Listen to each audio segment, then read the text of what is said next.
All right, guys, welcome to the Instagram marketing course. My name is Jacob, and I'll be your teacher in this entire course. Now, if you've never heard of Instagram marketing before, or if you've already done some marketing on Instagram, then this course is for you. Why? Because simply we are going to go through the entire process on how to actually market your business on Instagram properly. Okay, we are going to go through basic techniques as well as advanced techniques, and then at the end of the course, you are also going to go through a quiz I prepared specifically for you so that you can see whether everything that you watched you actually remembered and got something out of it. So, with that said, let's get right into it. We will start with the Instagram basics as a first lesson, and I cannot wait to get started. So, let's get this. All right, guys, so here we are. We are in the first lesson of this entire marketing course. And as the name suggests, this is all going to be about introduction to the entire Instagram marketing. So, with that said, let's get right into it. So, first of all, here's what we're going to cover today. So, first of all, we're going to cover overview of Instagram as a marketing platform. Then we're going to cover why Instagram is essential for businesses and brands. Then we are going to cover the understanding of Instagram's algorithm and its impact it has on visibility. And then we are going to cover how to set goals properly for your Instagram marketing strategy. Now, warning. This is the most important video in the entire course. So please watch the entire video. Don't skip, don't fast forward. And pro tip, if you want to save your time, watch the video in double speed. So, overview of Instagram as a marketing platform. So, first of all, what makes it unique? First of all, it's unique because it's visual first. It's all about images and videos, unlike other platforms that are about text. Second of all, it's got over 2 billion active users on its platform. So it's got massive audience.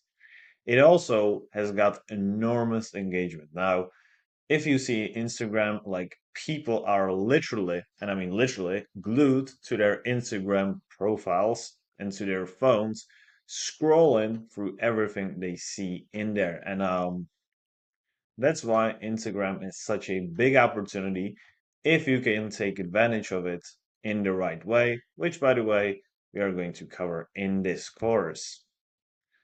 Next up, it has got features for every need. From stories to reels, posts, and live stream, Instagram has multiple ways to engage audiences. Also, very important thing, since everybody's on their phones nowadays, it's mobile centric, right? Now, here are the key features for marketing specifically, right?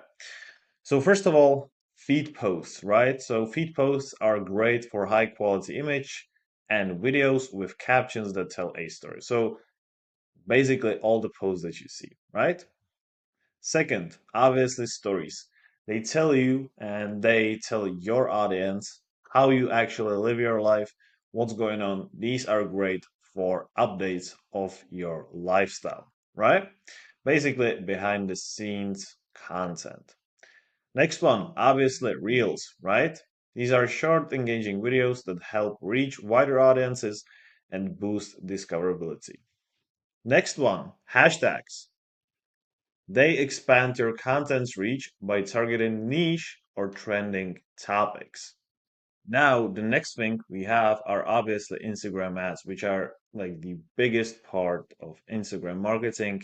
And these essentially let people know that you actually exist, right?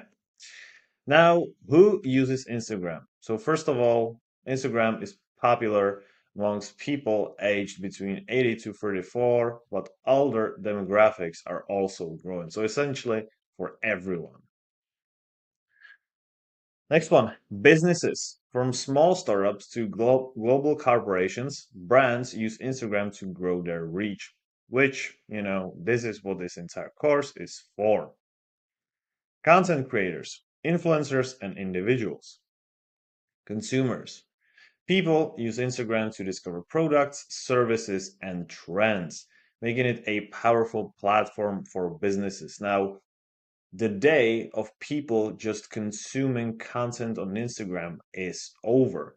People, obviously, people are consuming content on Instagram, but people are also looking to buy stuff on the Instagram, right? So this is like why Instagram is such a powerful platform, right? Like if you really think about, let's say, info product industry, right?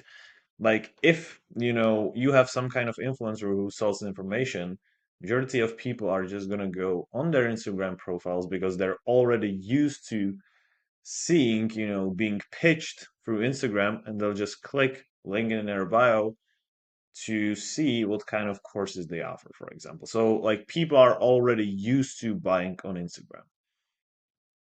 And the last one, communities, right? Special interest groups and communities use Instagram for connection and collaboration.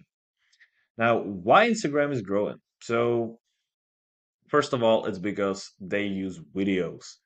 And videos are just the easiest way to consume content because you don't have to think about it too much, right?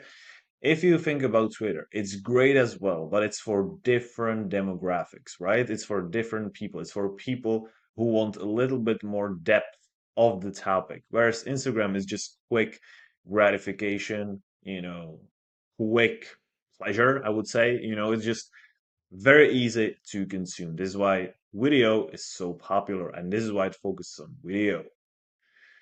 Evolving features. Instagram constantly updates you with new features, giving you and your business room for growth. Global reach. That's pretty self-explanatory. And also seamless integration. It works well with Facebook, which makes ad campaigns very easy to launch, scale, and make profits out of them. It also, that, that's something that's called influencer economy, right? Because Instagram supports collaborations with influencers, a big trend in digital marketing, right? They essentially, they want to keep influencers on their platform. And this is why they support it. And like, if you become, I'm not telling you to become influencer, but like if you start having some kind of reach, then you will be unstoppable. Instagram will notice you and they will support you with better features, better service, and stuff like that. Now, common misconceptions about Instagram. Now, as many other platforms, Instagram has got also the most common misconception. So let's just go over them. It's only for big brands, which is completely false. Because I see small businesses just thriving and make very good money. I'm not gonna say names, but I know a woman who has got like 5,000 followers and her business makes over 1 million in a year. And if you don't believe me, it's completely fine. Check one of Alex Ramosey's podcasts. He talks about it. Because if you can narrow down your audience and really target your offer perfectly, then you are good to go, which is, by the way, what she's done. It's all about pretty pictures. Days of this are over because in the 2025, authentic and relatable content is more valuable than anything, especially when AI is coming into play. People are people are just faking stuff, they're hiding behind pictures, and this is why authenticity wins big time. Next one, it's not for B2B because it looks childish and like there's just, cute videos of cats and like pictures of dogs. That's completely not true. One of the biggest businesses, including Alex Hormozy, use Instagram for reach for their business, and that's pretty much that, right? Followers matter most. Now, if you heard me just 20 seconds ago, It doesn't matter. What matters the most is the right followers. So if you have 1,000 right followers, you will make way more money than people who have got 10,000 followers, but they're just, quick followers they got because of one viral video and they don't care about them. Very simple. You need a huge budget. Another misconception, just make great content. And by the way, I'm gonna teach that as well, so don't worry about that. Now, why Instagram is essential for businesses and brands? So, first of all, it lets you connect with your audience, right? It humanizes your brand. It shows that you're an actual human being. It also gives you space for a real-time engagement, right? You can interact through comments, through shares, through stories, through, live streams, for example. This is an opportunity that's never been here before, right?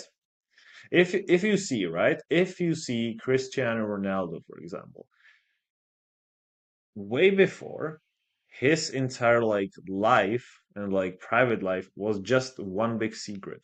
But right now you can see where he lives, what does his, family dinner look like, how he trains with his son, stuff like this. And this makes him as a brand way more approachable and way more human like for other businesses to connect with him, if it makes sense. Because he actually lets you see that he's same as you.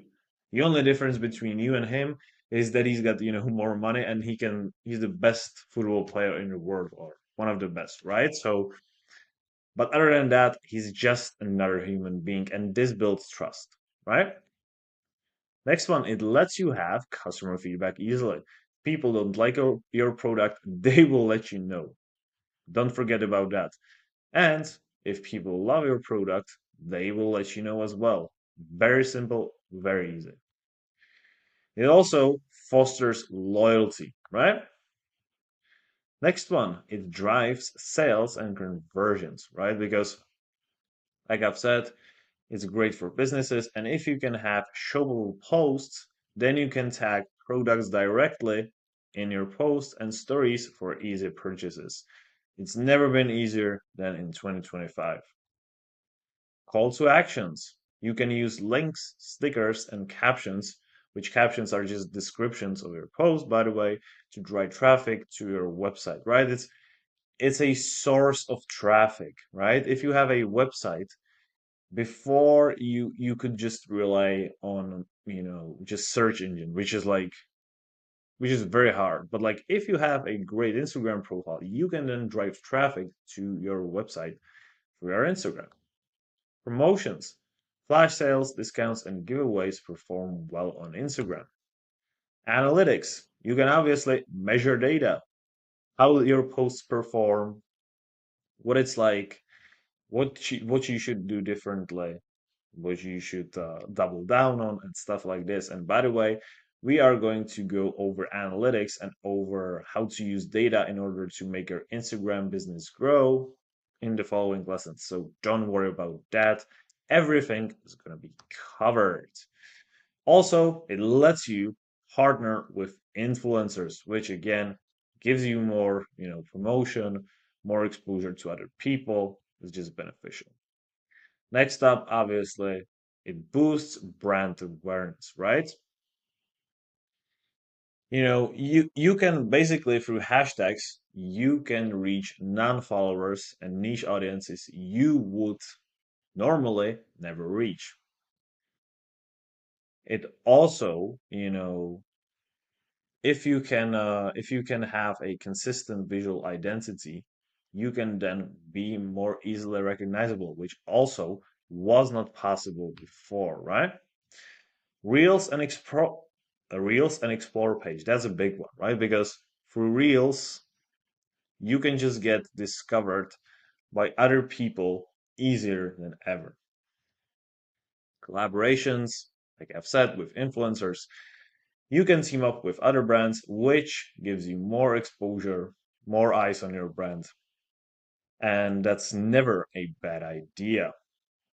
And also, geotags, which lets you attract local audiences by tagging locations in your posts. Next up, it's obviously an affordable marketing tool if you think of it this way, right? And if you realize the power it has. So, first of all, if you can make a great content, which is not as hard as some of you might think, by the way, you just need to know great strategies, then it's a great tool for free organic reach. You can also scale with ads, right? You can start with small budgets such as $5 or $10 per day and scale as you see the results. It also lets you create cost effective content, right? Because user generated content and behind the scenes posts cost little to produce. You don't need to be a filmmaker in order to make great content. Now, I'm not going to lie to you.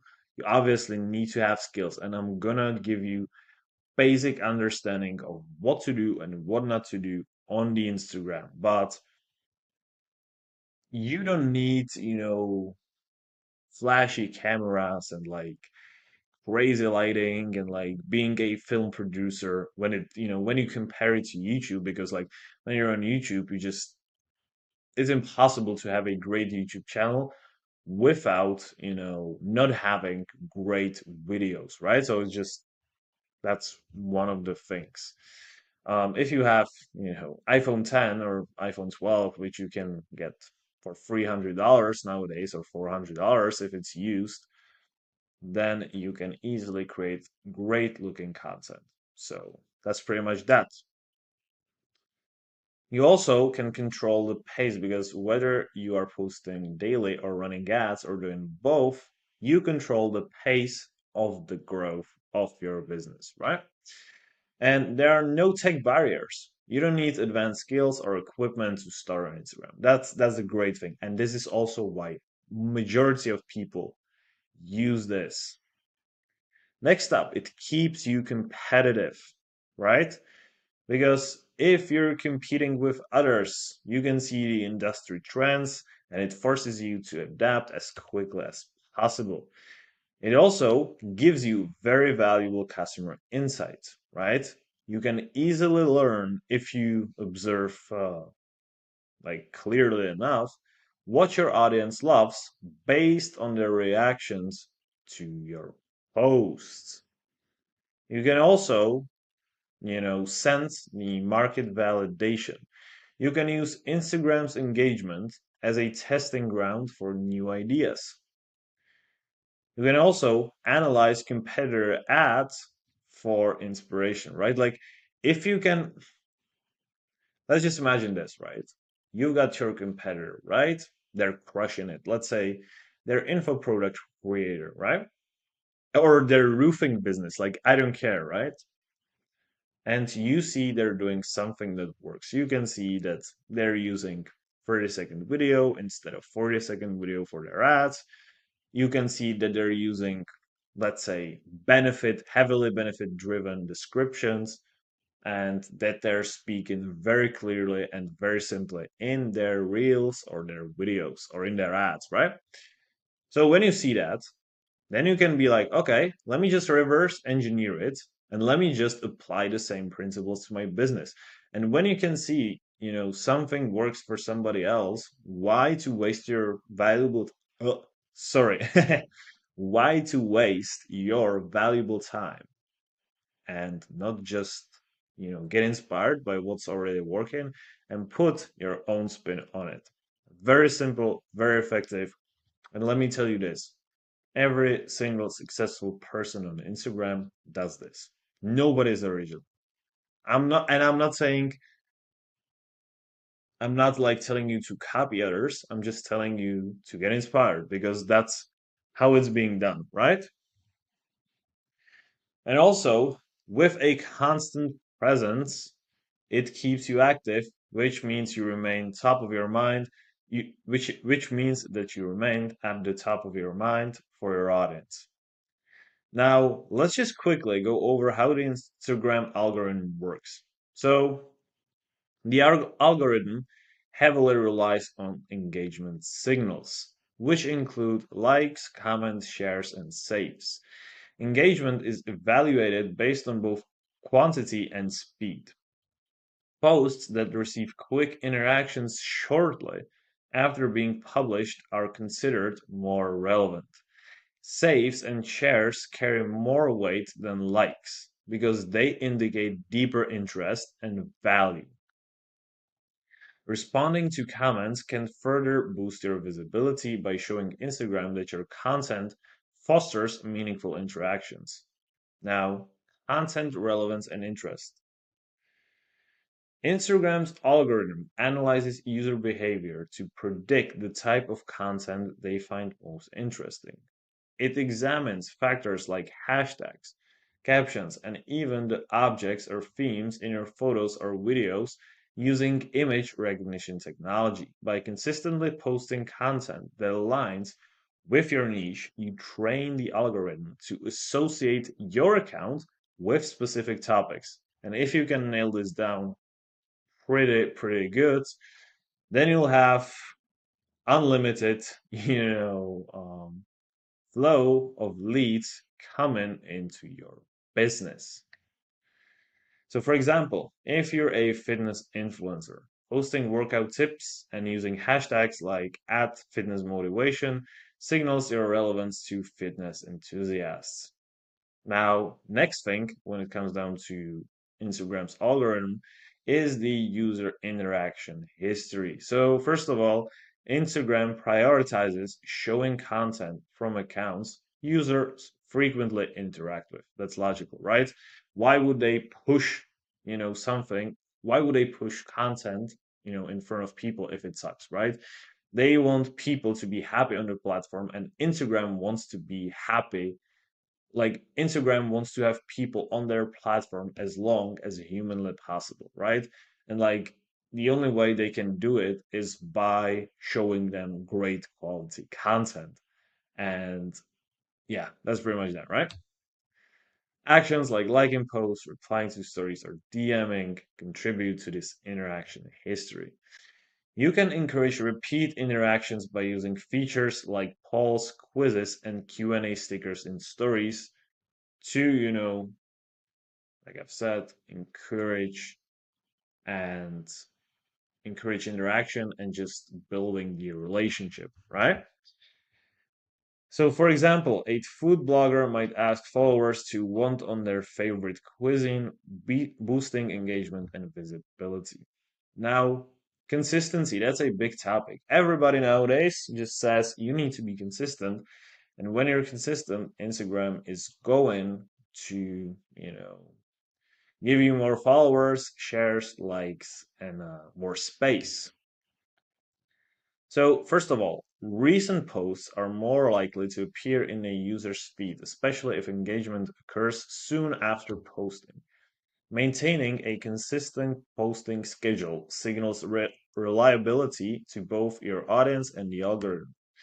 Tools like Instagram Insights can help you determine when your audience is most active, allowing you to post during peak engagement times. Now, how to actually prioritize stories, reels, and carousels.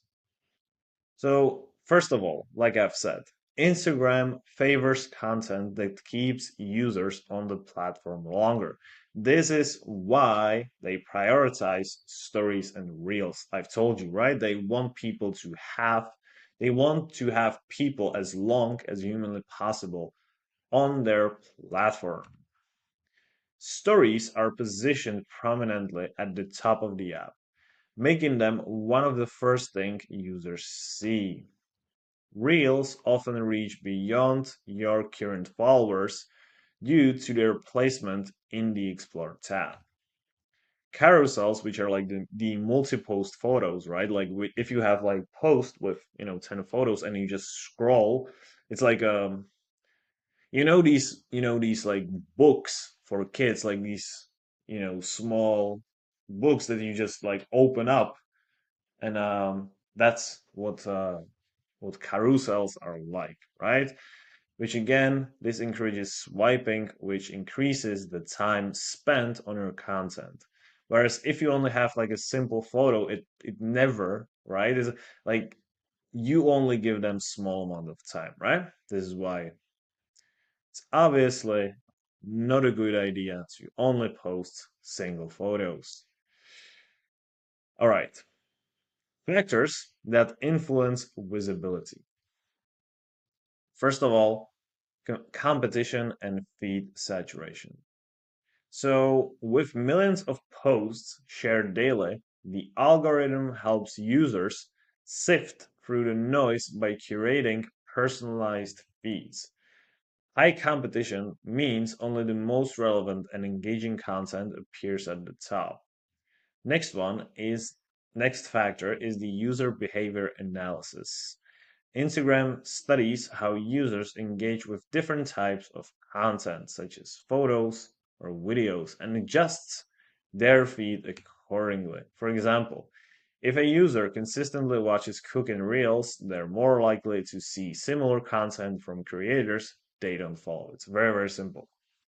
Basically, what this means, your Instagram feed is just personalized, right? Now, balance between organic and paid content. So, paid promotions bypass some algorithm barriers, but organic content still needs to perform well to remain visible. High performing, let me just quickly, yes. High performing organic content can lead to better results when paired with paid ads as it signals quality.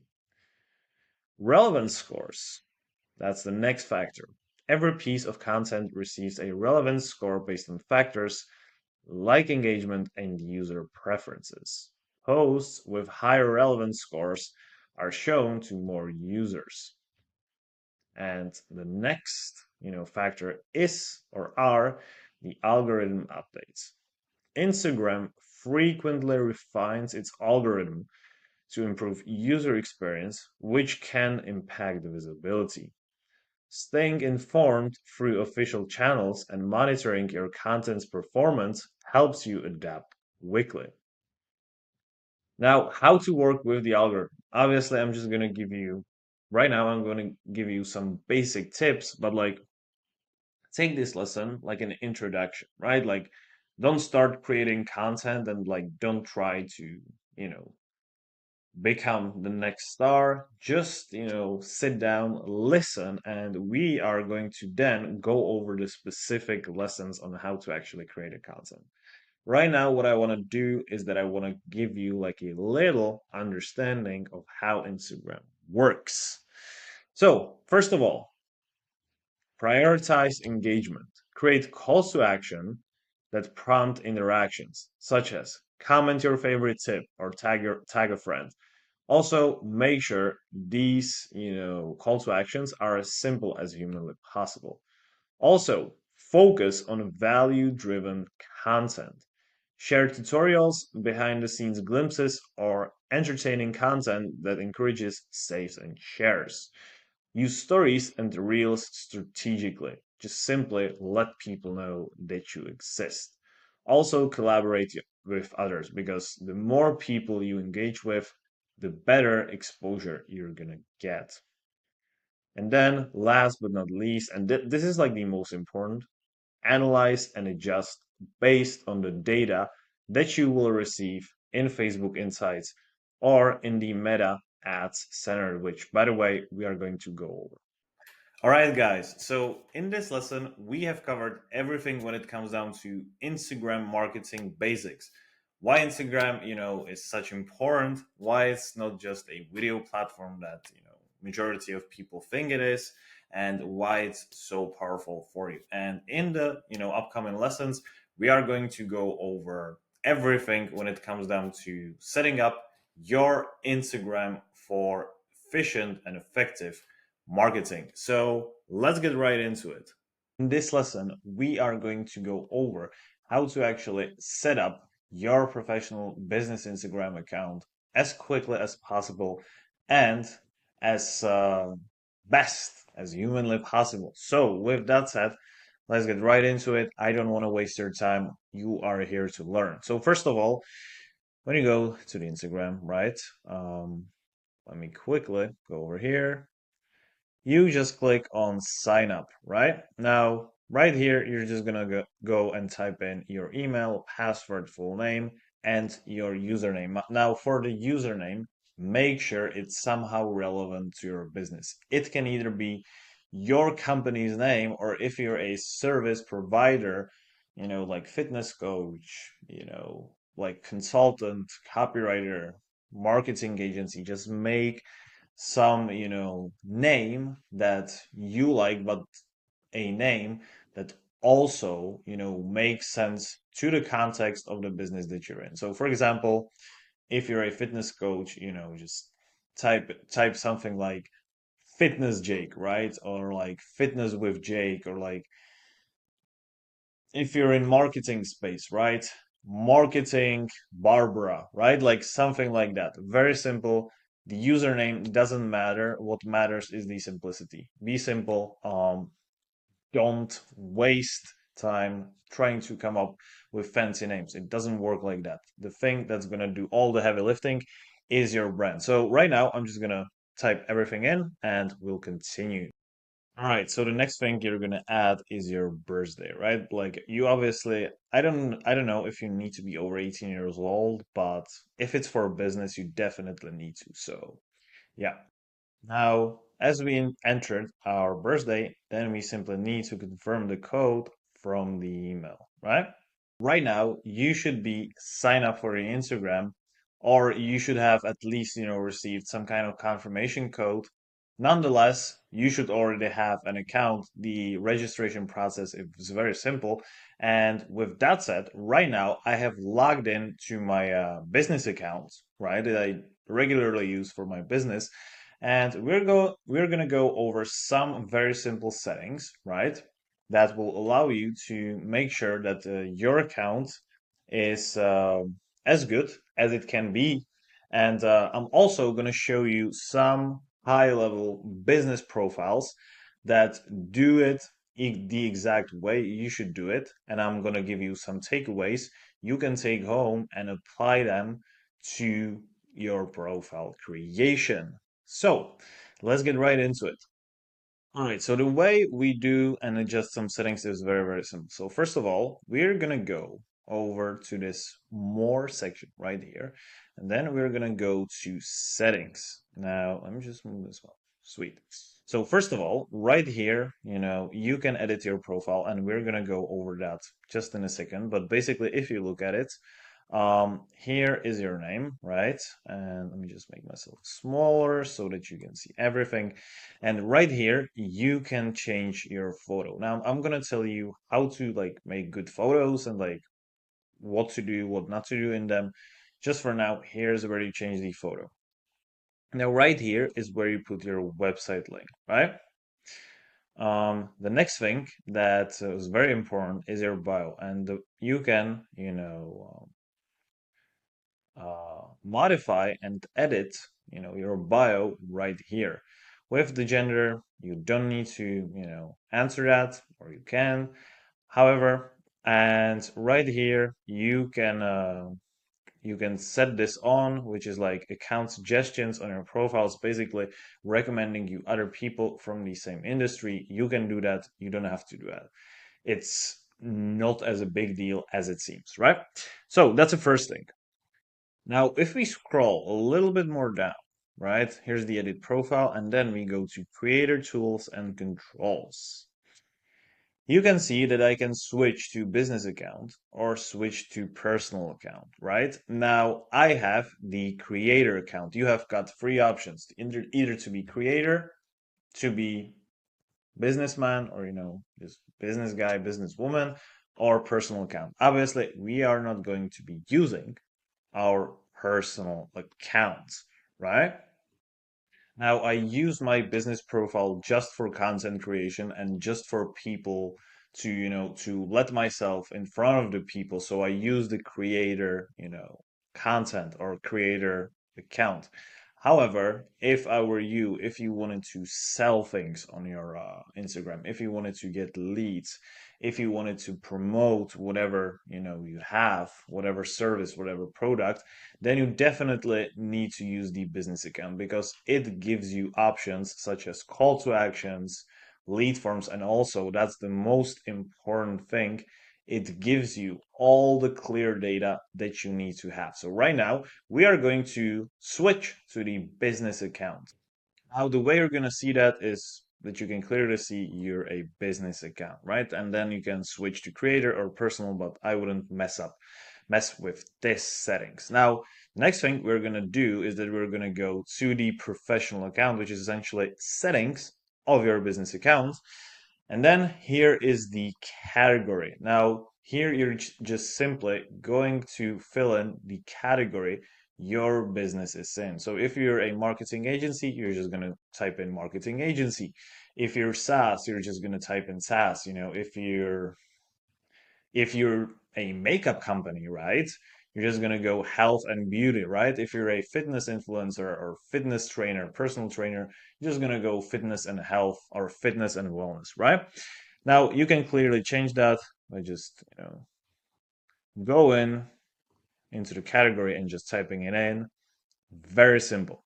Now, the next thing, if you want to have a business account, is to fill out your email right here, your business email, because in that way, people can contact you. So that's another thing.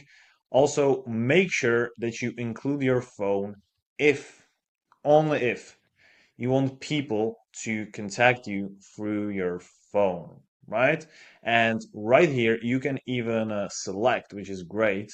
How would you like to be reached, right? So if you don't like people, calling you, you just can simply select text, right? And right here, you obviously can or don't have to, display your contact information, which means people will either see it or not. So it's completely up to you.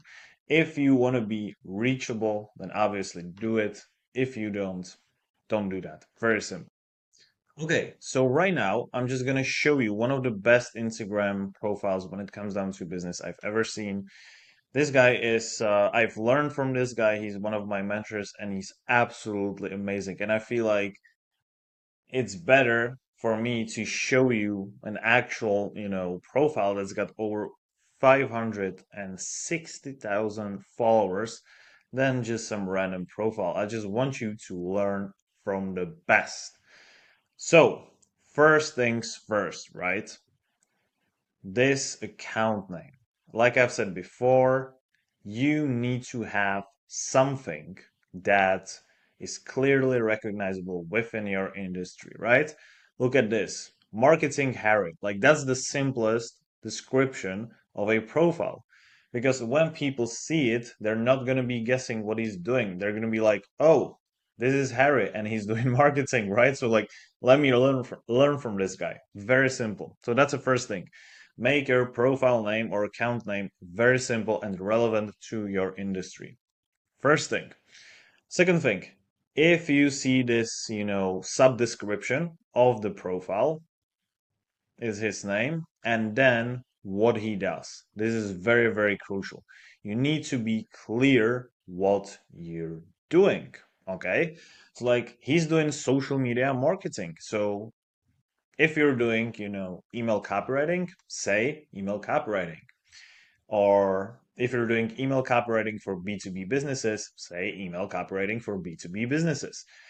Now, very important thing, you have to be specific, but at the same time, your, subdescription of the profile has got to be short enough to not be wordy and boring. And my rule of thumb would be to use maximum 5 words. Look at this guy, right? He's got like 3 words. I would heavily encourage you to use 5 words max. Make sure it's very easy to understand. Now the bio. That's very, very important. Okay, so what this guy does, he basically clearly gives you what he is doing and how he is going to help you in three simple bullet points. Now, if I were you, use this three simple bullet points format, right? You don't want to have one bullet point because that's just not too much, right? That's not enough information. However, if you only if you use like five bullet points, it's just going to become too wordy. So don't do that. It's not worth it. That's the first thing. Second thing, alongside each of these bullet points, you should have relevant emojis. Now, I know some of you be like, oh, but that's childish. And I'm here to tell you it's not. It makes your profile look visually more appealing. And since Instagram is visual platform, do that. That's it. Very simple, right? You have to be, your profile has to be visually appealing, okay? So that's very, very simple. Now, next thing that you should do is to tell your audience how you're going to help them achieve their goals. So, how do you do that? First of all, you need to know what they want, right? You need to discover what your audience actually wants. And you have to do that simply just by researching your market, right? After you know this, then you're going to, I highly recommend you, this is like absolutely awesome format. Just say it within the first two bullet points, right? If you look at this guy, right? Dominate your social presence and business by getting your black belt in content marketing. So he clearly tells you that you're going to build your business and dominate the market by becoming good at creating content. Like every single person can clearly understand that. And that's how simple and easy to understand your value proposition should be. Don't ever say I did this, I did that. Make it customer oriented. Okay, say get 50 clients by XYZ, you know get your dream body and lose 20 pounds of fat in 3 months by following the plan, blah blah blah. Right? Now, very important thing, the next bullet point. Lessons from 20,000 posts plus 7 million followers. And if you look at this, right, what he basically does, right? He basically, the important thing about it is that he builds authority, right? So he tells you like, hey, I'm gonna help you like crush it on the market. You're gonna have the best Instagram account, whatever. But majority of people, if they don't know him, right, they're gonna be like, okay, but why should I even bother trusting you?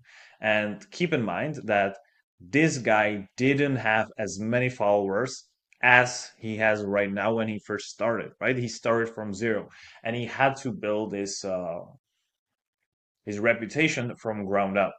It wasn't like he just appeared out of thin air and was like, yeah, let's just celebrate me and like I have, 500,000 followers. That doesn't happen. He built it other way around, right?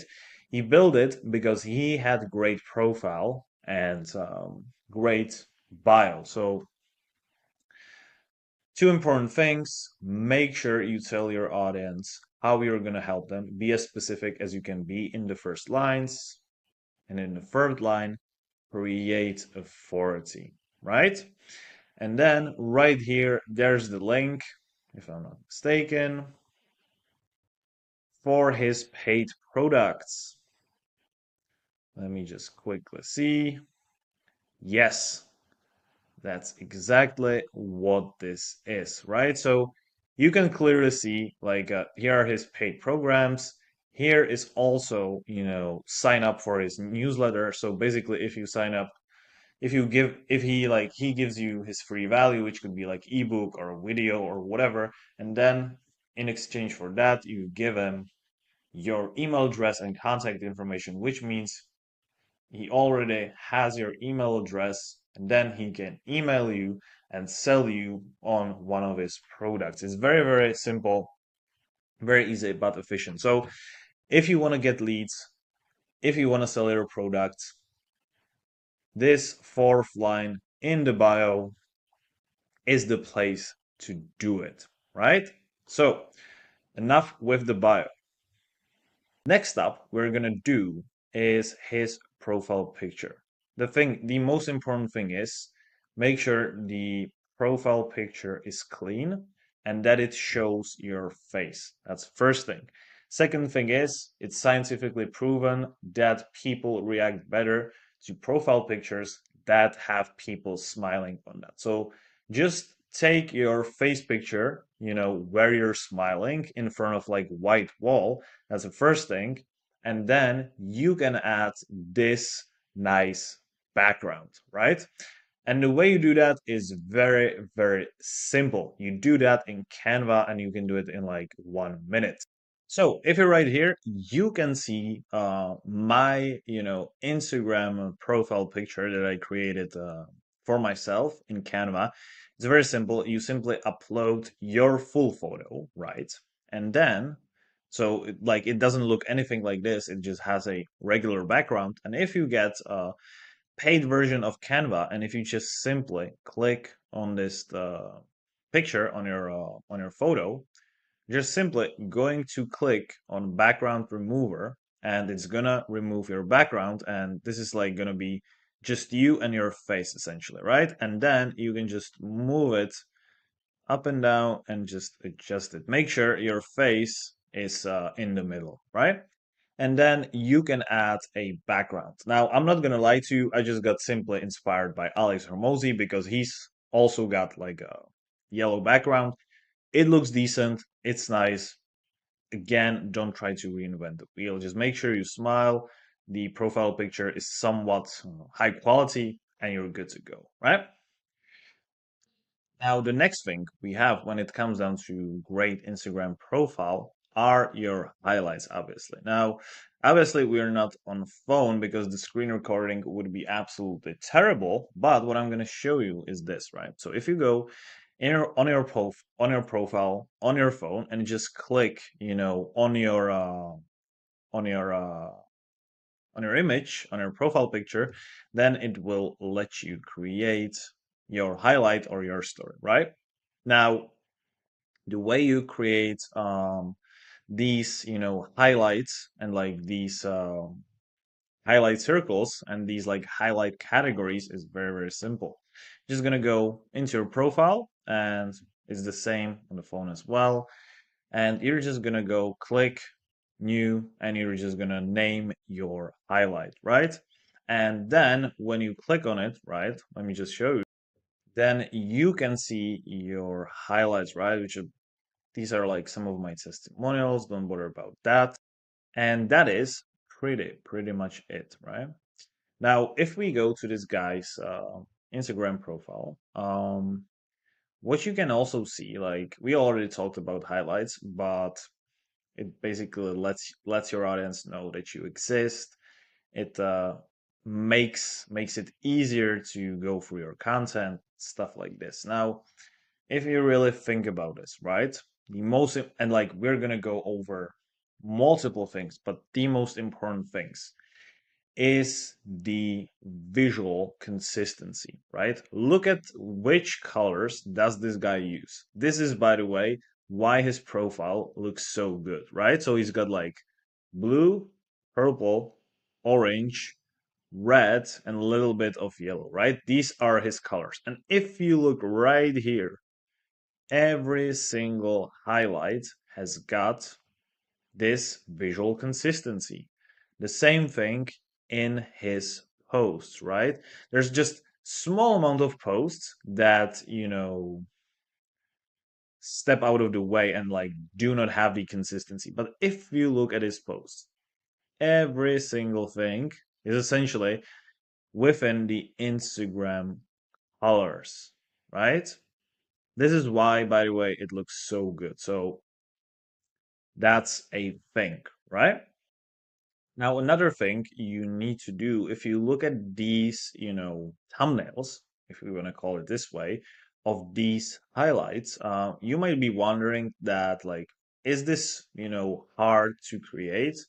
And I'm here to tell you it's not. And if you're very serious about Instagram, then you should highly consider using Canva because Canva has got specific templates specifically designed for Instagram highlights. And let me show you where you can find them. It's very, very easy. Okay. So what we're going to do is that we're going to go into Canva and we're going to click on create a design. And right here, we can see some templates, right? So we're just going to put in Instagram highlights. You see, Instagram story highlight cover. Now we're right here, and you can clearly see these beautiful, designs. Like this is absolutely insane of these, highlight covers, right? It's absolutely insane. Now, majority of these, if you see, the pro badge, you need to get a pro account. Now, if I'm not mistaken, Canva is like $20 per month, and it literally the thing it does, it just removes the need for a graphic designer. So if I were you, I would just simply get it because this is absolutely amazing. The only thing I highly recommend you is to have the brand consistency. So first of all, like think about the colors you want to use and never go, I would say, never go over three, maximum five colors, right? You don't want to make it too messy, too confusing. So this is what I would do if I were you.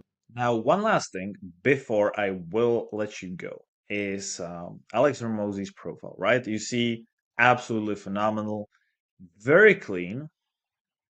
Again, his branding is on point. He's got a lot of reels, right? Now, the important thing is this, okay? If you see his story highlights, you can clearly see that like there's no confusion, right? If you click on YouTube, then you know it's going to be his YouTube content. If you click on tweets, you know it's going to be his Twitter content. If you click on podcasts, you know the deal, right? So if I were you, just try to make it as simple as humanly possible for your audience. And also, especially when you're starting out, make sure everything is aimed to help your audience get what they're ultimately looking for. So, like free tips, free advices. I would even highly encourage you to create content just to help them, just from a goodwill. Because if you're trying to sell somebody without creating the rapport and trust first, doesn't work, right? So that's pretty much it. All right, guys. So in this lesson, we have covered how to actually, create an absolutely unbelievable Instagram professional business profile, how to, set up your photo, how to set up your bio, and in which way, to structure your posts. And in the following lessons, we are going to go over content strategy for Instagram. So with that being said, let's get right into it, and I cannot wait to talk to you soon. So in the previous lesson, I have shown you what to do and what not to do when it comes down to setting up your Instagram profile. And with that said, in this lesson, I'm going to simply teach you the content strategy you should adapt for your Instagram. So let's just not waste time and let's go right into the juiciest stuff. So here's what we're going to cover today. So first of all, we're going to cover types of content on Instagram, which will be posts, stories, reels, and IGTV. We've already kind of gone through that, but we're going to go over it again. Then we are going to go over something I already mentioned in a previous lesson, which is crafting a cohesive visual aesthetic. Then we are going to cover best practices for writing captions and using hashtags. And then we are going to go over how to actually build a content calendar for consistent posting. Now, warning, this is the most important video in the entire course. So watch the entire video, don't skip, don't fast forward. And pro tip, as always, if you want to save yourself time, watch the video in double speed. So, content strategy for Instagram. So first of all, posts. So what they are, Posts are pictures or groups of pictures that stay on your Instagram page. These are great for showing off things about your business that stay important, like your best products or services. For example, a bakery can post yummy pictures of cakes to bring in customers, which works great. Who they help? These posts help businesses with pretty things to show, like clothing, food, or places to visit. That's pretty self-explanatory. They also start conversations because if you add captions that spike interest, then obviously there's going to be engagement. The only thing is, don't be boring and use your personality. Okay? Don't use ChatGPT to write your captions. Also, they help you to get found because if you use hashtags to help more people to see your posts, they will obviously see them if you add location tags. Super simple. Add hashtag small business or hashtag New York City bakery.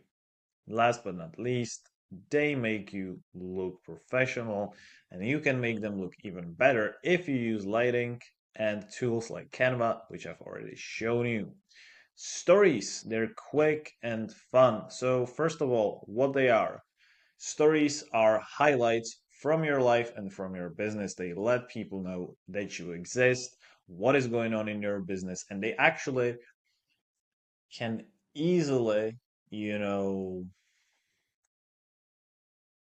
increase your authority because if you show you're actually a real person who's working hard, in your brand, and if they see day-to-day process for like a year or so, then guess what? They are going to trust you more, respect you more, and if they respect you more and trust you, there's obviously a higher chance of them hiring you. You can also show fun or behind the scenes moments. Now, obviously, they help businesses that want to feel personal and friendly. They also let you use tools like polls and quizzes to let followers join in. And most importantly, you can also use quizzes and polls for actually like gathering data for your business, right? When I shown you Alex Ramosi in the previous lesson, he what he did was pretty phenomenal. I don't know if you guys read his book, 100 Million Leads, but in this book, he basically was saying that he let his audience decide what was the highest converting title for his book. And how he did that, he basically took, like six titles of the book that he had in his mind, and then he created polls. Which one of these is better? And the one that won it, then that one he used for his book, right? And also you can share links and promote your products. Now Reels. Reels are short videos up to 90 seconds that Instagram shows to lots of people. The reason why it shows to lots of people is because people love visual content. Now, who they help? They help businesses with exciting or creative things to share, like beauty or fitness brands or business brands, right? If you see these step-by-step tutorials on how to make or how to increase your revenue by 10% the next day or whatever, then these are the videos that they're using. Now, what to post? This is a great topic. If you are a business owner, show how-to videos. And you can show them in two ways. You can either make them highly beneficial, right? So like how to, how to get 1,000 followers in the next 30 days using this strategy. Boom. And you have step-by-step tutorial. You give them 3 steps. Boom. That's the first angle. Second angle that you can use is is a little bit more negative. And I know what you might be thinking, but people respond to negativity way better than to positivity. Why is that?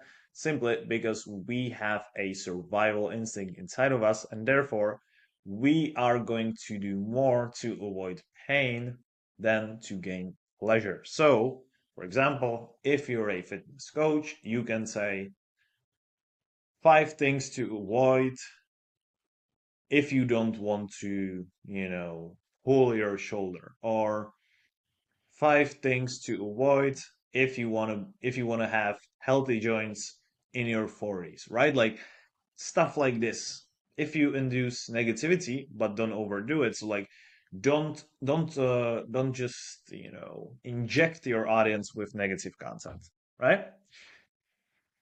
And also because reels and videos generally are type of content that people love the most and lets them spend most of the time on the Instagram.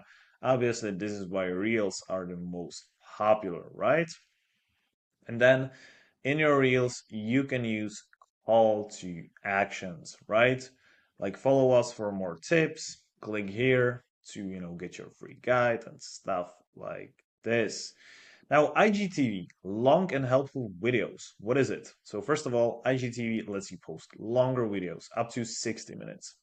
You can use it for teaching or storytelling. So a yoga teacher can share a full class, right? It's like absolutely unbelievable stuff. Like if you can give away this type of content for free, expect good reputation. Who they help? They help businesses that explain or teach, like coaches or artists. They also let you show expertise, which increases your credibility.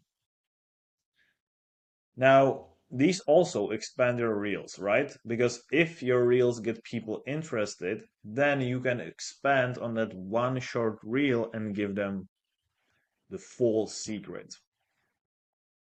And you can connect them together, right? You can say like, if you like this video, you can then, have a look into my masterclass I dropped here. And you just give them a link. That is pretty much it. Now, how to craft a cohesive visual look. Now, if you've watched the previous lesson, and I highly recommend you to do that because it follows up to this one, then you know the importance of crafting a cohesive visual hook. So, first of all, you have to know your brand. You have to pick a feeling.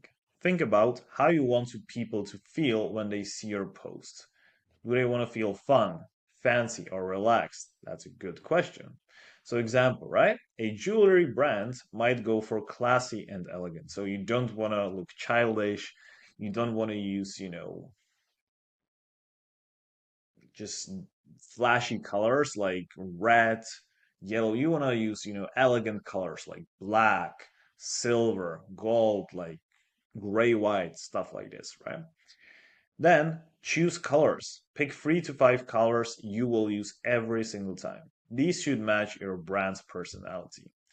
And tip, use a free tool like Colors to help pick colors. Colors. Then pick fonts. Now, if I were you, use font called Futura. And Futura font is basically a font that's being used by the biggest brands in the world, like Nike, Adidas, Puma, and brands like this. And because you're not even realizing it, but because you see so many of these brands using the same font, we as humans are programmed to, approve this kind of font. So again, don't try to reinvent the wheel. Use this font. Also, another great font is Montserrat, or let me just think, Interfont. Interfont. So Montserrat, Inter, or Futura, which like Futura is the best one, right?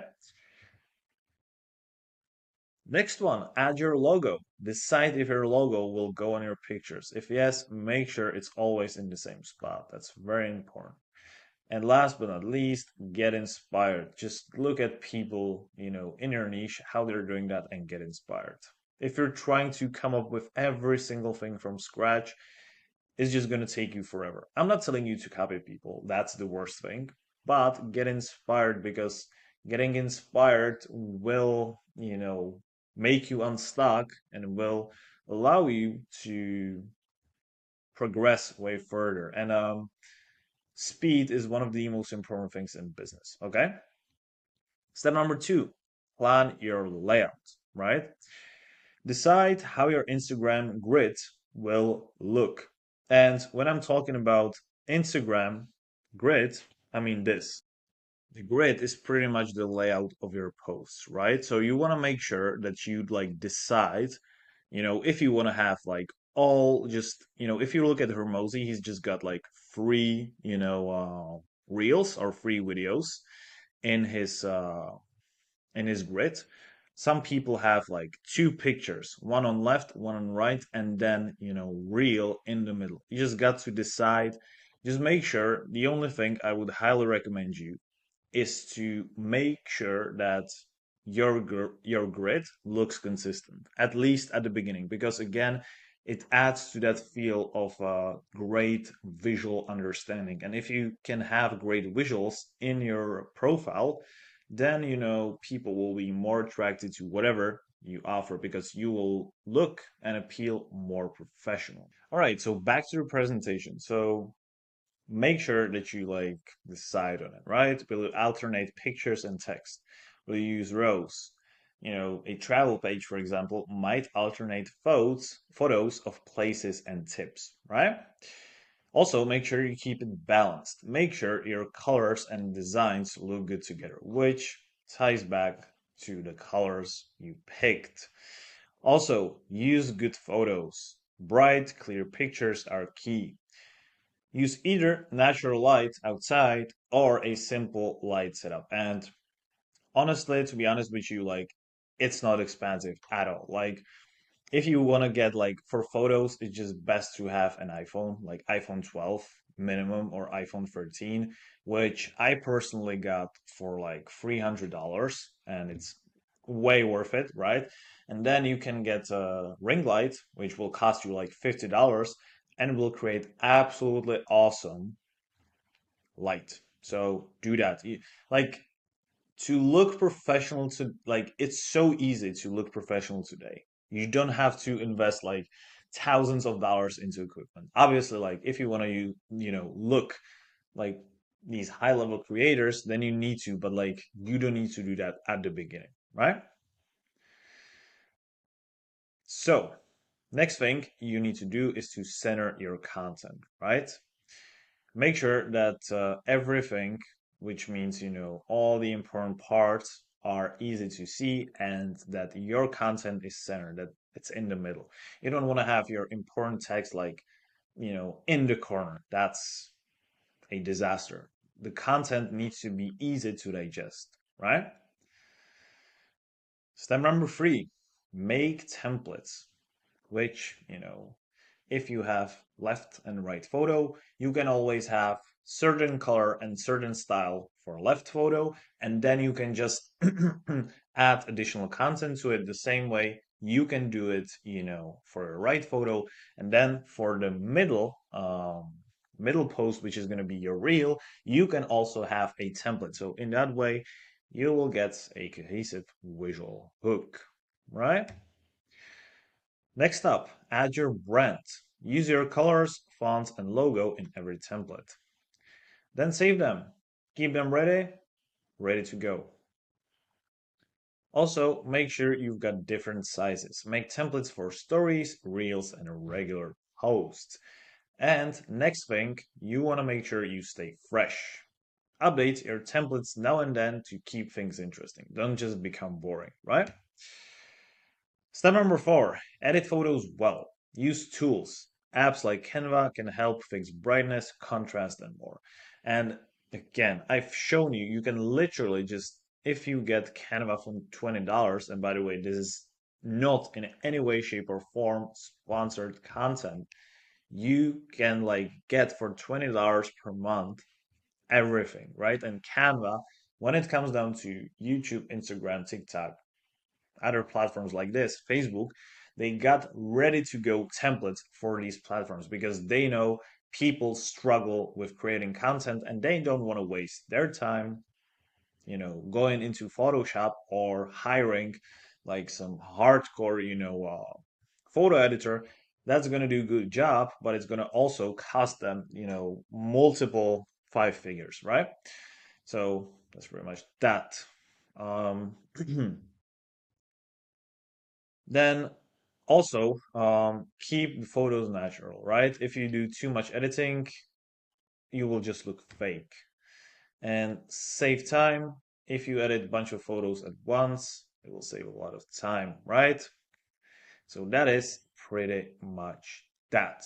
Now, the next thing you should do, you should just track your posts, right? See which posts perform the best and double down on them, right?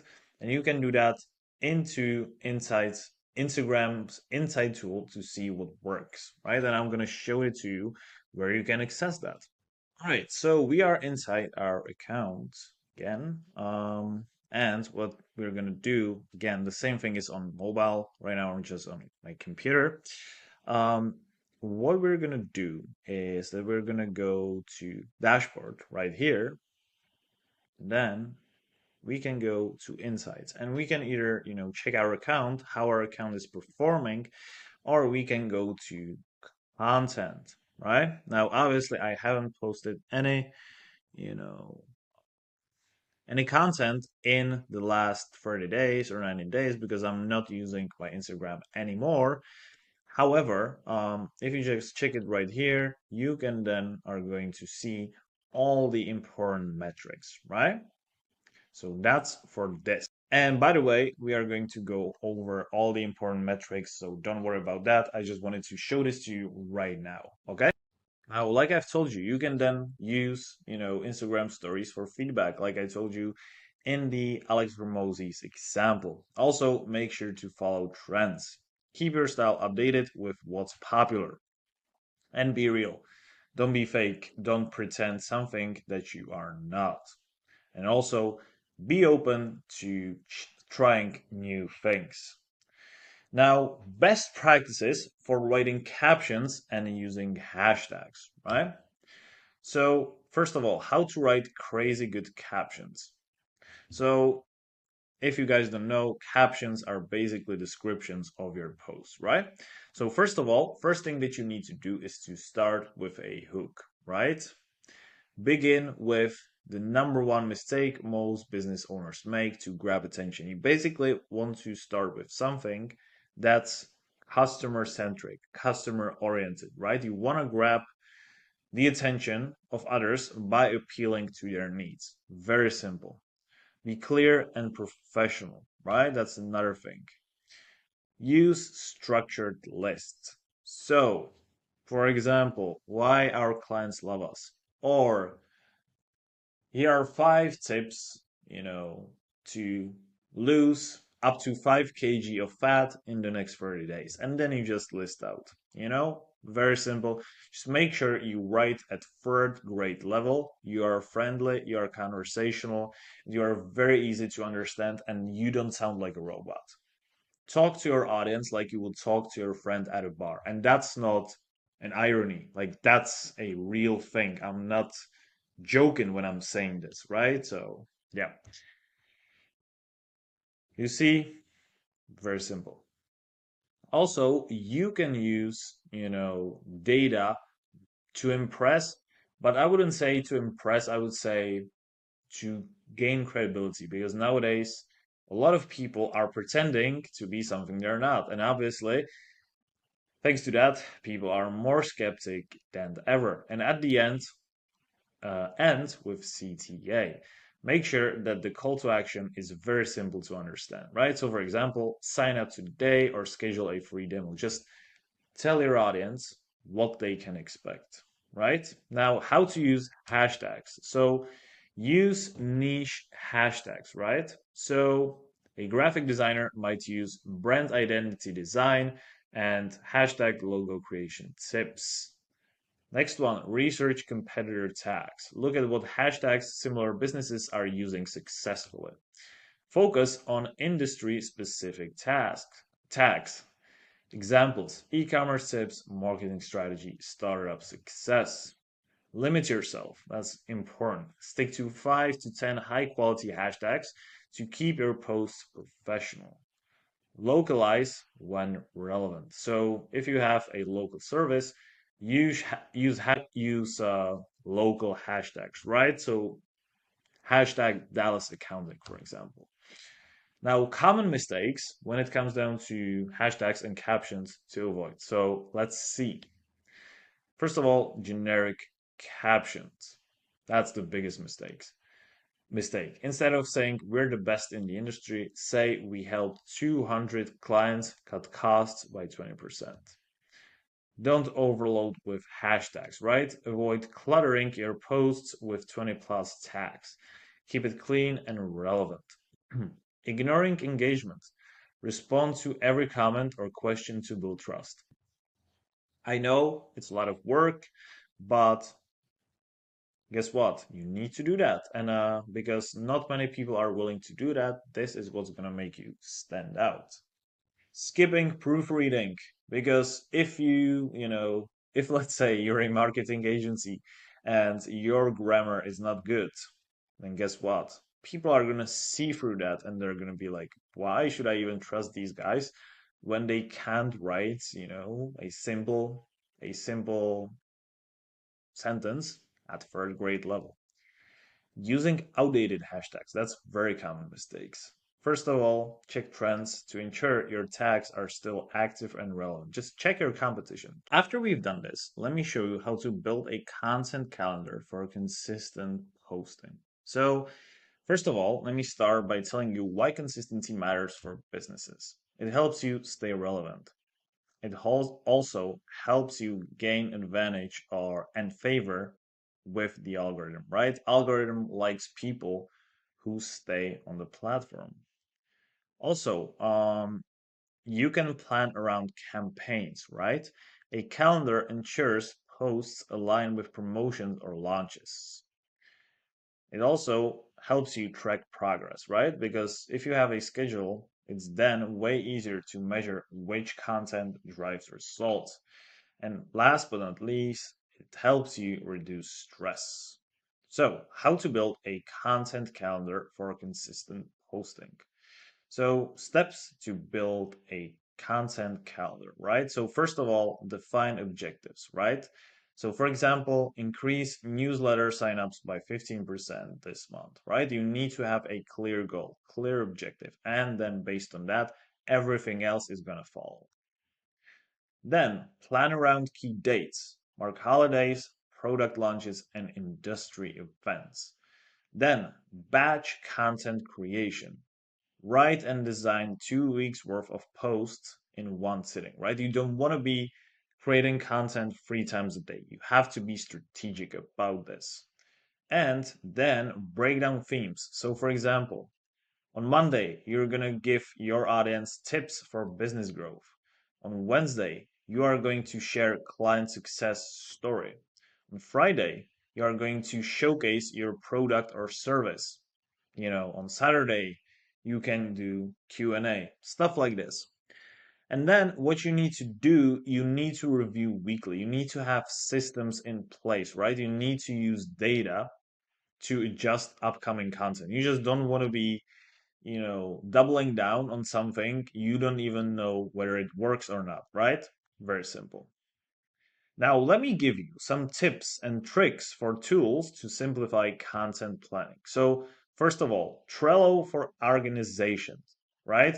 If you guys don't know what Trello is, it's basically helps you create a board for ideas, drafts, and scheduled posts. It's a very simple tool. Check it out. It's great. Who Hootsuite or Buffer for scheduling, right? This lets you automate your posts to save time.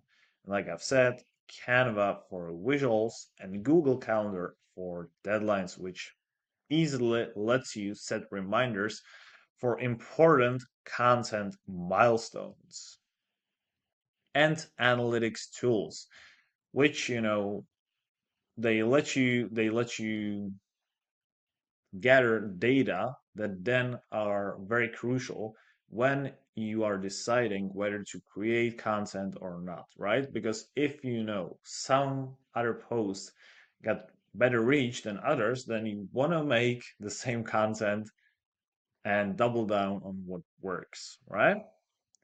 And then Metricool, that's a very good tool because this is a user friendly platform that leverages a centralized dashboard, intuitive scheduling tools, and real-time analytics to simplify your entire content planning process by tracking performance, consolidating insights, and automating post scheduling. It's like all in one tool, and I highly recommend that to you.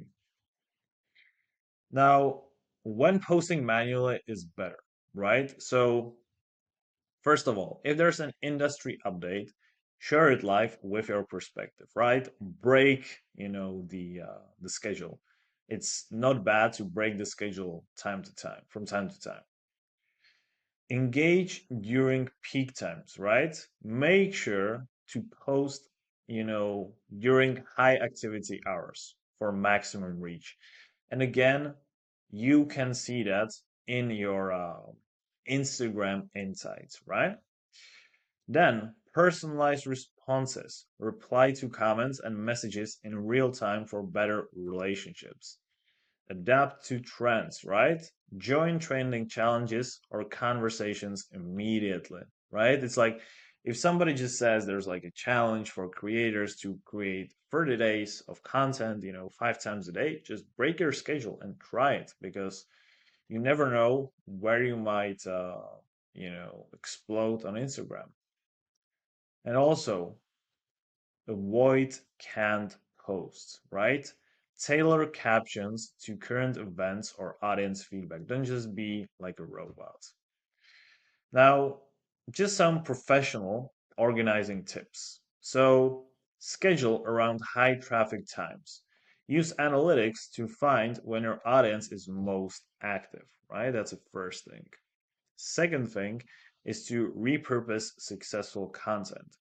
Turn a popular blog post into multiple social posts. Just basically double down on what's working. That's people don't believe this is this is true, but it is, right? Then create evergreen posts. Write posts that remain relevant year round, like tips or FAQs. Then allocate promo days. Dedicate specific days to promote services or products. And also leave space for spontaneity. Schedule 80% of your posts, but keep room for unexpected opportunities, right? So, like I've said, 80% be, dedicated, be very professional, have your schedule, but 20% of the time be spontaneous and be unexpected. And that is pretty much it for our content strategy lesson when it comes down to posting content on Instagram. In this lesson, we have covered everything when it comes down to actually posting effective content related to your business. We have covered how to stand out from the crowd, how to, we have covered all the basics when it comes down to proper, content creation, what to do, what not to do, what to avoid, all this sort of stuff. And with that being said, I look forward to speaking to you guys in the next lesson. See you guys soon. Okay, so right now we have gone through some of the Instagram basics, and right now we are going to go over how to actually identify your target audience on Instagram. Because if you're going to create a content that your target audience doesn't want, and then it's irrelevant, or if you're going to be serving food they don't like, right, so to say, then it's absolutely irrelevant. Like, you could be the best content creator in the world, but if you put it in front of wrong audience, you're never going to have success. So let's get right into it. So here's what we're going to cover today. First of all, identifying your target audience. Next one, strategies for organic growth on Instagram. Next one, leveraging trends and viral content. Next one, collaborating with influencers and brand ambassadors. And that's pretty much that. Now, warning as usual. This is the most important video in the entire course. So if you came this far, watch the entire video. Don't skip, don't fast forward. And pro tip, as always, if you want to save your time, watch the video in double speed. So, identifying your target audience. So, first of all, why even knowing your audience matters? So, first of all, it helps you build stronger connections. Imagine trying to talk to everyone. It wouldn't feel personal, right? Knowing your audience helps you create posts that feel like a friend talking directly to them. Okay? Next up, it helps you save time and energy, right? Because instead of guessing what people want, you'll know exactly what to post. Next up, more likes and comments. When people see content they actually want, that they feel like they're in need, they will interact with it. It's not a magic formula, right? Next one, it will boost your sales because the right people are more likely to buy from you when your posts speak to their needs. It also lets you create better content because if you know your audience inside out, then based on that information, you can tailor that content to whatever they're looking for, searching for, or to whatever they like. So, the first step to doing that is to, first of all, defining your niche, right? So, first of all, you have to know what do you actually offer. And you have to be super clear about what your product or service does, right? So instead of saying fitness, say fun, quick workouts for moms who want to stay healthy. That's very specific. Next one, who needs it? Think about the kind of person who would be excited about what you offer. How old are they? What do they like? What problems are they trying to solve? Next one, spy on competitors. Look at Instagram accounts like yours. Who's following them? What kinds of posts are getting the most likes and comments? And then, based on that, use this information to your advantage. And next one, use Instagram Insights. If you already have followers, check your insights to see which posts are getting the most love and then obviously double down on them. And last but not least, make a customer avatar. Write down everything about your dream customer, what they like, what they don't like, and how your product makes their life better. Next one, use Instagram polls and questions, right? This is how you research your target audience because this lets you ask about their needs. You can use stories to ask simple questions like, what's your biggest challenge with the specific topic? What's your biggest struggle with staying organized? What's your biggest struggle that prevents you from making $10,000 per month? Then offer choices. Use polls to let people pick between two or three options. This makes it, by the way, way easier to, you know, for them to give you the answer. So, for example, do you prefer scented or unscented candles? And then you can follow up in DMs, right? Message people who answer your polls and start a friendly conversation. Next one, look for patterns. Pay attention to answers you see again and again. And then turn answers into content. If a lot of people say they struggle with something, make a post or reel to solve that problem. It's usually going to get great engagement, right? Now, talking about the engagement, let's talk about testing as well. So, find where they hang out. Follow accounts your audience might already love. So, basically, follow your competitors, right? Follow your competitors and then look at their target audience. Next up, leave thoughtful comments. Instead of saying great post, try saying something like, I love how you made this tip so easy to follow, right? Like you want to spark conversations like a real human being. Then follow engaged users, right? You can pick good sample would probably be to, go into let's say, I want to do same thing as Alex Ramosi, for example. I go to his account, right?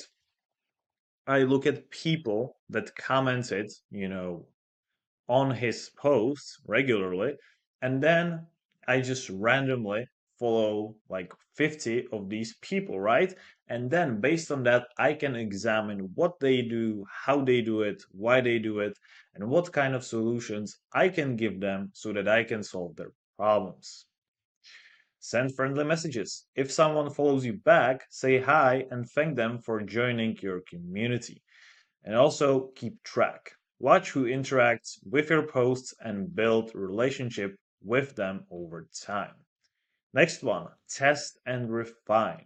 Try different styles. Experiment with photos, videos, carousels, and stories to see what your audience likes best.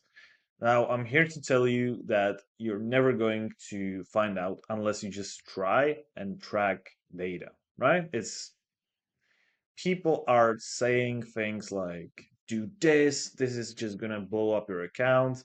And at the end of the day, it doesn't work. Every audience is different, and so is the content strategy.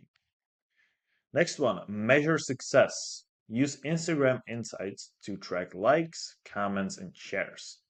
Then what you can do something called A/B testing. You can you can post two versions. You can try posting similar content with slight differences, so you can like change the hook, you can change the caption, you can change hashtags and see which one does better. In this way, you can pretty quickly figure out what works the best in your industry, just to make sure you don't burn out yourself and like you don't overthink every single thing. When you're testing, make sure you're only testing one or two variables max. Don't test like 10 variables, because then the data can become pretty inaccurate, and that's the last thing we want, right? And then obviously focus on winners. So that covered. Let me give you some strategies for organic growth on Instagram. Now, if some of you don't know what organic growth on Instagram means, this is very simple, right? Organic growth simply means unpaid, growth. It simply means making content for free and then letting the algorithm decide whether it was worth it or not, right? So, first of all, post consistently and strategically. Stick to a schedule, right? This is what we already covered. Post at the right time. Look at your Instagram insights to find when your audience is most active. Mix it up. Share different types of content like tips, behind the scenes, or fun facts. This is where you have to really get creative. And next up, grab attention fast. Start your posts with something that makes people stop scrolling. And usually, the best thing when you're in the business space, in the B2B space, is to share quick tips or resonate with their pains very, very quick, right? So, do you know the number one mistake most people make with candles, for example, right? And then what you want to do, you want to end with call to action. Always want to tell people what to do next, like save this tip for later. And when you're creating your call to action, make sure it's crystal clear. You don't want to confuse them. Don't try to be smart, be easy. That's important thing. And then engage like pro, right? Respond to every comment, DM your followers from time to time, post stories daily, team up with others, and run giveaways. So in that way, you will look like a real brand, right? Next up, create shareable content. That's like the most important thing, right?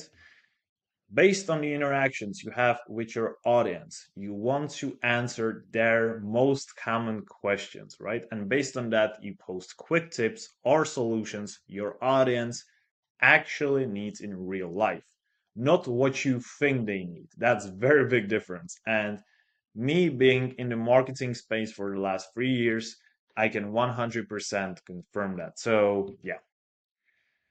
Next one, design eye-catching graphics. We already covered that.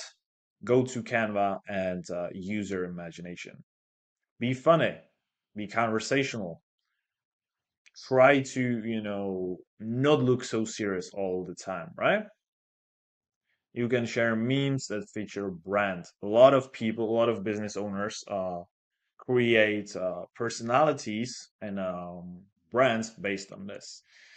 Then you can inspire them with quotes, but please never ever inspire them with stolen quotes. Make your own quotes, right? People will see 100, miles ahead because it's just the times of posting motivational quotes in 2015 are over, right? So when posting quotes, make sure that you post something that's actually from you, and people are going to recognize that. And then celebrate your followers, right? Share posts where they tag you or show your product in action. Next one, use Instagram Reels. That's very important. And the reason why you should use Instagram Reels is simply because they easily allow you to hop on trends, right? And make sure that you keep it very quick. Like people's attention spans nowadays are just complete mess, right? I will not talk about this too much, but you get the idea, right? Everybody's just scrolling, and that's why you have to get your personalized point that appeals to their needs or their fears in under 15 seconds. Like you've got to be quick if you want to win in this Instagram game. Then you want to be sharp and precise. Then show your process, right? Let people know like how you make your product or deliver your service. That's a great way to use Reels because then again, it gives you space to increase your authority, right? And then add text. But when you're adding text, make sure it's under your head, right? You don't want to have it like at the bottom of the video because it won't be visible to your audience. And then you can also end with question because you want to encourage, engagement, right? Always think of ways, to encourage engagement. Now, how to actually leverage trends and viral content on Instagram. So let me show you how to do that.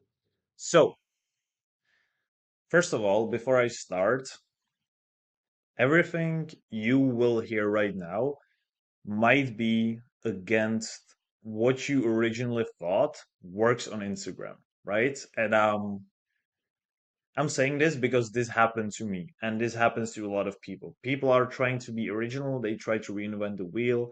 That's not how it works on Instagram. Ask any big creator, they will tell you the same. So I'm just preparing you for this little paradigm shift, okay? So, first of all, use viral content effectively.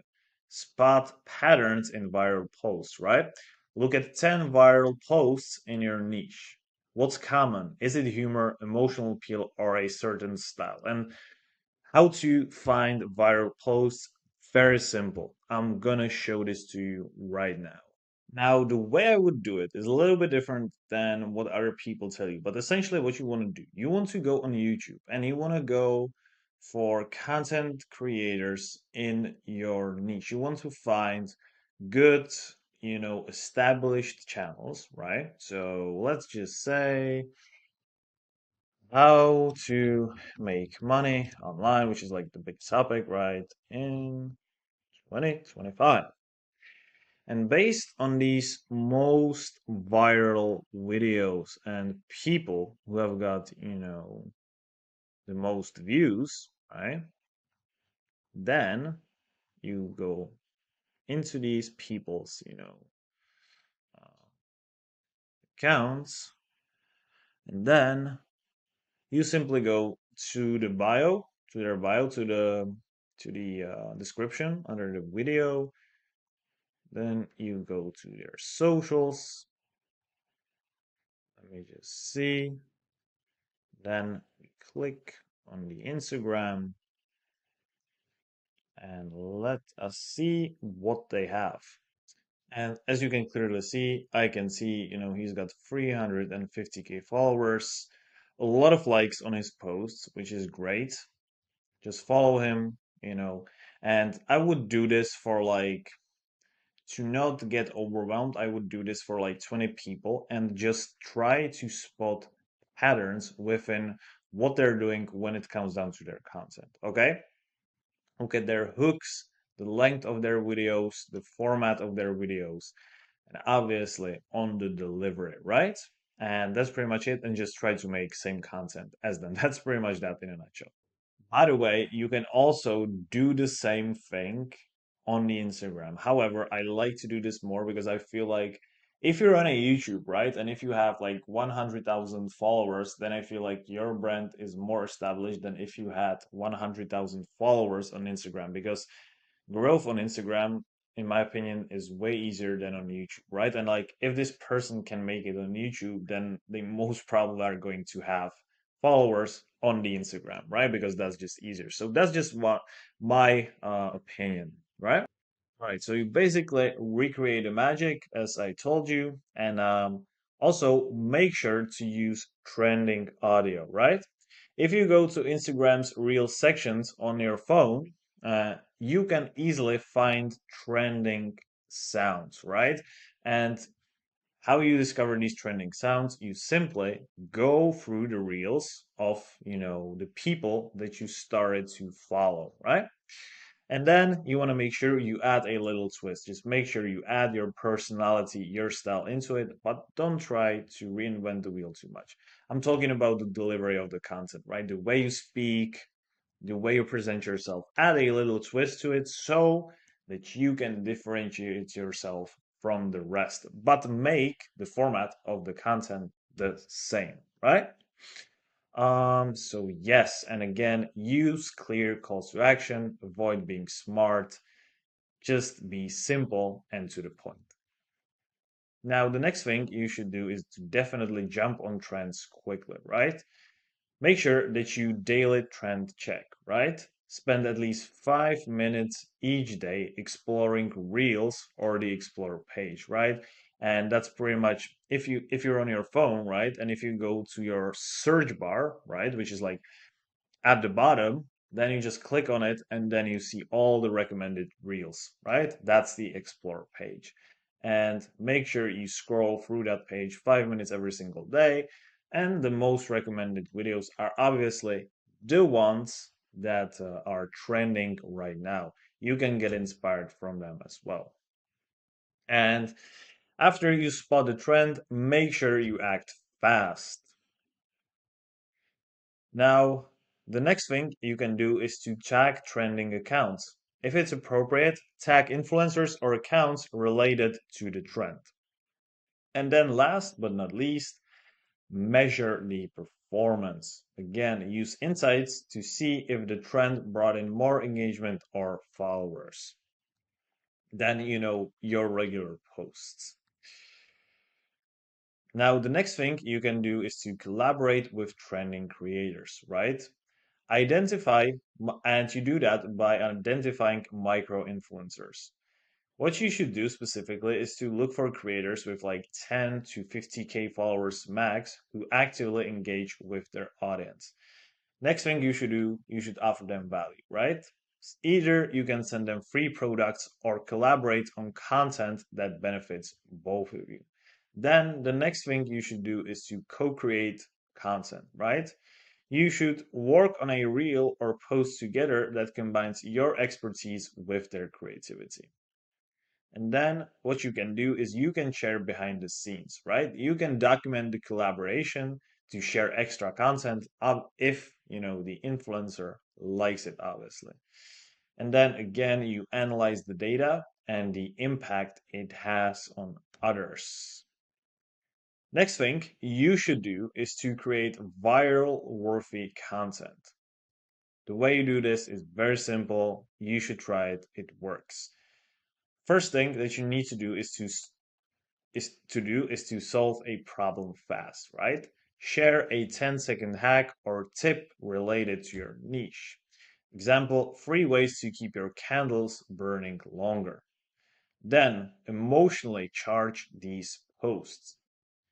Either share something funny, extremely funny, or something that will create sense of urgency and fear in their eyes. Just make sure you don't mislead them, right? Like um, you know, like people just respond better to fear-driven posts. That's just reality, no matter what everybody tells you, because we as humans are we want to, avoid, pain. We want to avoid pain more than gaining pleasure. And then use visual surprises, right? Include unexpected transitions, colors, or effects to catch attention. And again, you learn these transitions simply by looking at the best creators in your niche, right? And then make it shareable. Design your content so followers want to tag friends. You can include, the shareability option at the end, right? If you found this helpful, make sure to tag your friends, right? And if it's really helpful, they're going to do that. And then follow up on viral posts, right? If a post goes viral, simply duplicate it, because 80% of the people that are going to see, your content are going to be your first time viewers. That's just a fact. So double down on what works until it works, right? Now, talking about collaboration with influencers and brand ambassadors, let me give you some more tips, right? Okay, so first of all, how to choose the right influencers, right? So, first of all, it all begins with your audience, right? By now, you should have already identified your target customers, right? Now, how to do that? Use tools like Google Analytics to analyze your audience demographics, right?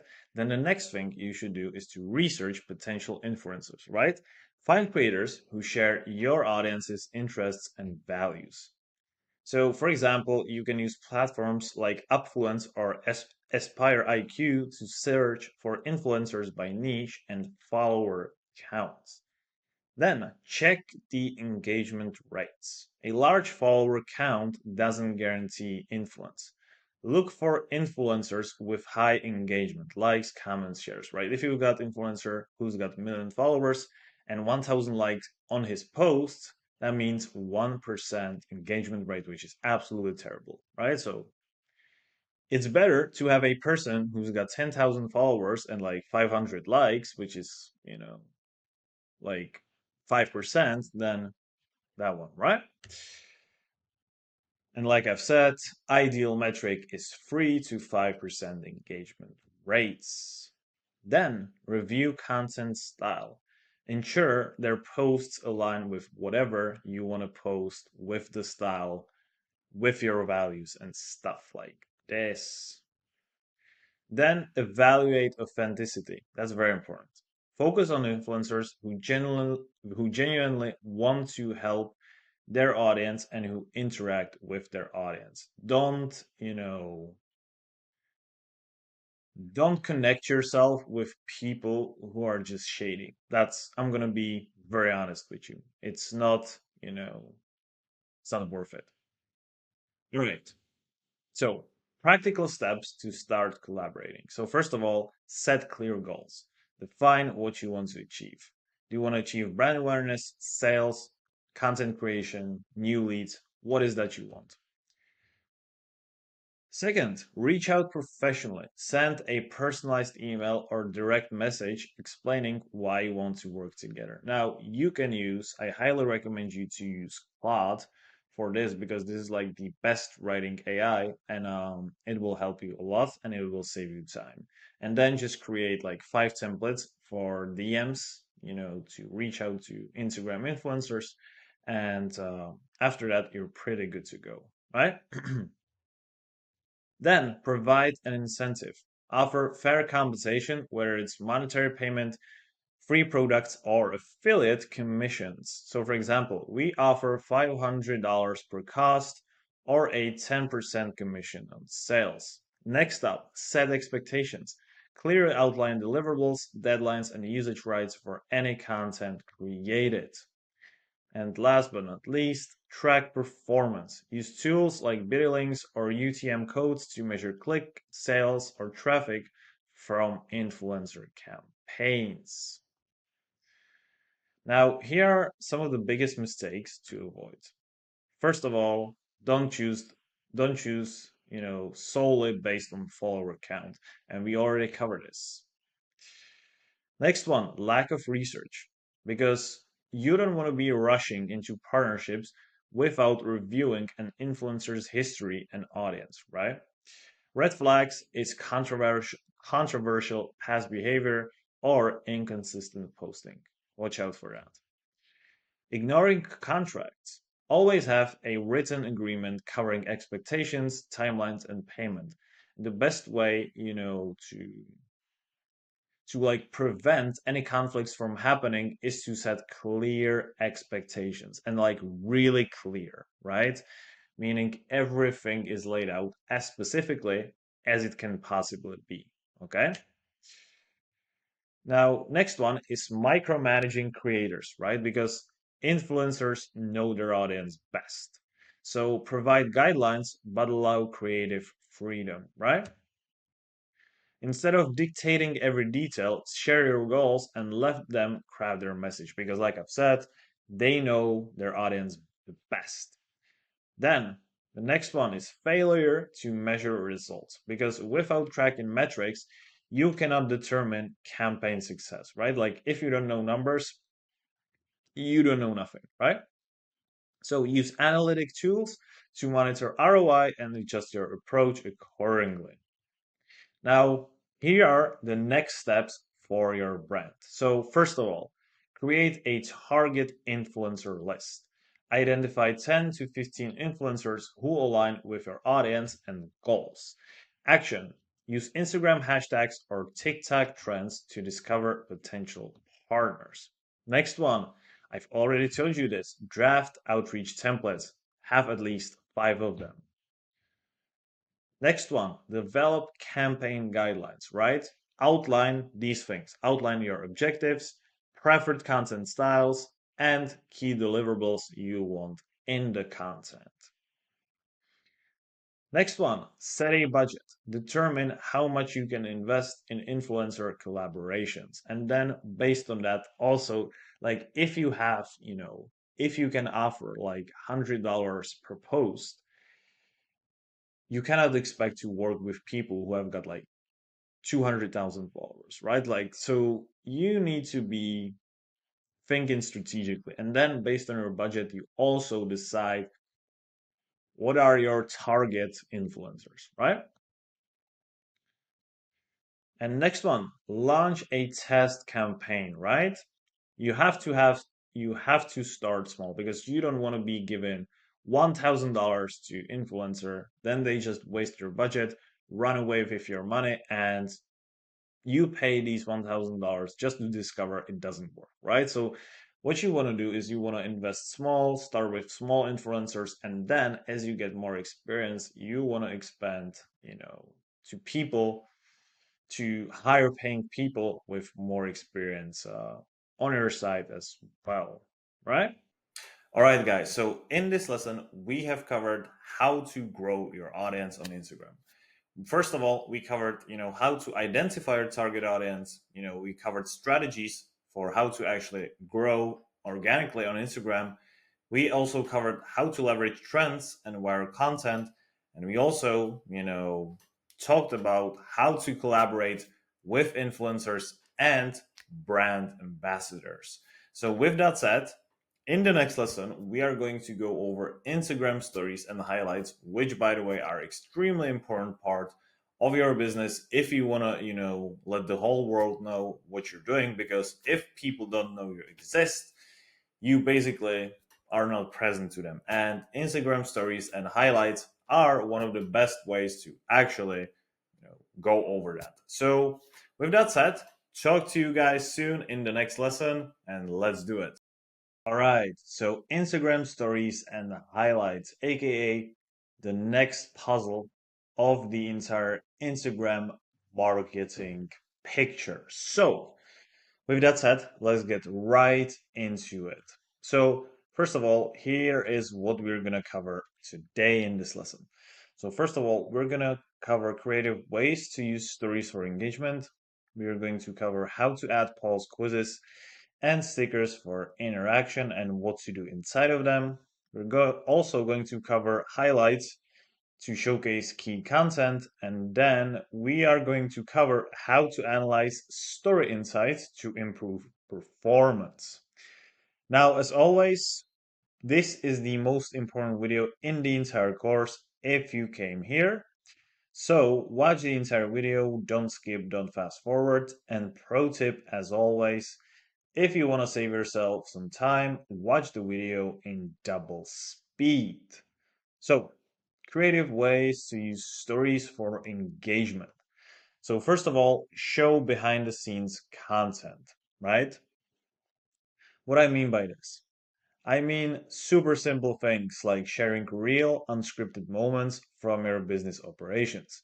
So, for example, film your team preparing for a major client presentation or setting up for a corporate event.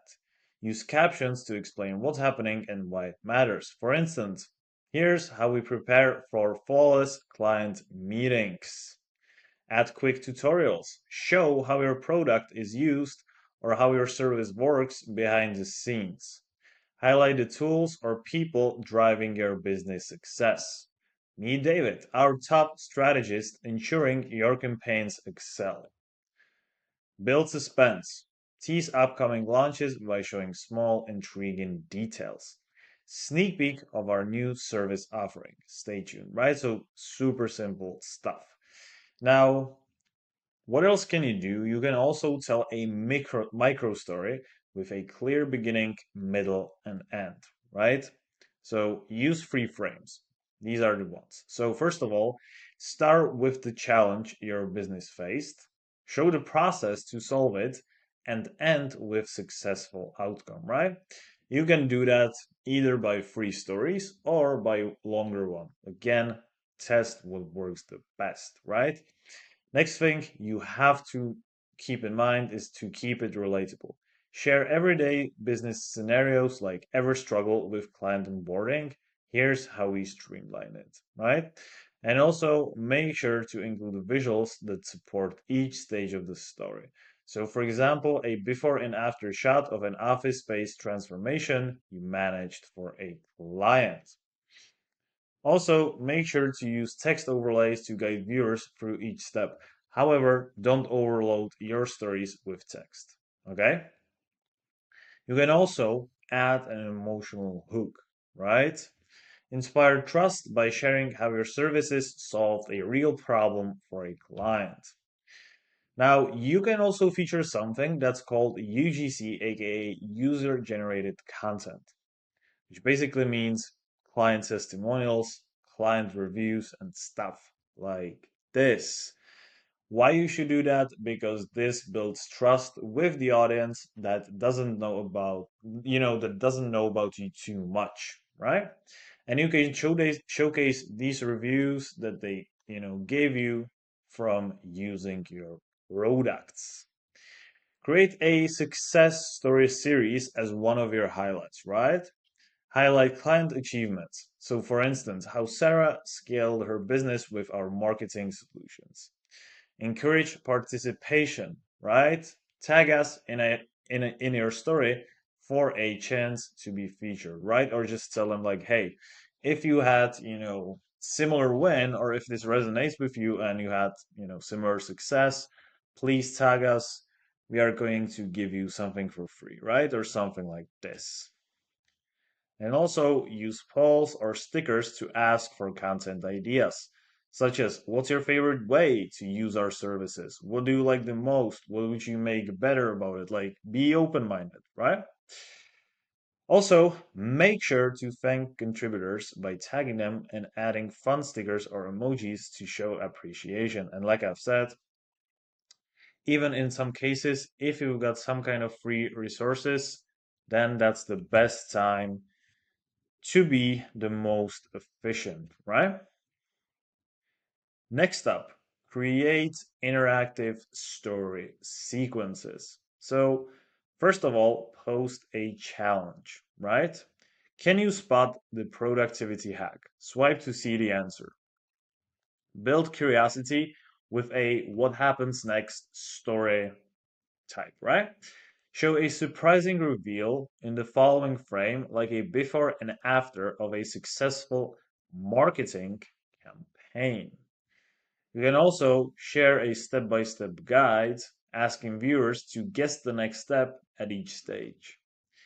You can also use a countdown timer for live events like webinars or product launches.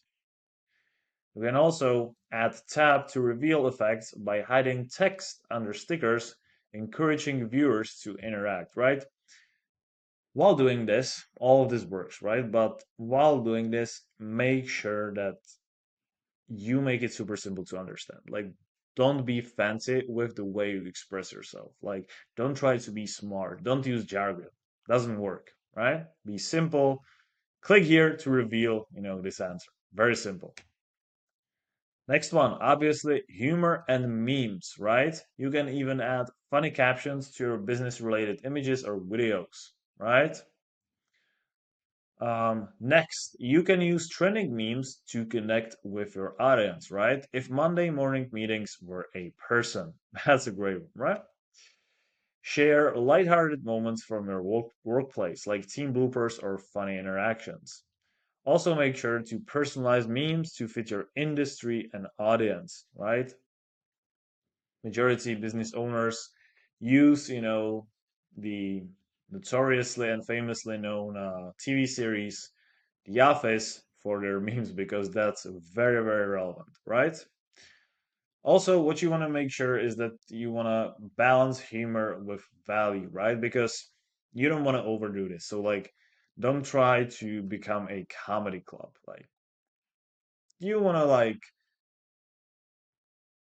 you know, 1 in 6 posts should be like basically like 15% of your posts should be like funny, but like you don't want to turn your business page to a meme page, right? So, yeah.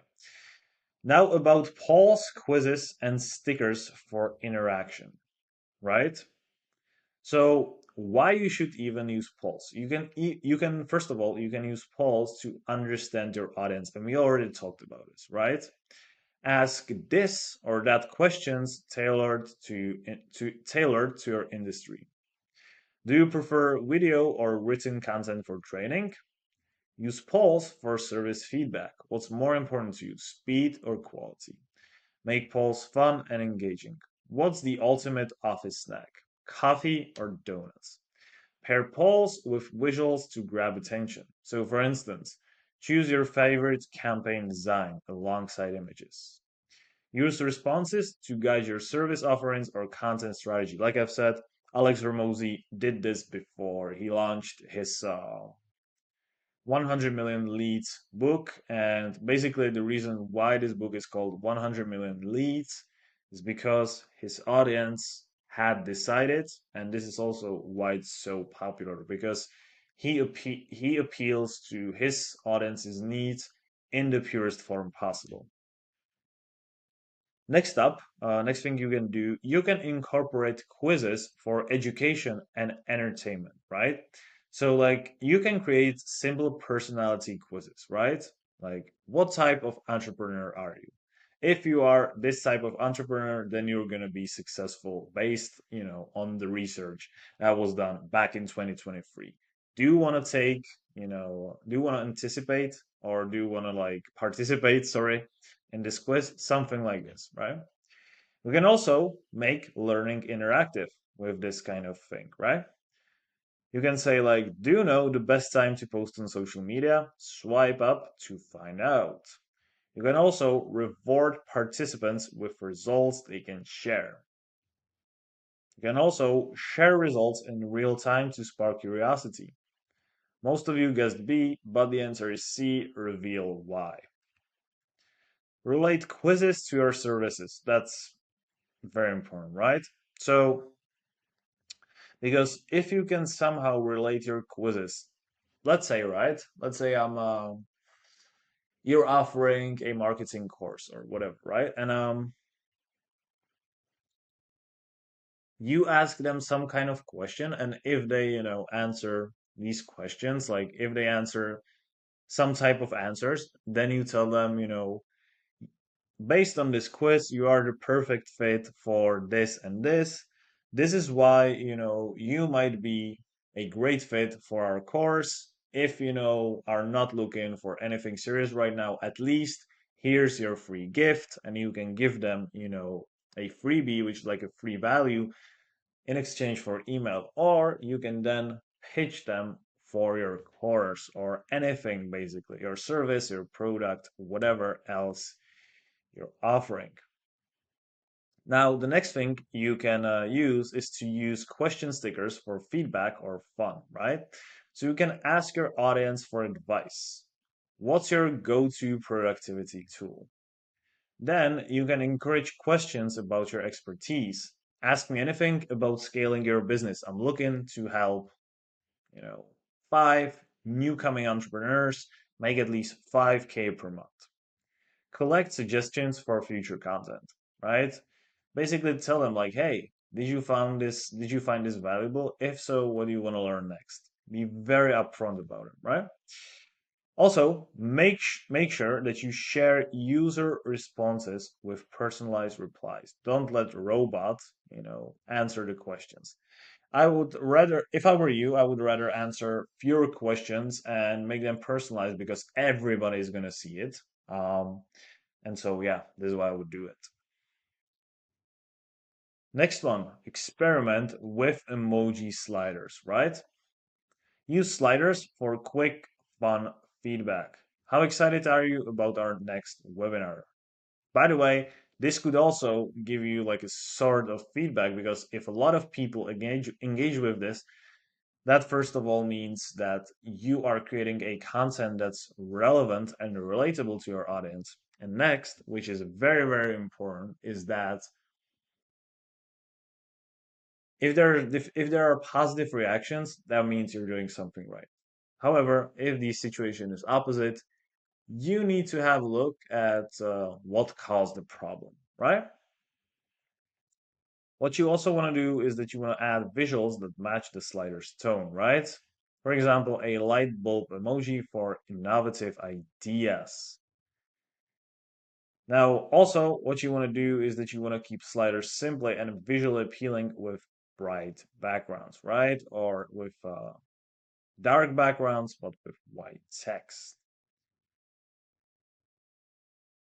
Now, what you can also do, but I wouldn't overdo it, is to incorporate countdown timers for urgency. Now, whenever you are, yeah, you see like all these things, but you can just read them. But like what I would say about this is make sure that whenever you present urgency, make sure your urgency is justified, meaning you give a legitimate reason behind why something's limited. Because if you just start throwing around random urgency reminders, your audience is quickly going to get sick and tired of it. And that's a last thing we want, right? We never ever want somebody else to get tired of that. So don't do that. Justify urgency is going to be great. It's going to be absolutely awesome. Now, using highlights to showcase key content. So, first of all, create themed highlight categories. So, organize highlights into categories like case studies, client win, and resources. Make sure they are easy to understand for your audience. Use short descriptive titles for each category, right? Results, events, services, YouTube, Twitter, testimonials, whatever. Group similar content together to make it easier to navigate, which, by the way, you do in these highlights, right? Now, we also want to make sure you update them regularly with your best performing stories and remove the outdated ones. That's great because like you don't want to have stories from like 2017, right? When, Instagram wasn't what it's right now. Next up, we already talked about it. Use branded covers. And what you want to do, right? I've already shown that, but let me just show you quickly. if we go on Canva, right, and we just click create new design, um, then it asks us what would we like to create. So Instagram, Instagram story highlight cover, and then if you get a paid plan from Canva, you can see that it's only available for people with working subscription. Then you can get these beautiful, customizable highlights. And now some of these are free, so let's just use these ones for example. And if you can really have a look at it, right, it's just nice. And like you can easily, right, you can easily edit the text, you can easily edit like the circle. You can easily edit around that, like everything, right? You can edit the text. It's great, everything. Um, Basically, I can play with it, change the color, change the font, so that's great. However, if I was you, or if I were you, I wouldn't waste time designing it, and I would just simply purchase the pro version, because that's like $20. And like, look at this design, like this is so sick and so amazing, right?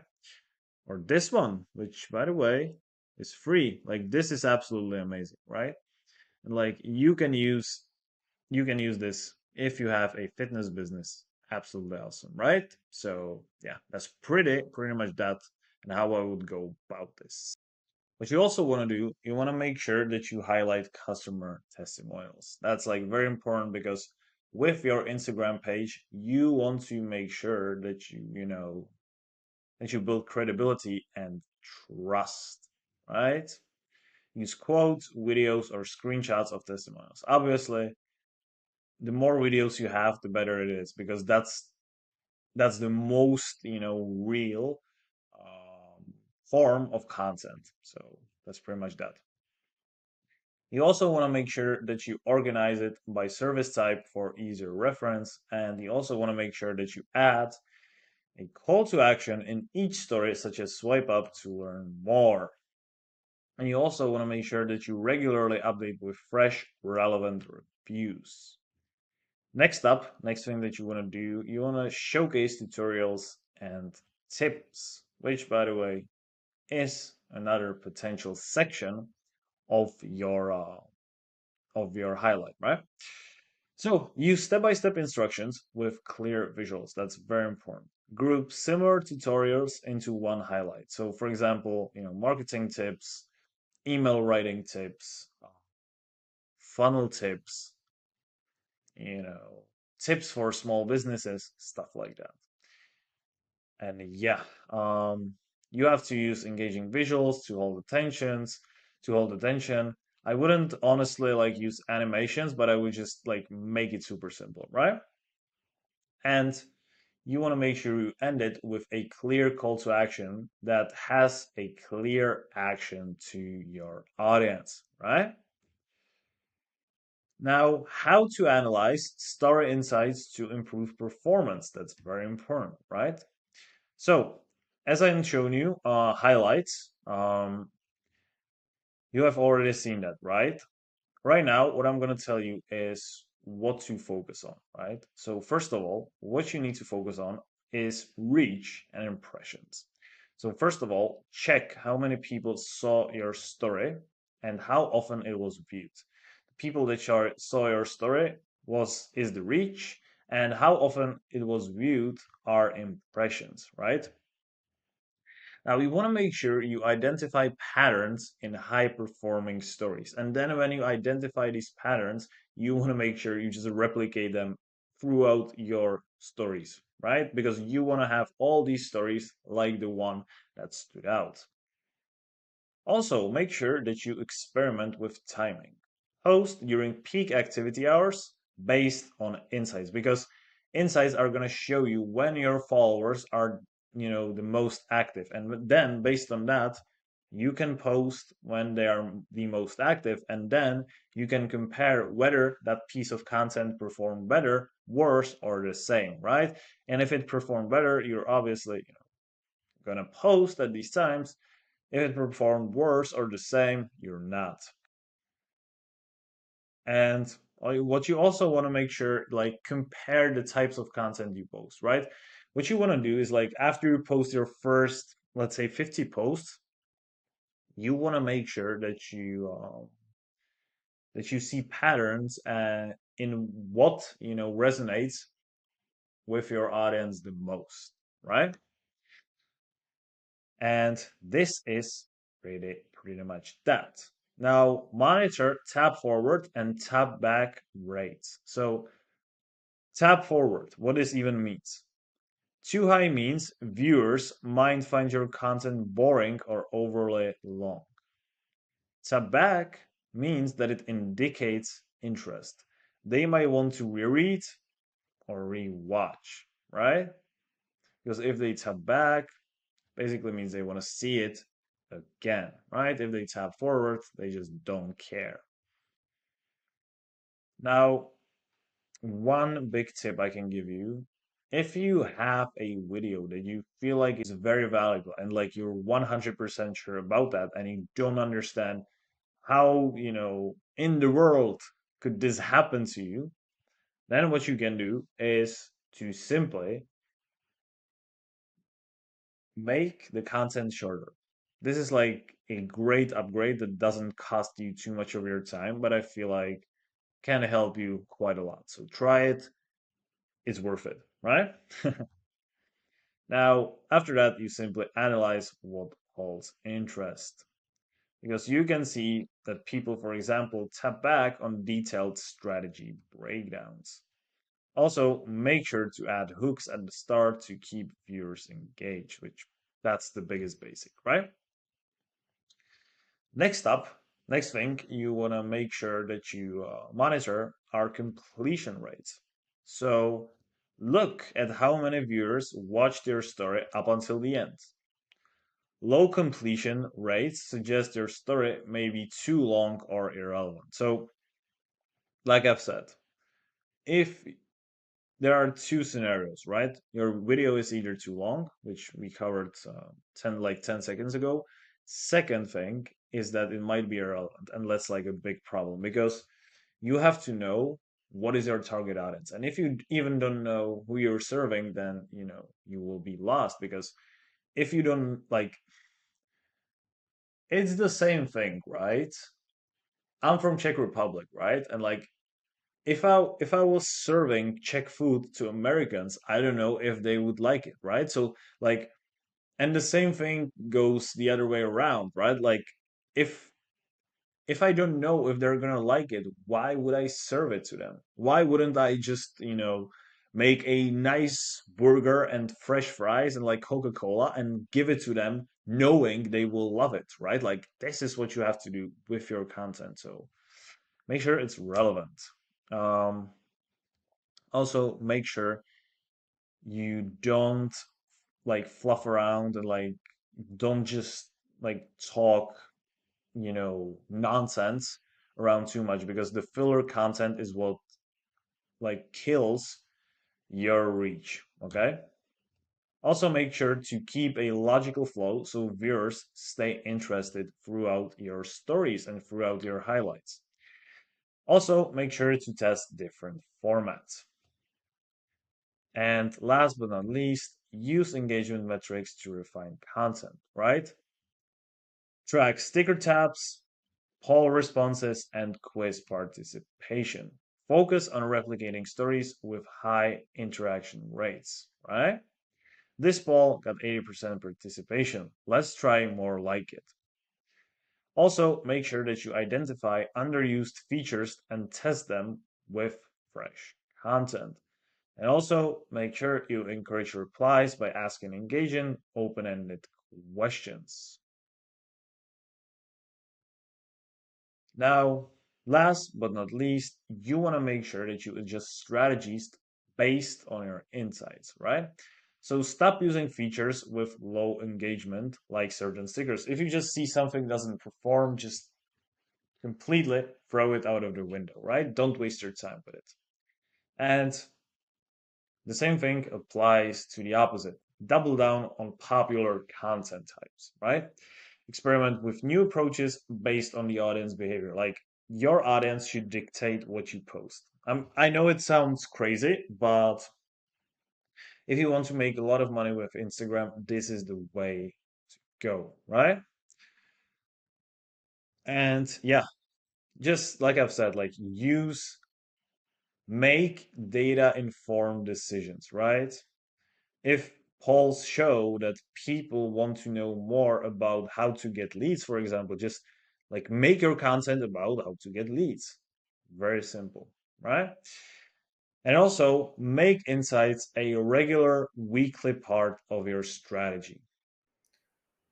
All right, guys. So in this lesson, we have covered how to use Instagram stories and highlights for making your business grow. We have covered how not to only, make them look like you're trying to flex on somebody else, but actually how to use them in a way that's constructive and that builds authority for your business. So that's the first thing. Second thing is, if you build authority for a business, you're obviously going to generate a lot of profit. So, with that said, let's get right into it. And I cannot wait to talk to you guys soon. All right. So, after we mastered stories and highlights that are highly connected with them, next thing we have to do is we actually have to learn how to create great Instagram reels. And this is what this lesson is going to be about.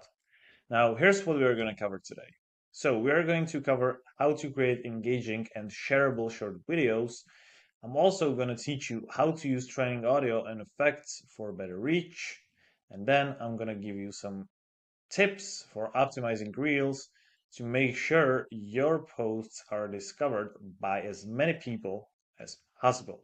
Now, warning, if you came this far, this is the most important video in the entire course by this moment. So please watch the entire video, don't skip, don't fast forward. And pro tip, as always, if you want to save yourself some time, watch the video in double speed. So, step by step guide to creating high impact Instagram reels. So, step number one, you have to strategize your content, right? So, first of all, you want to know what is the objective of the reel. Is it selling something, giving valuable info, or building, relationship and trust with your audience? Next one, you need to identify your target audience, right? This is what we already covered. If you haven't gone through that lesson, please go through that. There are some very important pieces of information that you need to know no matter what before you get into this lesson. Okay?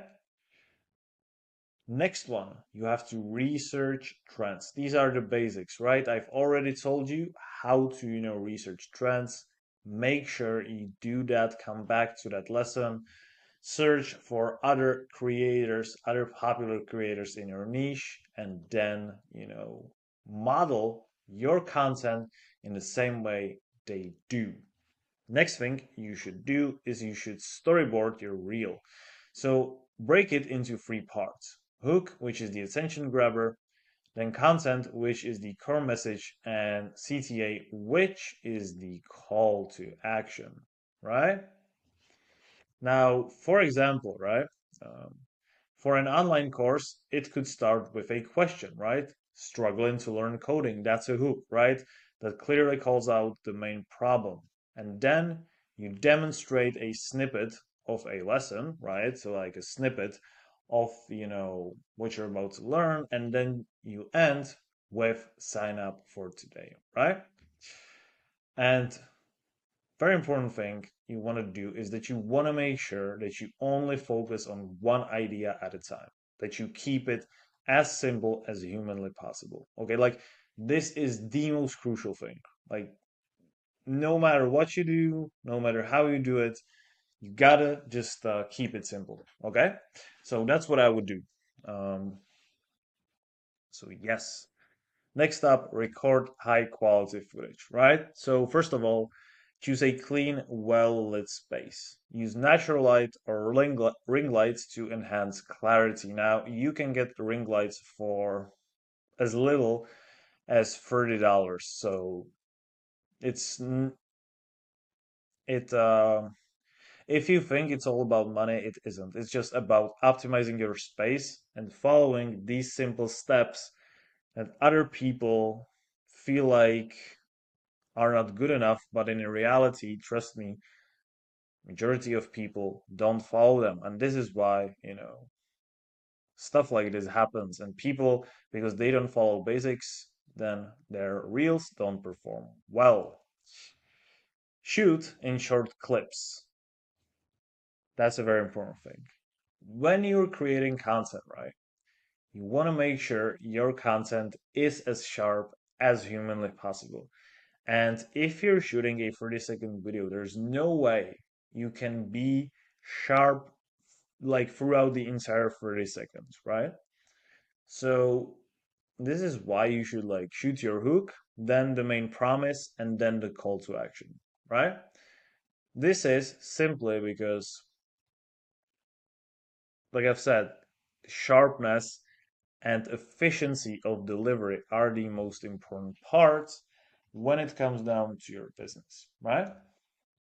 And next one, leverage angles and movement, right? So use dynamic angles to keep your reel visually interesting. So, for example, a car detailing business could alternate between close-ups of cleaning tools and wide shots of the car transformation. Next one, what you want to do is to ensure stability. So what I'm trying to say here is to simply use a tripod or stabilizer for steady footage, especially for close-ups or product demonstrations. And obviously, you want to record multiple takes because if you shoot everything on one try, it's never going to work out. Now, with that said, I'm going to show you one creator that I absolutely respect because he's got, in my opinion, one of the best reels in the world. His editing, his delivery, everything is just absolutely on another level. So let me show you. All right, so this creator's name is Devin Jado, right? He has literally got like, just make myself more. He's got like the best reels in the world, in my opinion.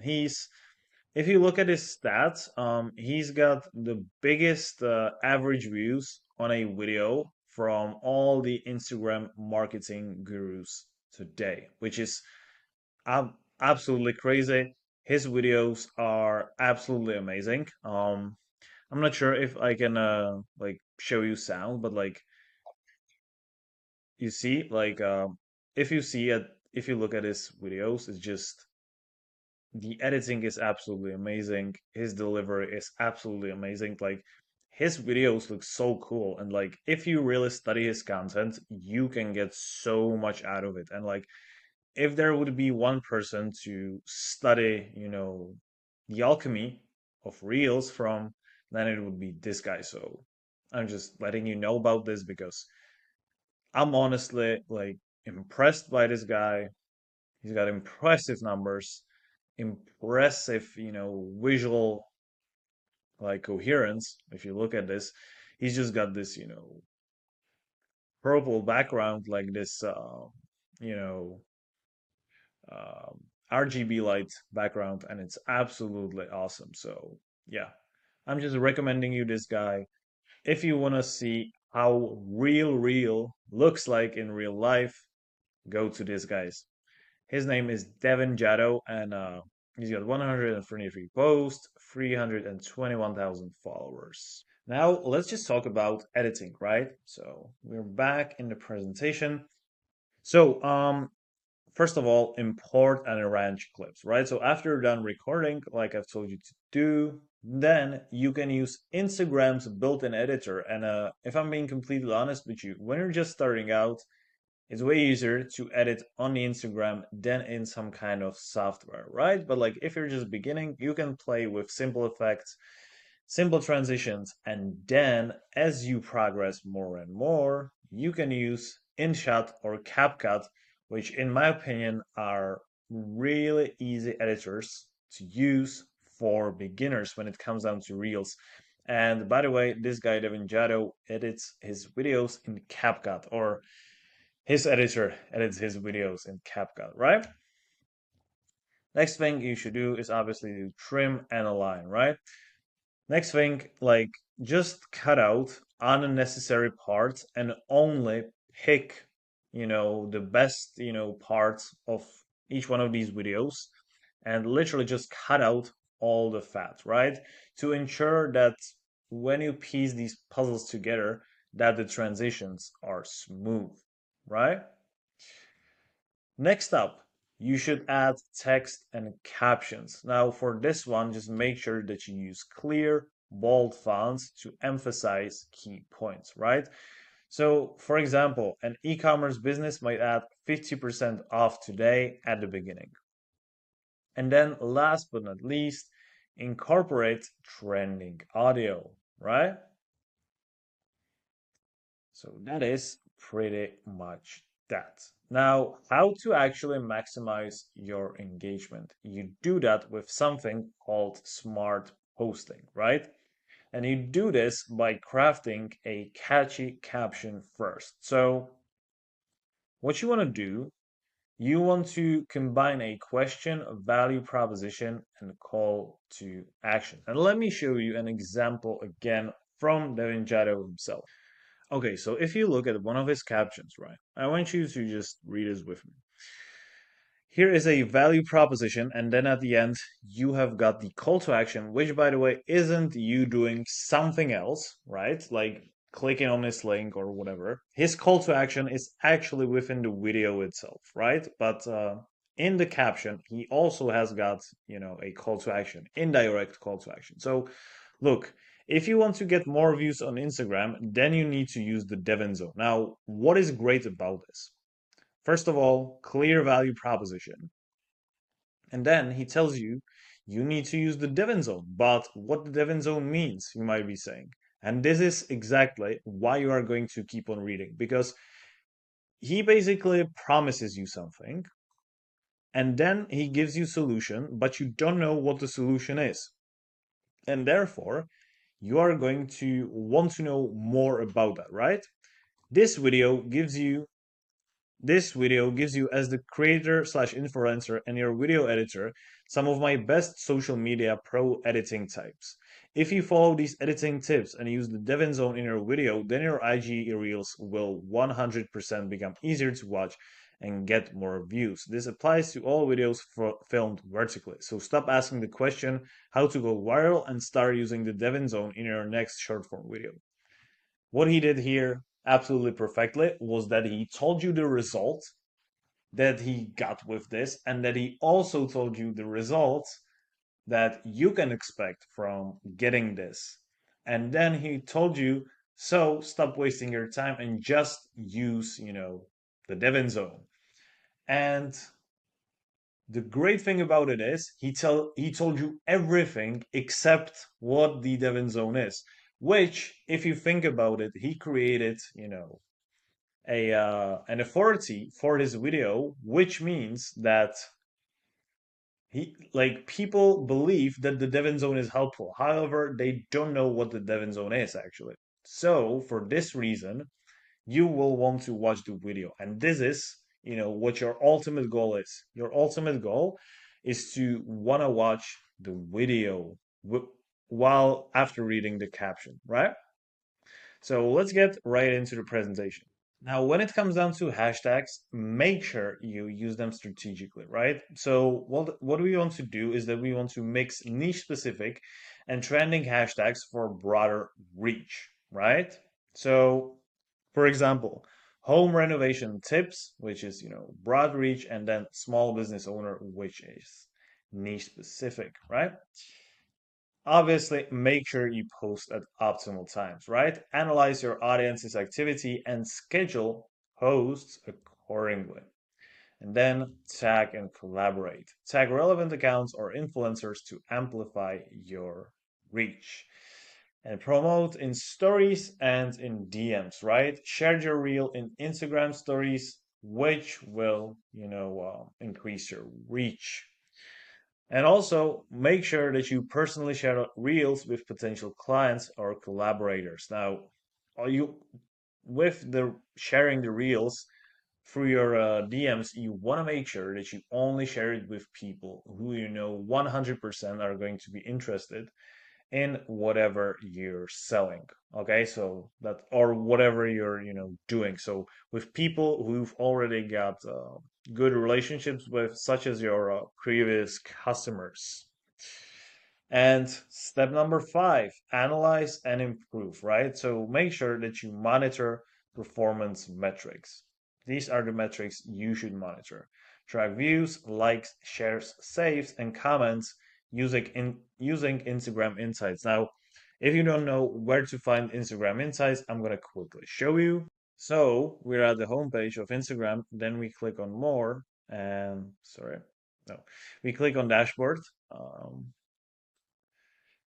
and then you have either you have ad tools or you have insights, right? And then you click on insights for content, and then you will see all the insights well before content. Obviously, I haven't, uploaded any content in the past 90 days, so I have no insights, which also means your insights will be only available for the past 90 days for the content that was released for the past 90 days. All right. Now, as I shared how to actually create great reels, let's just dive a little bit deeper, right? Let's just dive into how to use trending audio and effects for better reach on Instagram Reels. Now, before we move, to the tutorial, let me just simply tell you what even trending audio and effects mean on Instagram. Basically every single reel, if you don't have your custom audio, which could be you speaking, have got music in the background, and this music is audio, right? Now some of the songs that are released or some of the sounds gain huge popularity, and they gain huge popularity simply by other creators making them popular, right? So if Travis Scott releases a song and everybody uses Travis Scott's song within his reel, then it's a popular or trending audio, right? And this is how audio becomes popular. So what we are going to cover in this, how to actually gain an advantage when it comes down to these trending sounds and how to even spot them. So let's go on how to actually do it. So first of all, you need to search for trending audio, right? And what you want to do is that you want to open the Instagram app and navigate to the Reels section, right? Then you want to scroll through Reels and pay attention to audios with the upward arrow symbol. Tap the audio name to see how other creators are using it, right? You will see other videos that were made with by using the same video. Then save the audio by selecting Save Audio for future use. Next thing you want to do is to preview and analyze, right? Before committing to an audio clip, tap Use Audio to preview its vibe, right? You first want to see how it will even look like before you use it, right? Check out the beat, tone, and mood align with your content's message. Next thing you should do is to study top performing reels that use this audio to understand their structure. Next thing that you want to do is that you want to make sure your audio matches with your content, right? Or not your audio, but like the audio you've chosen. And what you want to do is that you want to plan your content around the rhythm of the audio, right? For instance, match transitions or movements to the beats, right? Like when you hear, very explosive beat, or if you hear like very interesting transitions within the audio, you want to match it with your video and do that transition as well. When the music should dictate, how the video is being trimmed, basically. The video needs to be to the beat, right? Think of it as dancing, right? They all dancers also dance to the music. The music dictates how they move, not the other way around. The same thing should be with your reels. Now, the next thing that you should do is to obviously create a reel with this saved audio, right? Tap the plus icon and choose reel to start recording. Select your saved audio from the audio section. Film or upload clips that sync naturally with the music's tempo. So you can either, use the trending audio while recording the reel, or you can just simply like save the sound and then trim it in CapCut and make it better. Both ways work. The next thing you should do is to enhance with effects, right? While editing, you can click on the effects icon and explode the trending category. Choose an effect that complements your theme, whether it's playful, dramatic, or artistic. That doesn't matter. Just the effect's intensity to ensure it doesn't overshadow your content. Then edit and refine. And the last thing, finalize and post. Make sure that you double check synchronization between visuals and sound. And that is pretty much that. All right. So after we've gone through how to actually use effects and trending sounds to your advantage, we now are going to go over how to optimize Reels for discoverability, right? So let's do it. So first of all, make sure that you have high quality footage. No calculator, camera, videos like, okay? Use natural or professional lighting to ensure clarity. Record the videos in vertical form with a resolution of at least 1080p, which is full HD. Uh, Instagram is optimized for full HD, so make sure you use this type of resolution. Also, what you want to make sure that you do is that you actually, you want to make sure like get an iPhone. Just get an iPhone. Like I feel like they have the best videos and like it costs like $300 to $400. And I feel like they're just affordable.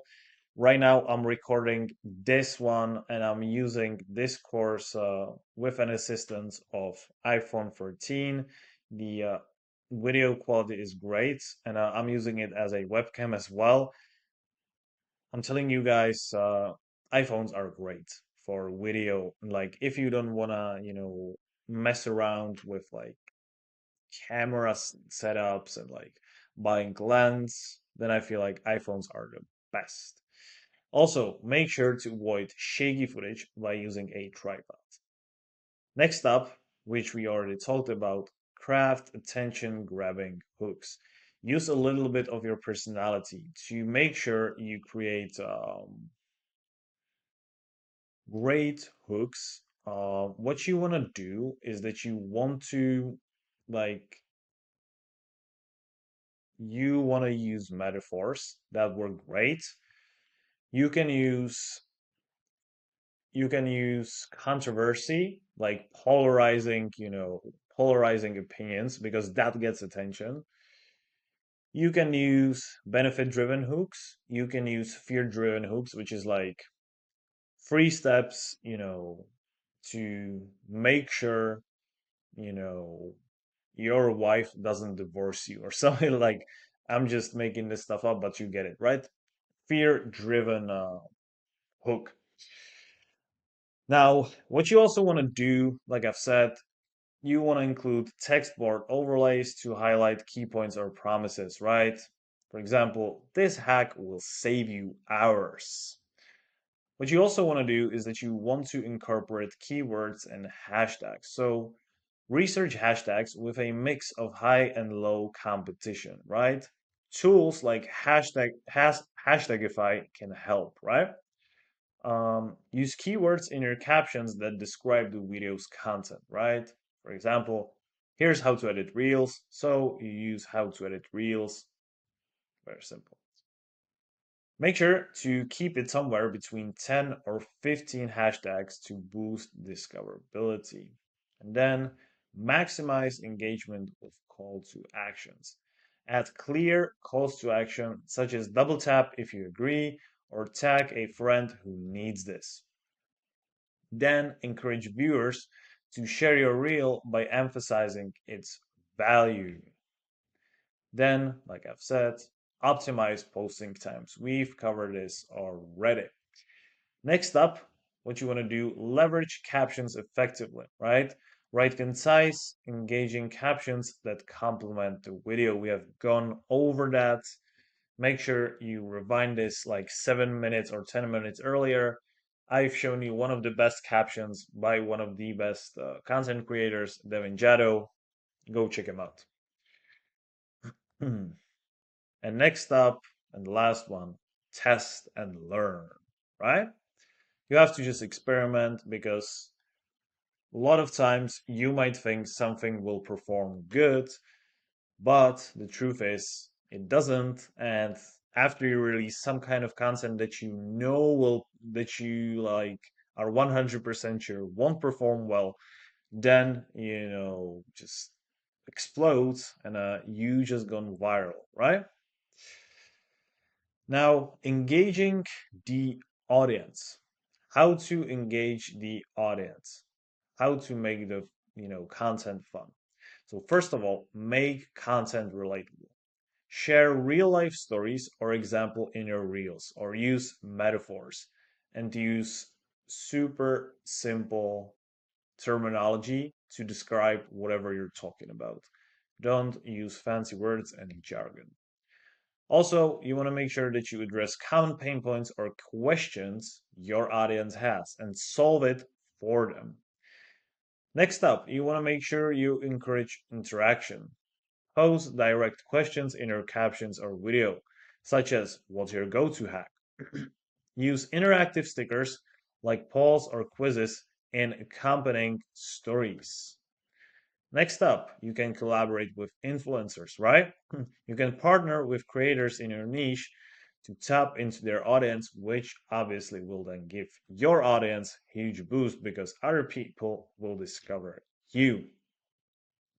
And you do that by co creating content that aligns with trending themes, which, by the way, if you partner up with great influencers, they will help you with that, right? And then you can also add accessibility features, right? You want to make sure that you enable auto captions for viewers who watch without sound, right? Highlight critical points with bold text overlays, right? Like you want to make sure like that your captions within the video are great as well, right?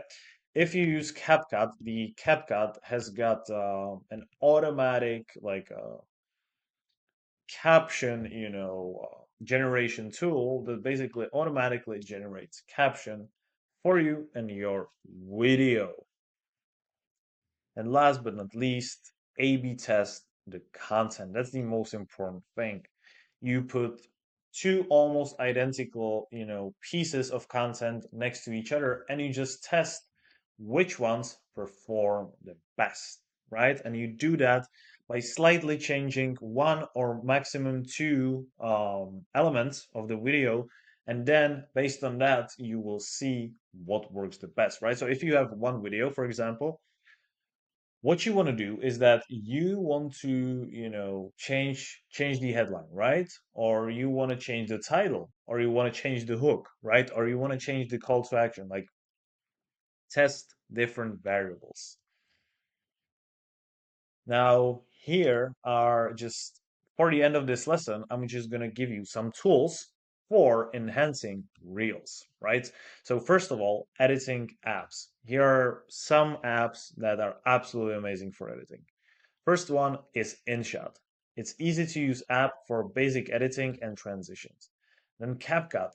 This lets you edit like a master, like a pro, and it's very easy to navigate through, especially for beginners. Like I've never seen tool so beginner friendly but so advanced at the same time. Then Canva, we already talked about this. Now, lighting and filming equipment. So, first of all, you can have, ring lights for consistent lighting in indoor settings. I'm just going to show you like which ones can you buy from Amazon, like very simple. You're not going to invest too much, by the way. So we are in Amazon or on Amazon. You can see $18, $29. You can even change colors in these. That's absolutely phenomenal. You see $29, 29, yeah, around $30. Some of these are obviously more advanced, which are, these ones for 93. But like I've said, all you need, to be honest with you, is either this one or this one. And if you want to like RGB colors, then you can pick this one. Like these are the ones I would go for, right? Now the next thing you need to have is gimbals, right? So just go quickly or this one. Yeah, that's literally just a stabilizer, right? $75, $51. You can literally just go with this one. 36. I wouldn't use like so cheap stabilizers, but yeah, I would at least go for the ones for $50. I've got some, experience with this, and 51 is great. Yeah, what do we want to have next? Um, Microphone, or, or PC, right? Because you also need microphones, right? Yeah, very simple, very effective. I would go, if I'm being completely honest with you, the microphone I'm currently using is sorry, Rode, um, mini mic, yes. Let me just see. Yes, this one. I've been using this one for over a year, only $99. High quality, great stuff. Would recommend this to everyone who's just starting out. Now, for the analytics tools, I would just recommend you to use Instagram Insights and then Metricool or Layer, which basically lets you analyze trends and schedule posts, right? Then how to track trends. So follow hashtags like hashtag real trend alert or viral audio. That's the easiest way to do that. Also, make sure to use websites or newsletters that summarize weekly Instagram trends. And if I can recommend you one profile, I'll show you. I've shown this profile to you at the beginning of this course. The guy called Marketing Harry. I'm just gonna quickly show him to you. Yep, this guy right here called Marketing Harry. He's absolutely unbelievable. I would recommend him to anyone. He's absolute goat. He gives you absolutely amazing tips and tricks every single day. And if you're a beginner, you will learn so much just from his free content. Okay, so make sure you take the advantage of it because it's absolutely unbelievable stuff. Now, with that said, let me just give you some pro tips for long-term success.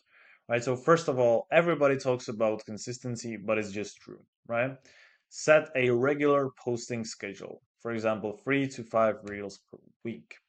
Keep your branding consistent with similar colors, fonts, and tones.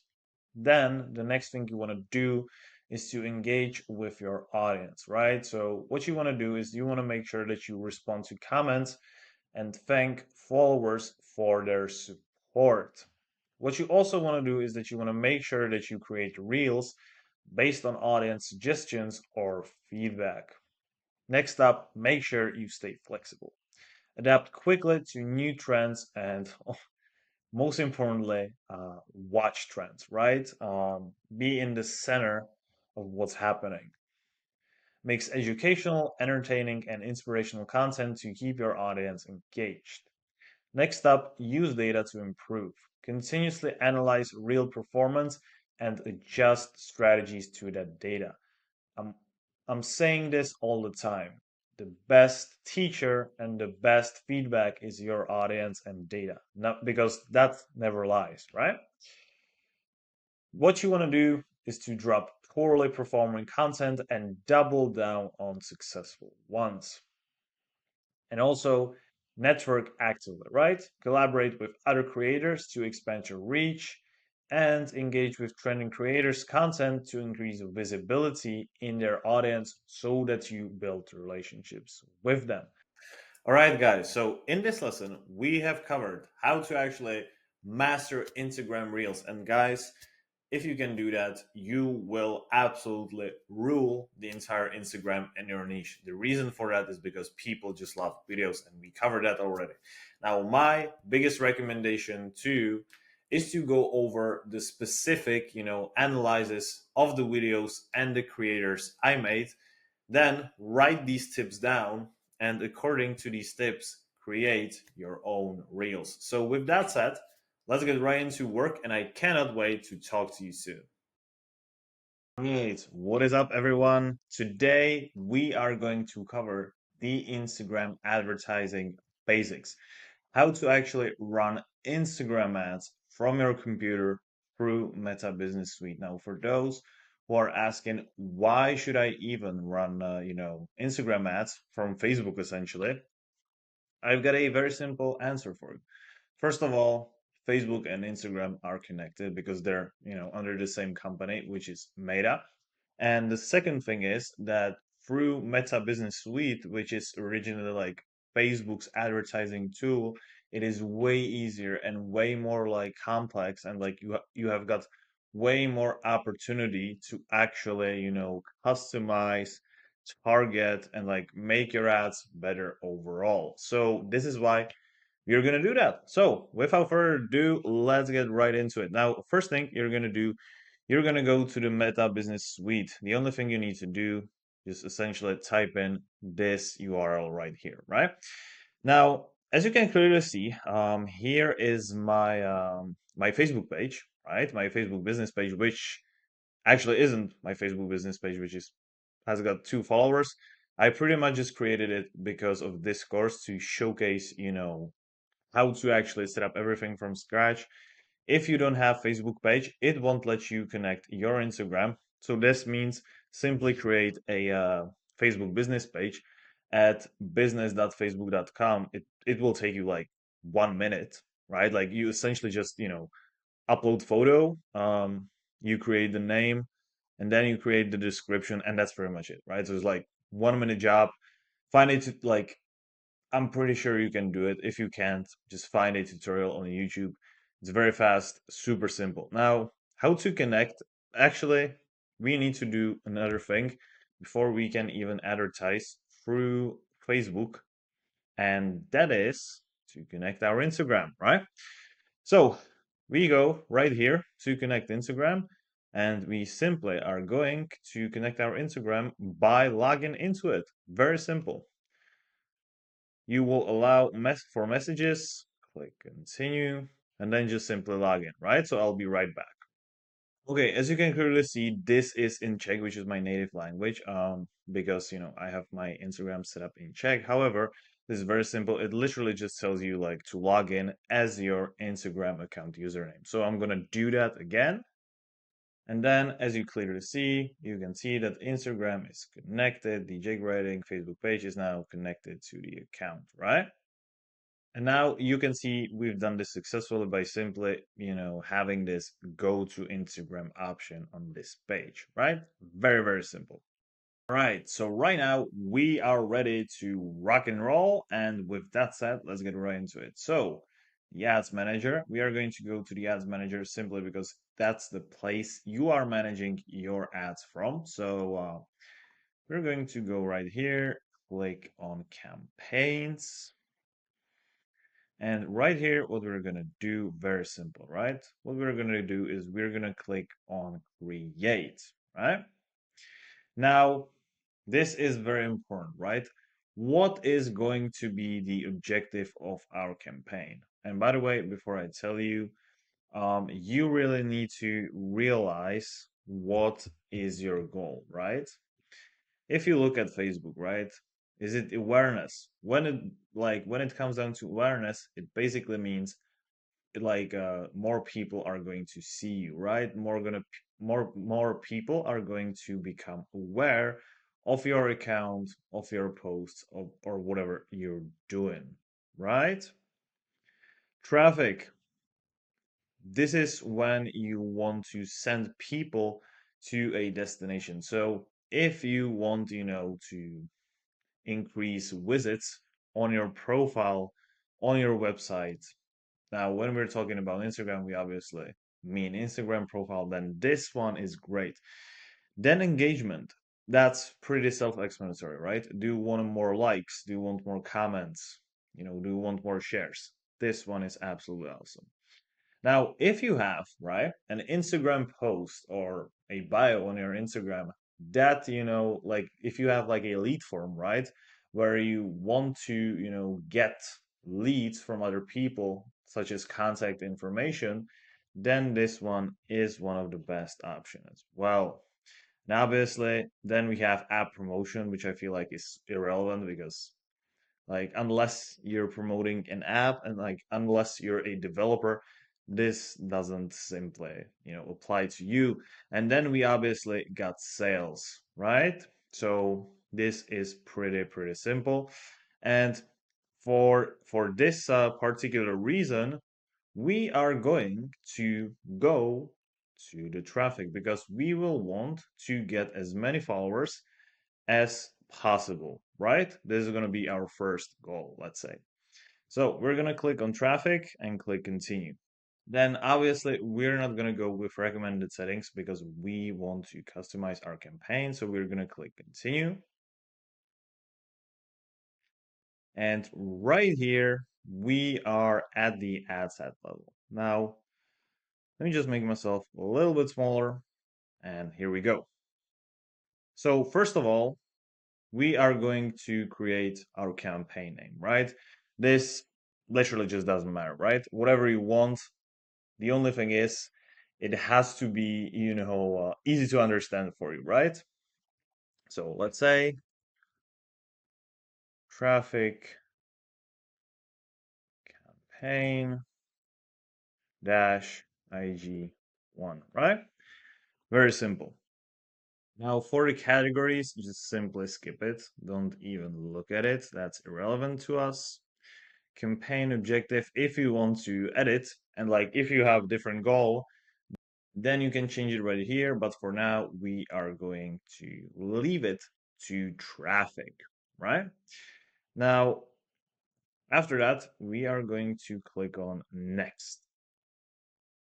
And the next thing we are going to do is we are going to name our ad set.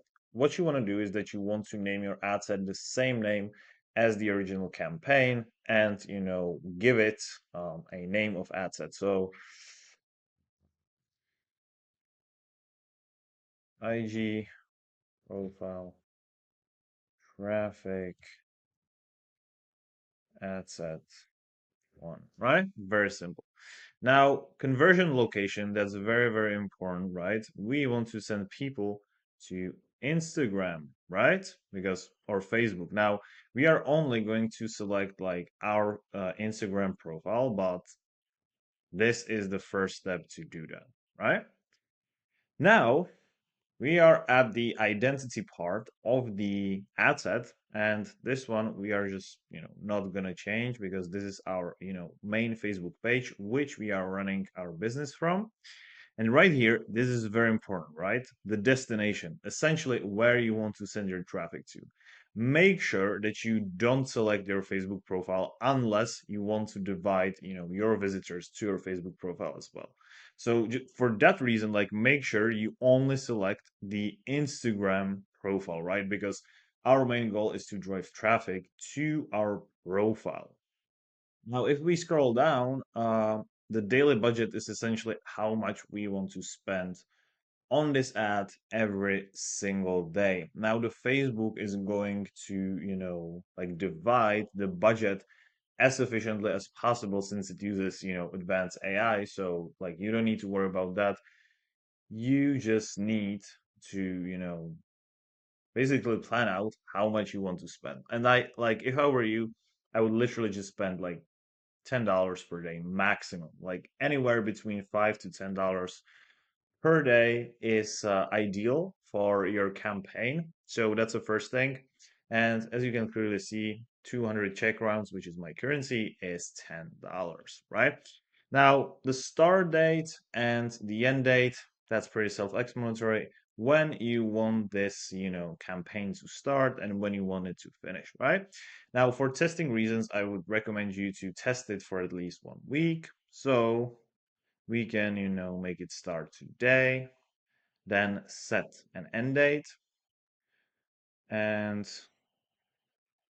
yes, 6th March 2025 is going to be an end date, which is going to be 1 week later, right?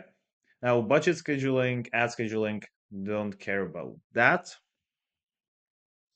And now the audience controls, and this is one of the most important, if not the most important topics of the entire ad setting.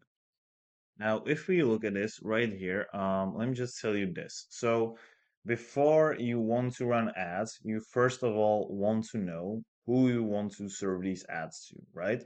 And what I mean by this is very, very simple. So if you really think about it, right? You can have the best Instagram profile in the world, let's say about football, right? But we will take an extreme approach, right? If you target people who are interested in cooking and makeup, you can literally, and I mean literally, you can have like 24/7 live cameras in Cristiano Ronaldo's house, and the content is still going to be irrelevant to those people, right? Why is that? Simply because they're not craving this type of content, right? They would rather see, a recipe for a burger, for example, right? So, with that said, this is why targeting people is the most important thing, especially targeting the right people. That's what I wanted to say is, the most important thing when it comes down to running ads. It doesn't matter if it's Facebook, Instagram, TikTok, YouTube, whatever. You need to put your ads in front of people who are actually going to appreciate whatever you have, to like serve them. So we are going to do that right now. Now let's just see, right? So the age, right? You first wanna let me tell you this. What you want to do is you want to research your target audience with as much detail as humanly possible. And I'll tell you which things you need to know before you can proceed. But I'll just give you some small tips, and then what you're going to do is very simple. You're going to go to ChatGPT and you're just going to ask ChatGPT to give you as detailed information about your target audience that you're serving, and just ask it for certain characteristics that Facebook wants you to fill out, right? So first of all, the age. You obviously cannot, include 18 to 65. Like that's, that's crazy, right? Like you have to find an age group, right? So if it's like, younger people, it could be anywhere from like 18 to 25, right? That's like relevant group, right? Now, gender. Let's just imagine we are promoting a football Instagram page, right? Because I want to give you a clear example. So, gender, obviously is going to be men. Age is going to be anywhere from 18 to 50. That's what I feel like is very relevant. And right here, we need to do something called detailed targeting. And this is basically finding these people, based on their interests, hobbies, income, basically trying to find as relevant people to the page you're promoting as possible. So let's just have a look. So we're going to click on browse, and here you can see three groups, right? Demographics, interests, and behaviors, right? So education, education level, fields of study, schools, undergrad years. Like you can literally, right? You can literally just, type in, in high school, it's specified, some college, professional. You basically want, right? You basically want to include as many specifics about that demographic as possible, right? Interests, right? So food and drink, right? You're gonna definitely do beer, um, beverages, energy drinks, and coffee, definitely, right? It's like um, sports and outdoors, sports. So that's gonna be, where do we have football? What is going on right here? Why does Facebook not have football? Um,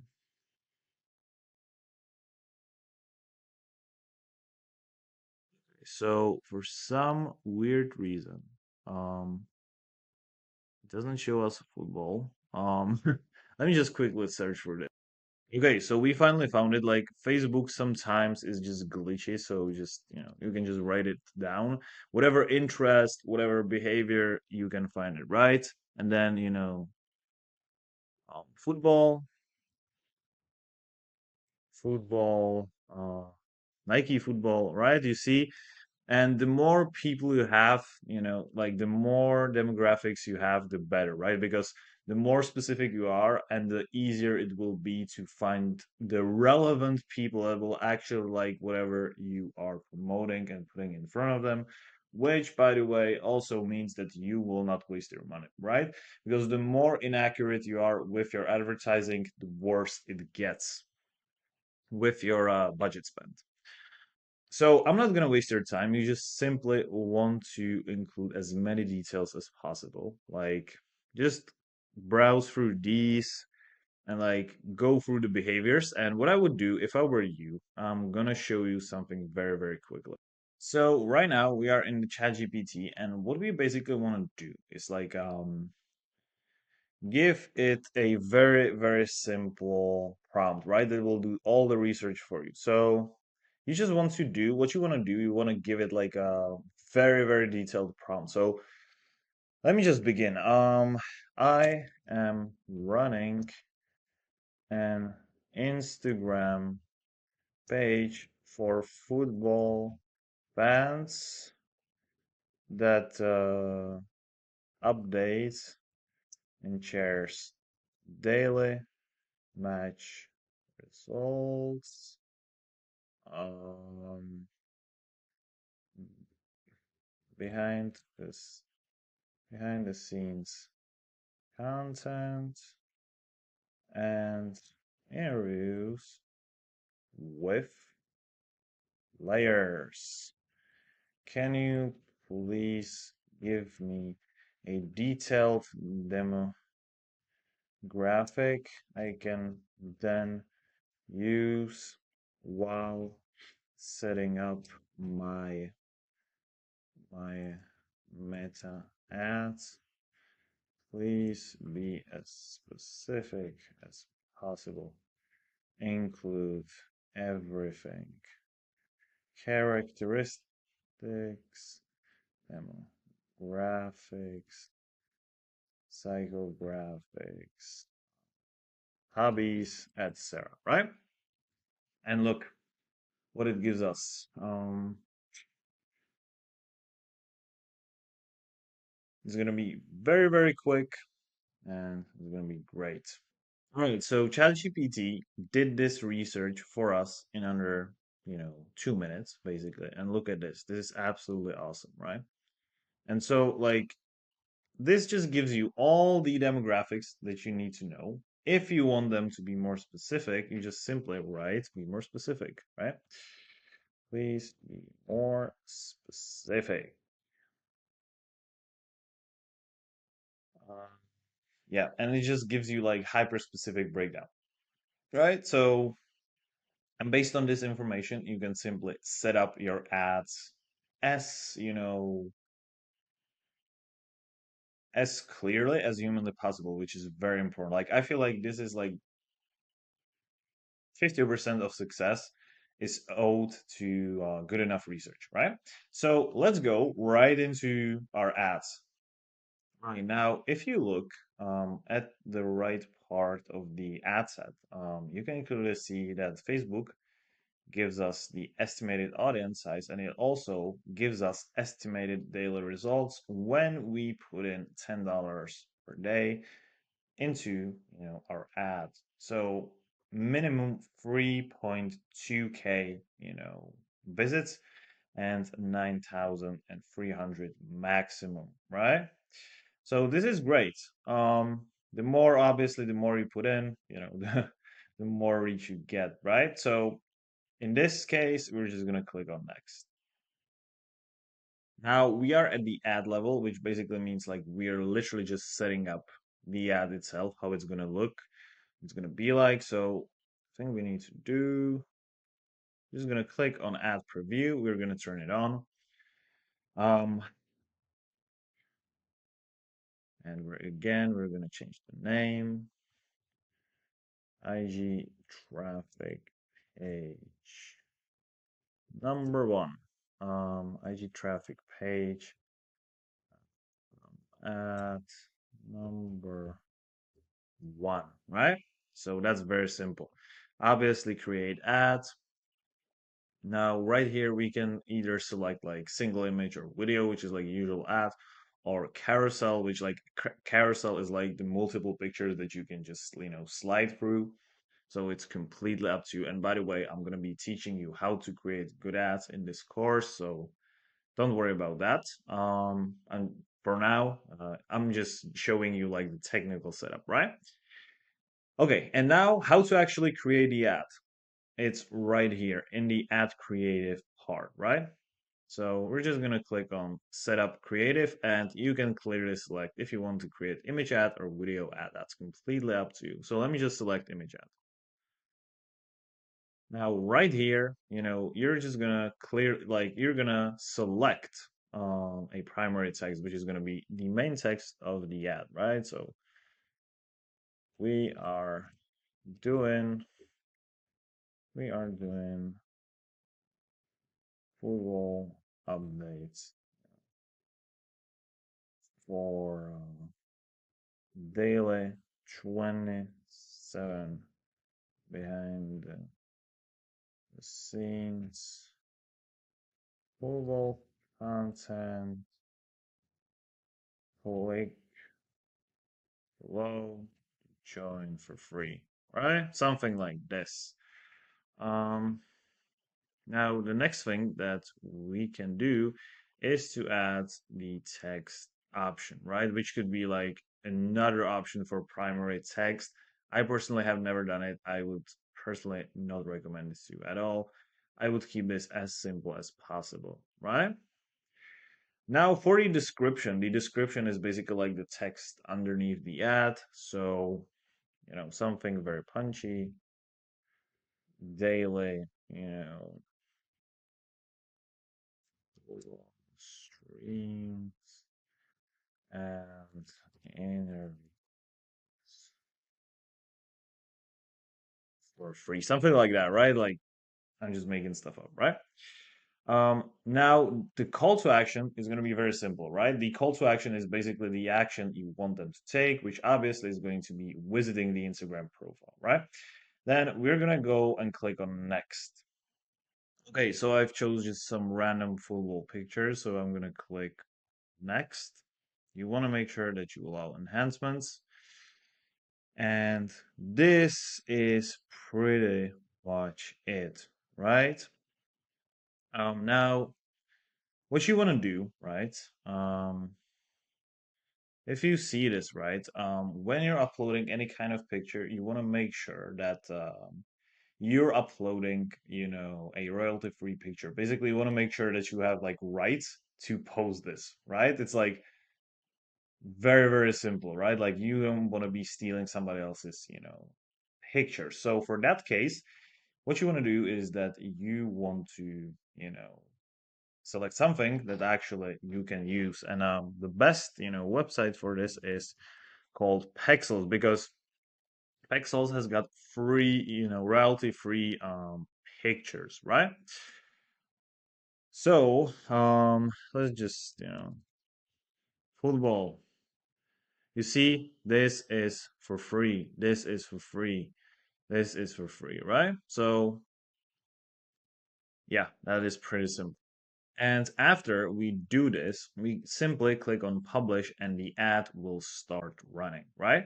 Now, let me tell you something more about advanced targeting of customers, which is very, very important because when we, let me just quickly close this one. Also, let me make myself bigger. So when we first, nail down the audience, meaning, we defined our target audience, then as you get more experience and as you get, more visits on your profile, this essentially means that you will need to, expand on your audience targeting, right? And you need to use more advanced techniques. And these two advanced techniques are called custom audiences and lookalike audiences, right? And with that said, let me first tell you what they are, right? So custom audiences, just imagine, you get traffic to your Instagram site, right? And on your Instagram site, you've got, traffic that has gone on your website, on your YouTube channel. You can even have an email list, basically different traffic than from Instagram, right? And you want to use this same traffic, these same people who were on your website, on your email list, to get them on your Instagram page, right? Now, this is exactly for what the custom audiences are created for, right? To, squeeze out as much as possible out of your current visitors and out of your current audience, right? So that's the first thing. And then the lookalike audience, that's another hack, right? So imagine you've already created your custom audience and you've got some success with it, right? However, the problem is there's not too much of them. So what do? You want to find more of the same people as, these, custom audiences are, right? And for this case, there we have lookalike audiences. The lookalike audience of the lookalike audience feature of Facebook is essentially created because, you can get more of the same customers, more of the custom audience, like lookalike audience that you already got so that you can double down on your success, right? You basically get more of what already works with lookalike audiences, right?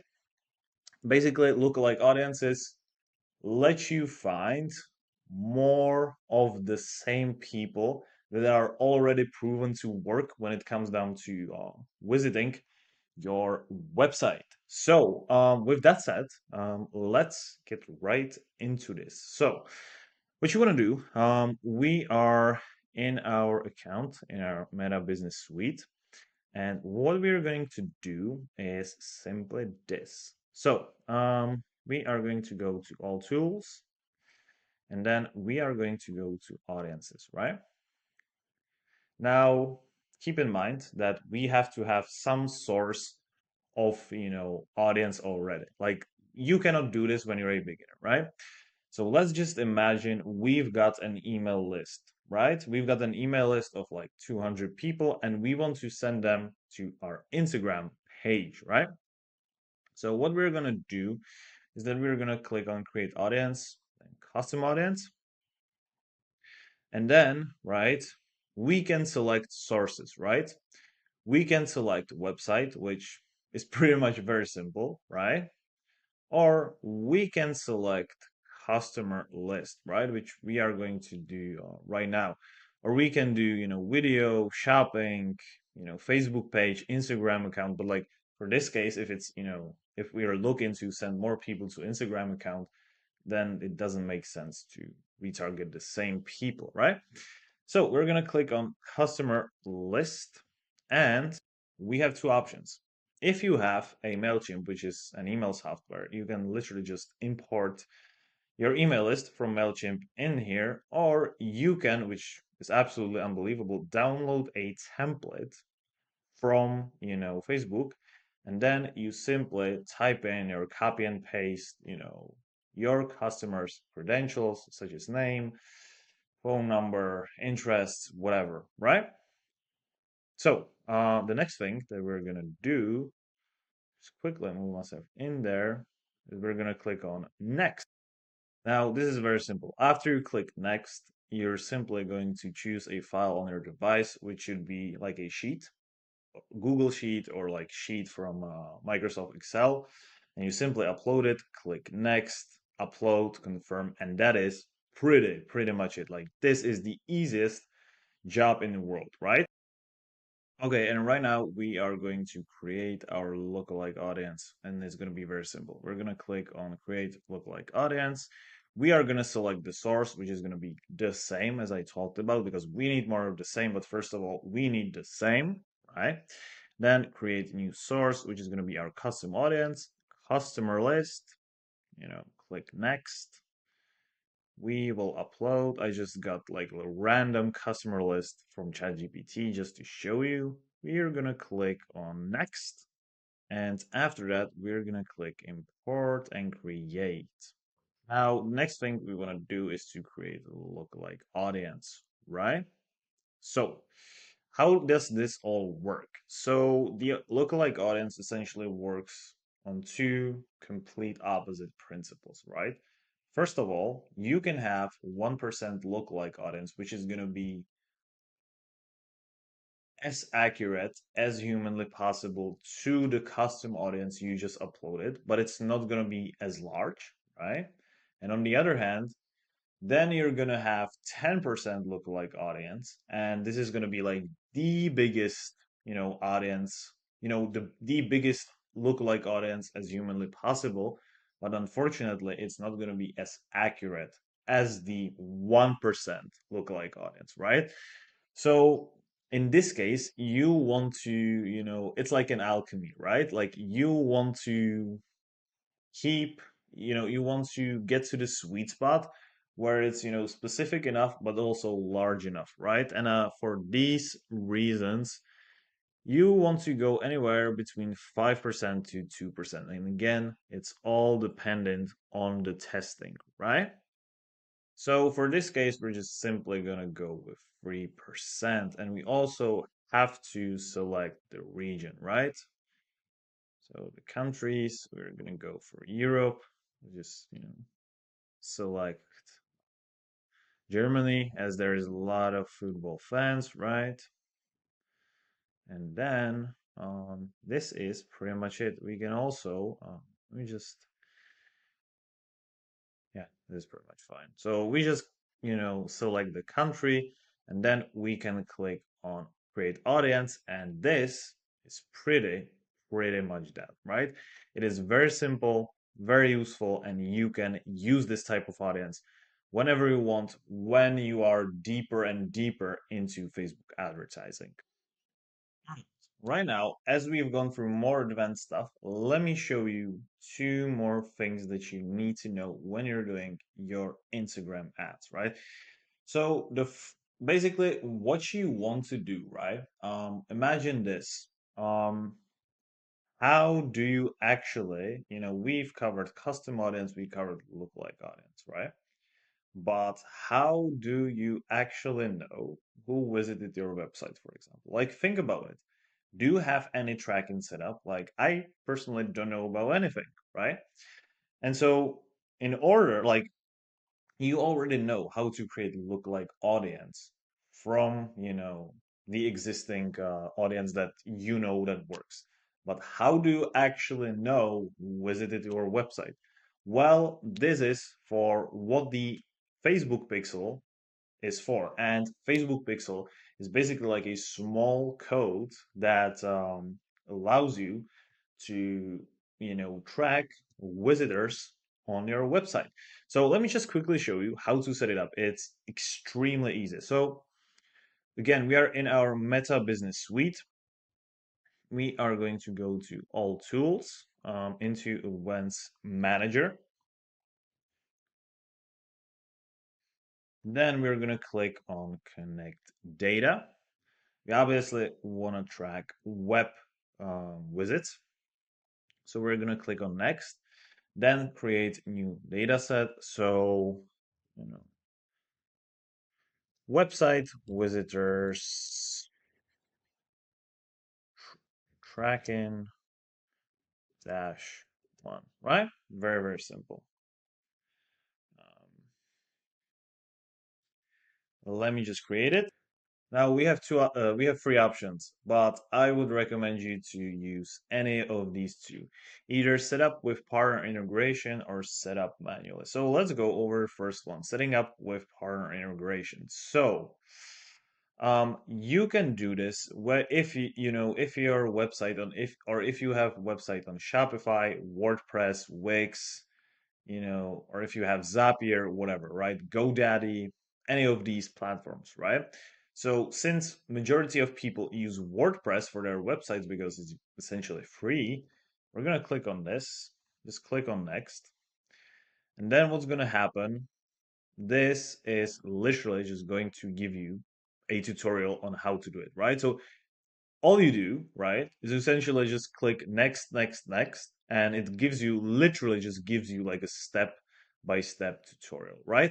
And right here in this third, tab, which is called the verify connection, to verify whether the pixel is working correctly, you simply send test traffic to your website, and in that way, Facebook tests whether, your ads, whether, the pixel actually works. So that's the first way. Now, the second way, sweet, is the manual setup. And this is also very, very simple, by the way. Here we are going to click on Metapixel, right? And then what we are going to do is very simple, right? You're just simply going to follow the tutorial that Facebook gives you, right? You're going to copy this code and then you are going to copy the code into the bottom of the header section of your website. This is pretty much that, right? All of that. Facebook gives you step-by-step tutorial. Just follow it. It's very, very simple, right? And in this way, you get the data, right? Now, let's quickly talk about the last thing we're going to cover in this lesson, which is retargeting. And retargeting, like I've said, is just sending the same people that have already interacted with your business in some way, shape, or form, whether it is giving you their lead information, phone number, them purchasing from you, them visiting your website, then visiting your Instagram profile, stuff like this. And then what you want to do, because let's just imagine you've got people on your website, right? And like they're checking your website every single day, and you got like 10,000 website visits every single day. Now, wouldn't you think it's a great idea to put, this ad, your ad or whatever ad you're promoting in front of these people rather than in front of just some random strangers? And because this, makes the advertising way more efficient, right? Because you have, I'm not saying you have guarantee, but like you have some kind of certainty that at some level these people like you. And when people like you, they're obviously more likely to take whatever action you want them to take. So the way you retarget them is like the simplest thing, right? We're just simply going to create custom audience based on the traffic that you gathered within your Facebook pixel, right? So we're just going to click all tools, all audiences, and we're going to do it the same way. Basically, when we were creating our custom audiences first, we were retargeting, our email subscribers, right? It was like it was the customer list. Now, what we will be doing is the same thing, but with website, right? So just create audience, custom audience. Your sources is going to be website. And right here, you can simply select the source, which is going to be the Facebook pixel number one, then the events, right? So all website visitors, visitors by time spent, people who visited specific web pages. You can just, select based on your preference, and audience retention, which means, let me explain this to you. It's basically like how many days you want Facebook to keep the audience that meets the criteria, on the website visit. How long do you want them to keep them in your list, right? If I were you, I would personally just keep it on 30 days, right? Very simple. Right here, you're just gonna click audience name. So website main dash targeting dash one. Boom. And you're just gonna go and click create audience. And then again, you can use that whenever you're going to be creating your ads. Okay? Now, before I finish this lesson, I'll show you one more tip, right? Which is going to be about A/B testing. And what the A/B testing basically means is testing two variations of, the same ad, same post, same video, same whatever, with small changes within certain variables. So very simple idea would just be a same video with a different hook, with a different beginning, or an ad with a different headline. But other than that, the picture is going to be the same. Or like two literally like same ads but with a different picture, and then what you do, you basically put them against each other, and you just track which one performs the better, and the one that performs better you obviously keep, the one that doesn't you remove. And let me show you how to do that very quickly. So let's just quickly go into the ads manager. Let's just go to campaigns. And the way to do that is very simple. So you just create campaign, you select whatever objective you want to select. Let's just say, we want to sell something or we want the traffic again, right? So we're going to go over here, manual traffic campaign as always. And then when we are at the campaign level, we are going to scroll all the way down and just click create A/B test. Now, if you can see here, you've got four options to select from what you want to test, right? So you can either test the creative, which is, the image, text, or both at the same time. Then the audience, which, audience works the best. Placement, which is like the most effective places to show your ads, which like Facebook, changes them. Or, you can customize that. And then you can also um, customize the duration. If I were you, I would honestly test it for at least a week. And then if you can see right here, what do you want to use to find a winner is basically what is like the variable that defines the winner, right? Is it amount of sales, amount of leads, click-through rate, like what is it, right? So this is pretty much it. This is how you do it. All right, guys. So in this lesson, we have covered everything when it comes down to paid Instagram advertising. Now, I'm not going to be recapping, all the content and all the information we've gone through in this lesson. However, the thing I am going to, talk about is that definitely do not go over this lesson only, one time. Go through this entire lesson multiple times, because there is just so many small details and so many small nuances that you simply don't want to miss out on them. So, with that being said, make sure you study consistently, make sure you study repeatedly, and that is pretty much it. And I cannot wait to talk to you guys. So, talk to you soon. All right, guys. So after going through a really, really juicy lesson, which was the previous one, right now we are going to go through some theory on how to actually build engagement and community within your Instagram profile. So here's what we're going to cover today. So first of all, we're going to cover strategies to increase likes, comments, and shares. Then we're going to cover how to respond to comments and DMs to build relationships. Then we are going to cover something about how to actually host Instagram Lives for real-time engagement. And last but not least, we are going to talk about how to use contests and giveaways to boost interaction. Now, warning as always, if you've came this far, this is the most important video in the entire course. So please watch the entire video, don't skip, don't fast forward. And pro tip as always, if you want to save yourself some time, watch the video in double speed. So, strategies to increase likes, comments, and shares on Instagram. So, how to actually increase engagement on Instagram? So, first of all, create content that grabs attention. Use bright, clear images or videos. Blurry pictures won't cut it. Make sure your posts are well lit and colorful to grab attention as users scroll. Post things your audience cares about. We've already talked about this, right? Write captions that start conversations. If you don't know how to actually write good captions, go to the sixth lesson of this course where I covered how to write captions. Also, use before and after posts because if you show real results, people are going to start trusting more, which obviously is going to increase the engagement. And experiment with reels. A/B test them and use different variations and see which one performs the best.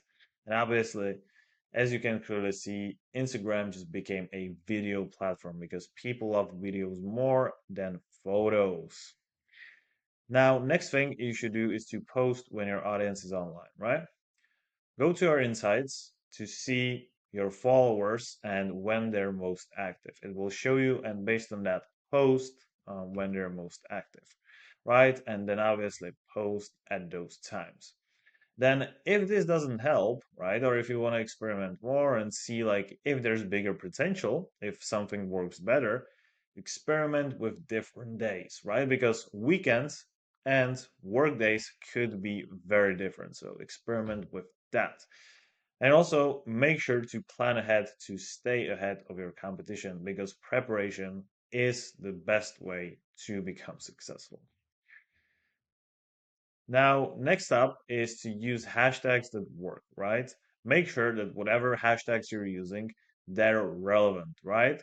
And I'm talking about niche relevant hashtags as well as broad hashtags, right? Keep a list ready, right? Make sure to save your best performing hashtags in a node so you can reuse them all over again. Mix big and small hashtags. I've talked about it right now, right? Use niche specific hashtags and then also use broader hashtags, right? Which, niche specific are small ones, big ones are, the big ones. Also, make sure you don't overdo it. Stick to about 10 to 15 hashtags per post. Too many can look messy. And also make sure you hide hashtags in comments, right? Post them in the first comment to keep your caption clean. Now, the next way you can do it is by getting involved with other accounts. So comment on similar businesses, right? Leave helpful, genuine comments on posts by businesses like yours. If I were you, I would spend at least 30 minutes per day just commenting and not using AI, just using your brain and your human connection because people can smell that miles away if you're being real or if whatever you're doing is an act. So this is why I would just, sit in front of your phone and just comment on interesting stuff. Also, when you're commenting, make sure you comment to micro influencers, right? Because if there are people with like 20,000 followers, there's high probability they will respond. If you respond to Alex Ramosi with 3 million followers, I'm not sure if this is going to work out, right? Yeah, follow local influencers. This is what we already covered, and tag people in your posts, right? If you're featuring a customer or a partner, tag them to increase visibility.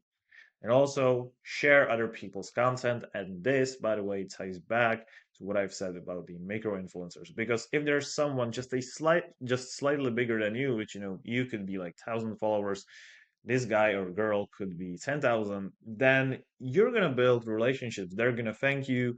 You're going to start a conversation and, it's just going to go back and forth, right? And be active every single day. Now, how to actually respond to comments and DMs to build relationships. So, always reply quickly.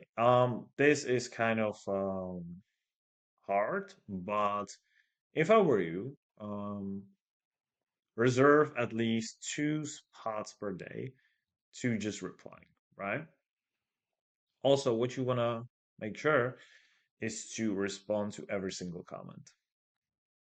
Then answer questions with patience and with detail and like you actually care. Don't just have templates, right? Or if you want to use templates, here's the thing, right? You can be smart with templates, right? Like you can set up templates in a way that look like you actually haven't, like it actually isn't a template, right? And the way you do that is like you will look at your comments and there will be certain scenarios that are repeating over again, right? These could be like 10 scenarios, like when people are impressed by whatever you're saying, then people saying, oh, this is right, this resonated so much with me, or oh, you helped me so much. And then for each one of these, specific situations, you can create a comment that actually is a real answer, and then you can just copy and paste it so that you don't waste time. And next thing, you want to make sure that you use their name. Things that are just, more personalized are just proven to work better, right? And stay positive, right? Because even if someone's negative, keep your tone professional. That's very important. You can be angry, and you can say this to your friend or to your partner or whatever. Like you can let the steam off, but don't release the steam on your professional business page. Say it to your friends or to your close ones, but not on your professional Instagram. Next up, make it personal, right? Now, like I've said, you don't want to sound generic or like a robot, but if you create smart templates, I've told you, then, it can work. Also, you want to ask follow-up questions, right? Because if you ask follow-up questions, these people look like, oh, this guy or girl actually cares. Be friendly and not pushy. That's important. Like, don't expect anything in return. That's what I would do. Because if your service, product, or whatever is good enough, people will start asking for more. You don't want to be pushing them, right? Also, if you send voice messages in DMs, it feels very personal. I sometimes do it. You should try that too. And that is pretty much that. Now, if you receive any criticism, make sure you handle it professionally, right? Make sure you stay calm. Make sure that you acknowledge the issue. Don't, hide behind the curtain and say you're the best, right? And apologize if necessary. Like, never ever bring emotions to the business. Like, never. Eh, I know you sometimes want to, release the steam because a lot of things are happening. I get it. We're humans. Step out of your computer for a moment, take a deep breath, and then carry on and write the professional answer. Also, if you really make a big mistake, just simply offer solutions, right? Um, like if you really like make some stupid mistake, just like acknowledge it and be like, "Hey, I messed up, but I'm willing, to solve this for you or whatever," right? And then make sure that you follow up after resolving the problem to ensure everything is all right. Then the next thing that you want to do is to use DMs to build loyalty, right? Send quick thank yous, message followers who frequently like or comment on your post. And on this, you can create simple and easy templates. Offer special perks, share a discount code, or invite loyal followers to exclusive events. Respond to stories. If someone tags you in a story, reply with a message or emoji reaction. Also, what you want to do is that you want to ask for feedback. So use DMs to ask what they'd like to see more of from your account and be helpful, right? Answer questions in DMs thoroughly, even if it's not directly about your product. Now, how to host Instagram lives for real-time engagement. So, first of all, what you want to do is to plan ahead, right?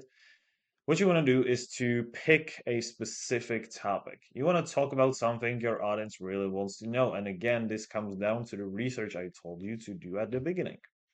Also, make sure you announce it early enough. Like, you don't want to be announcing it 10 minutes before, right? I feel like 2 days ahead is enough.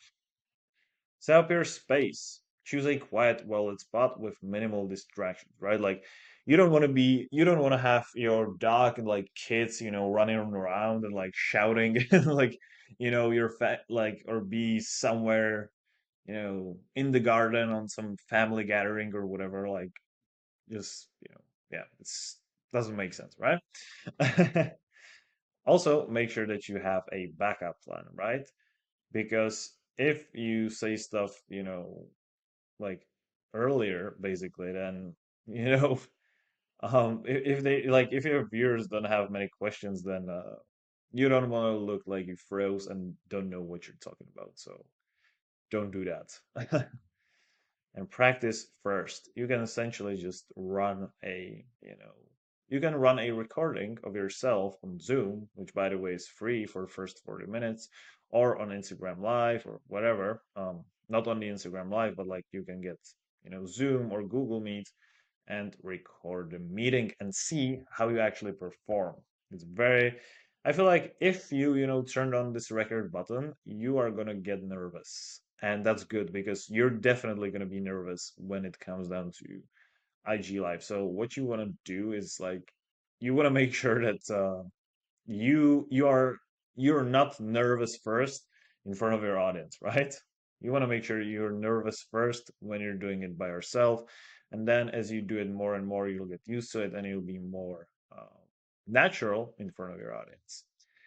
Next up, keep viewers engaged. So start with a warm welcome, right? Just greet viewers and like set up a high level energy, right? Don't be boring, don't be sleepy, like just display high level energy. Next up, you want to do is to ask questions during your live, right? And use polls and questions, and also make sure that you read comments and respond to them. And then, obviously, what you want to do, you want to also use it as a promotion to whatever you're doing, right? Whether it's to getting more leads, website visits, um, following your account, purchasing product, getting discount, whatever. You want to mention that because like you've got people who trust you, and then if you do a good job during the live stream, they will trust you even more. And then what you can also do, you can invite a co-host, right? You can partner with another business or influencer to attract their audience. And like I've said, you can collaborate with micro influencers, right? Like you don't have to like message Logan Paul, right? Because like unless your account with 100 million followers, this is never going to happen, right? Then what you also can do, you can offer a price. And if you've got a team and if you're not a freelancer, you can introduce your staff or collaborators to make your brand feel more like it's actually like relatable, more human-like, right? And then host a live Q&A. Let your audience ask anything and answer honestly.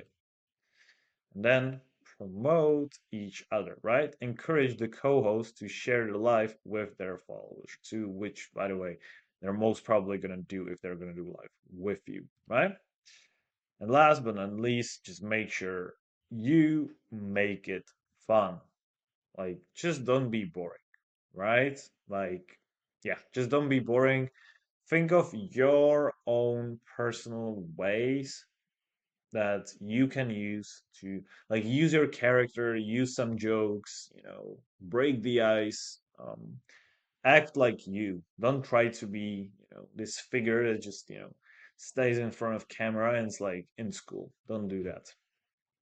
And you can do that the best by telling stories, for example. That's one of the greatest ways to break the ice. All right. Using contests and giveaways to boost interaction. So, how to do that? First of all, set a clear goal. Decide a purpose.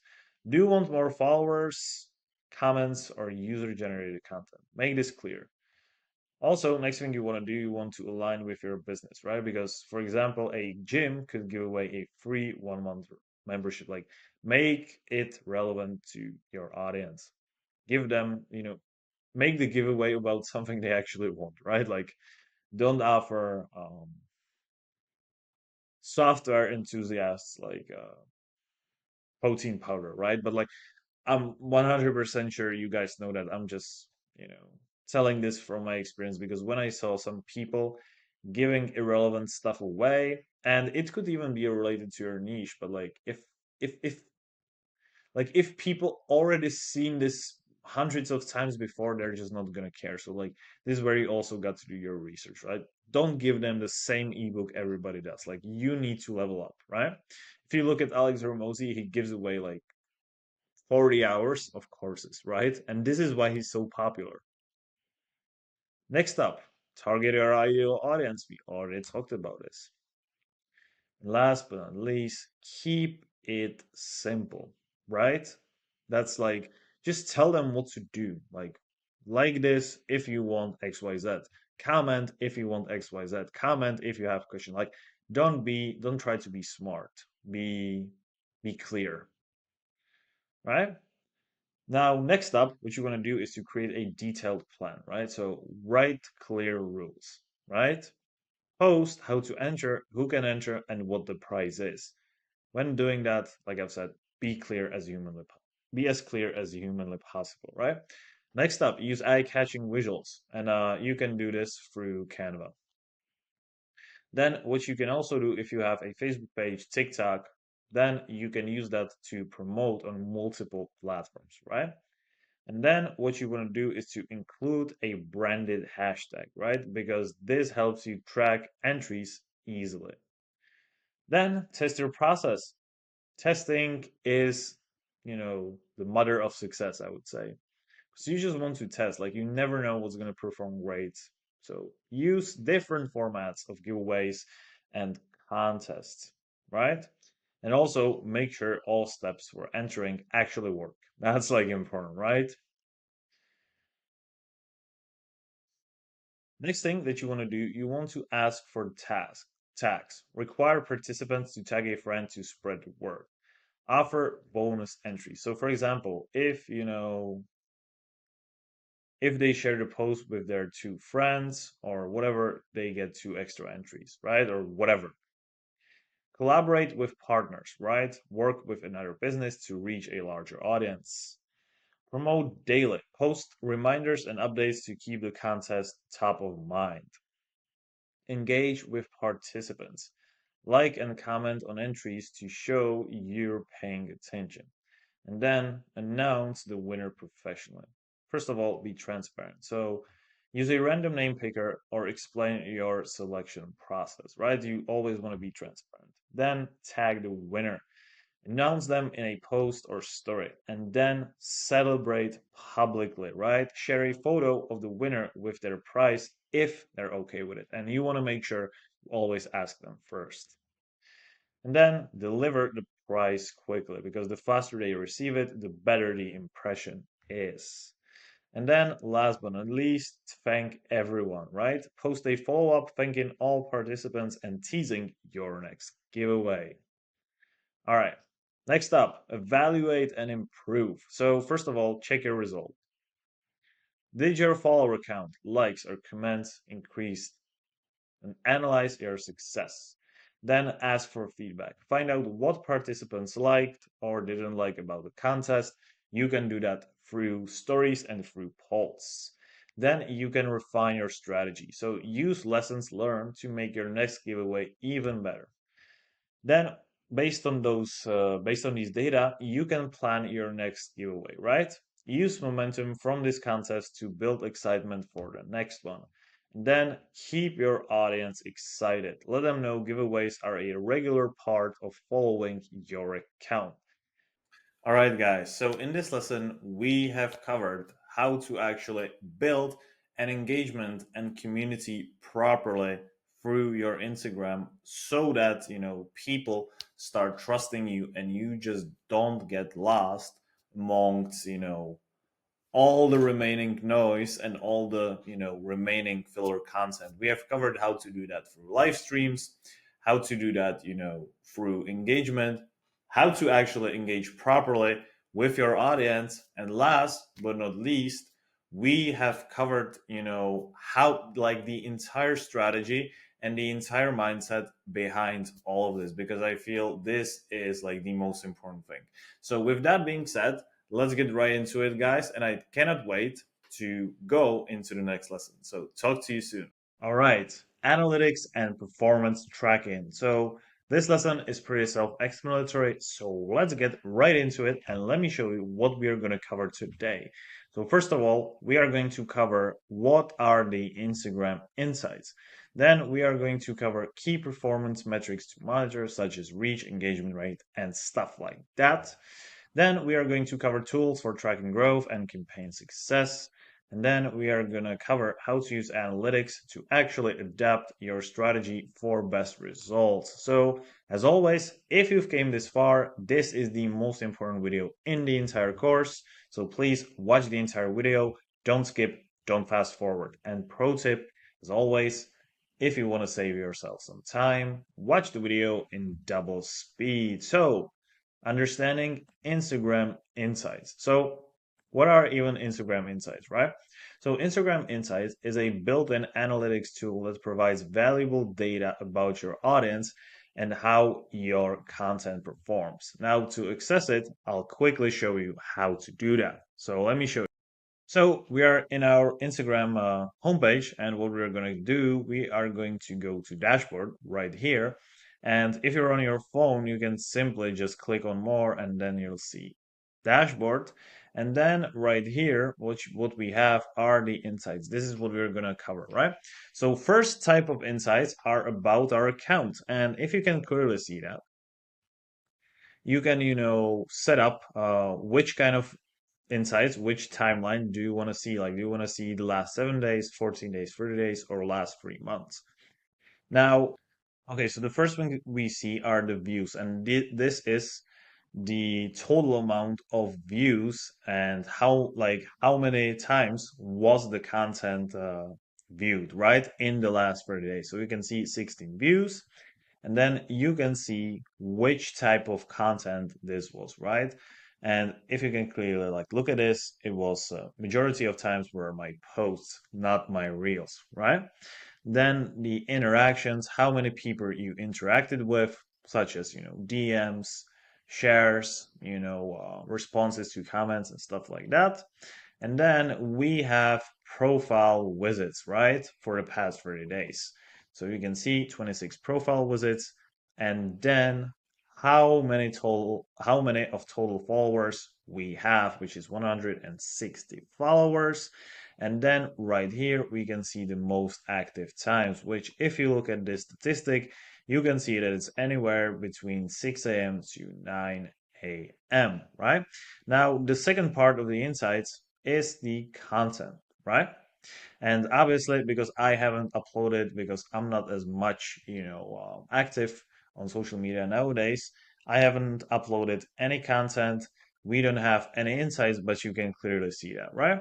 Here you can see all the insights of your content. And by the way, we're going to cover them in the next slide. So let's get right into it.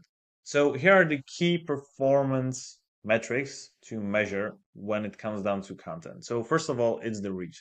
So what it is the total number of unique users who saw your content. Now, why it matters? It matters because high reach indicates good visibility and the potential for audience growth. Now, how to actually increase your reach? Experiment with trending content formats like Reels or carousel posts to boost reach, because carousels and Reels increase the time spent on the platform. which obviously is the most important thing that Instagram wants. Then next up, we have impressions. So what it is the total number of times your content was displayed, including repeat views. Now, why it matters? High impressions but low engagement might indicate a need to improve your call to action or content quality. Now, let me give you an actionable tip. Compare impressions and reach. If impressions are much higher, it means your audience is reviewing content, which is positive. Now, when it comes down to engagement rate, it's the percentage of users who interacted with your content, such as likes, comments, saves, and shares, relative to your reach. Now, formula engagement rate equals engagement slash reach x 100. Why it matters? Because it indicates how well your content resonates with your audience. An actionable tip, aim for a minimum engagement rate of 1 to 3%. Now, next key performance metric to monitor is follower growth. So, first of all, what it even is, right? It is the net increase or decrease in your followers over time. Now, why it matters? Because it simply tracks audience interest in your brand. An actionable tip, use giveaways, collaborations, and engaging captions to encourage following. Now, next up are the content interactions. So, what it is? These are the total actions such as likes, comments, saves, and shares. Why it matters? It indicates content's ability to drive engagement. An actionable tip, save heavy content like tips or infographics can increase this metric, right? Because the more value you give, the better, the bigger probability there is they will save that for later. Next one, website clicks and profile actions. So what is it? It's the number of users clicking links in your bio or taking actions like calling or emailing. Why it matters? It reflects the success of your call to actions. Now, an actionable tip. Regularly update your bio link with campaign-specific links. Next up, story metrics, such as replies, exits, and taps. So what is it? It measures how viewers interact with your stories. Replies obviously show direct engagement. Exits, they indicate disinterest. And taps, back or forward, reflect pacing and viewer interest. Now, why it matters? Because it helps refine story and content pacing. Now, actionable tip, use polls, questions, and sliders to boost interaction. Now, let me just quickly give you some tools for tracking growth and campaign success. So, in addition to Instagram Insights, use these tools to simplify tracking. First of all, use Meta Business Suite. Because, like I've said before, it offers deeper insights and allows cross-platform tracking, which gives you, access to both Instagram and Facebook. How to use it? Connect your account at business.facebook.com, which we already did. Next up, Creator Studio, which, by the way, is already part of the Meta Business Suite. So if we click on this link, we are going to be taken to the Meta Business Suite. And also third-party tools such as Hootsuite or Buffer, which are great for content scheduling and monitoring engagement trends. Later, which helps track hashtags and content performance over time, and Sprout Social, which gives you advanced reporting and campaign analytics once you've gone past the beginner's stage. And pro tip, most tools offer free trials, so test them to find the one that suits your needs. Now, what to do with the data? First of all, you should optimize posting schedule, right? Post when your audience is most active. Check insights and your audience. This is what we already did. And now experiment with it, right? Test different formats, captions, and hashtags to see what works best. Set smart goals.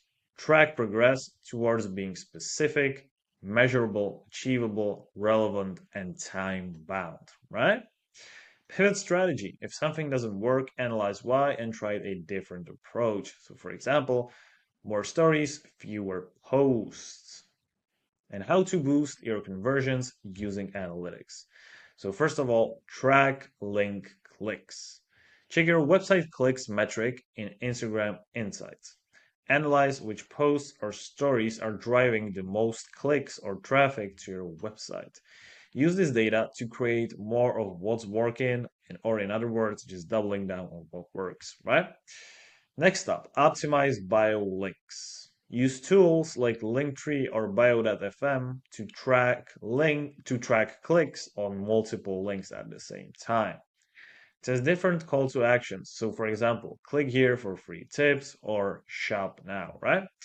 Regularly update your bio to reflect new offers or promotions. Then you can also do that via using UTM parameters.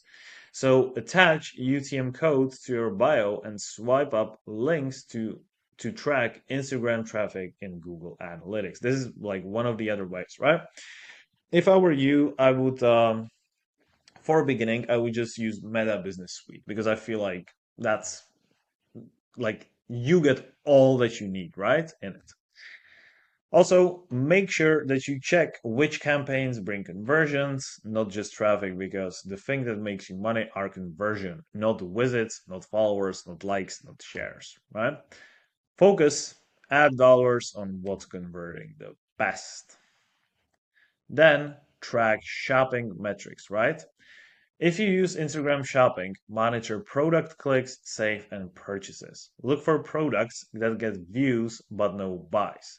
Maybe the pricing or description needs fixing, or maybe you're just not ready, to sell yet because you first of all have to create and build trust with your audience before they can buy with you. You can't just be like random profile and just sell stuff, right? Use these insights to fine tune your product catalog. Next thing you can do, we already covered this, run A B tests, right? This is what we already covered. Now, how to get more leads using analytics. So, first of all, monitor DM activity. Track how many DMs you receive from CTA posts specifically or stories. Look at the tone of the messages. Are people asking questions or are they ready to buy? That's very important because they are at the different stage of their customer journey, right? If they're asking questions, they're not, warm enough yet, right? Like you need to warm them up more to get them ready to buy. Then use this feedback to refine your lead magnet, right? Something you give away for free because like I've said, your audience is the best feedback tool ever, right? That's pretty much that.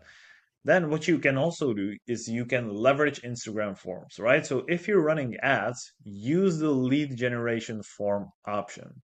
And this basically means like if you're running, lead gen ads, you're essentially just getting, lead contact information straight via Facebook advertising, which is great. And then just basically like optimize these ads based on drop-off rates, right? Simplify the form or tweak the incentive. Like make it either make it like simpler because usually the main reason why ads don't perform well is because they're too complicated, too like text heavy, or the incentive, aka the reason to act, is not compelling enough, right?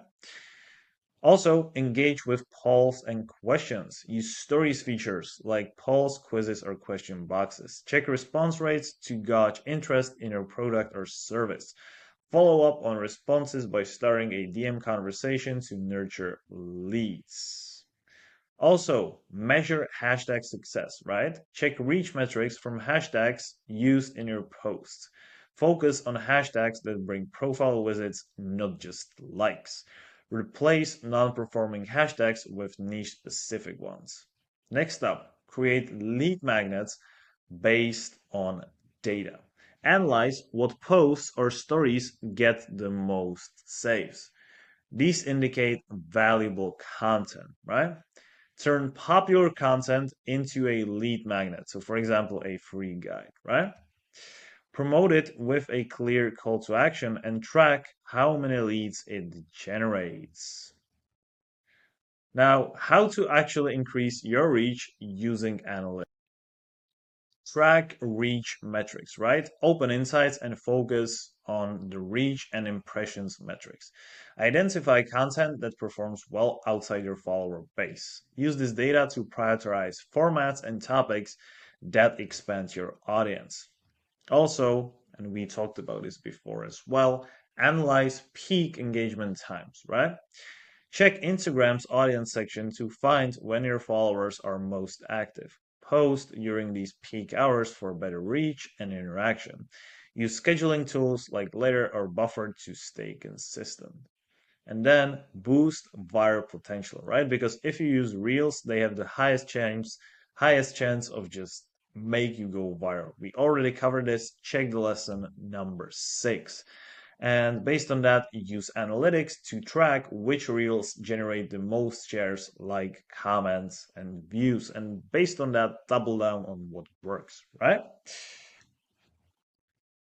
Now, here is the overview of analytics. So first of all, set clear goals, right? Decide on specific trackable goals. So for example, increase website clicks by 20% in 30 days. Use Insight to monitor progress weekly. This is very important. Every single week, you want to make sure that you analyze everything. Then create monthly analytics reports. Export Instagram data into a simple spreadsheet. Include key metrics like follower growth, engagement rate, reach, and clicks. Compare month over month to identify trends. Then what you want to do every single week is to refine content strategy, right? Because based on your weekly reports, you should then decide what to create more of and what to stop focusing on. Then what you should do next is to eliminate low performing content formats or topics. And then you should also consider using third-party tools. Try tools like Metricool or Hootsuite for deeper analytics. Track competitor performance and identify gaps in your strategy. And last but not least, test and learn. Treat your Instagram account like a lab. Test new ideas, formats, and strategies regularly. And essentially use analytics to decide what to post, not your emotions, right? The data are the best teacher. All right, guys. So in this lesson, we have covered analytics and performance tracking when it comes down to Instagram, how to understand, Instagram insights, and most importantly, how to utilize them in order to make as much money as humanly possible. We have also covered the most important key performance, metrics, key performance indicators. I also shown you some tools that you can use, and last but not least, I have shown you how to use analytics to refine your Instagram marketing strategy. So, with that being said, let's get right into it, guys. And I cannot wait to go into the next lesson. See you guys soon. Right. So, Instagram latest trends and updates, which, by the way, is the last lesson of this Instagram marketing course. And we're just going to go over some extra additional tips that can help you to grow your brand on the Instagram and what you definitely need to be on lookout for. So, as always, here's what we're going to cover. First of all, we're going to cover how to stay updated with Instagram's latest features, ethical marketing practices on Instagram, how to actually, just do everything ethically, because I feel like a lot of people nowadays are just for the profit and for nothing else. And when you're building brands, you want to make sure you stay as much, away from it as possible. That's just how I am. And examples of successful marketing campaigns from the past. So, warning, this is the most important video in the entire course if you've came this far. So please watch the entire video, don't skip, don't fast forward. And pro tip, as always, if you want to save yourself some time, watch the video in double speed. So, staying updated with Instagram's latest features. So, practical steps. First of all, learn from Instagram's guides, right?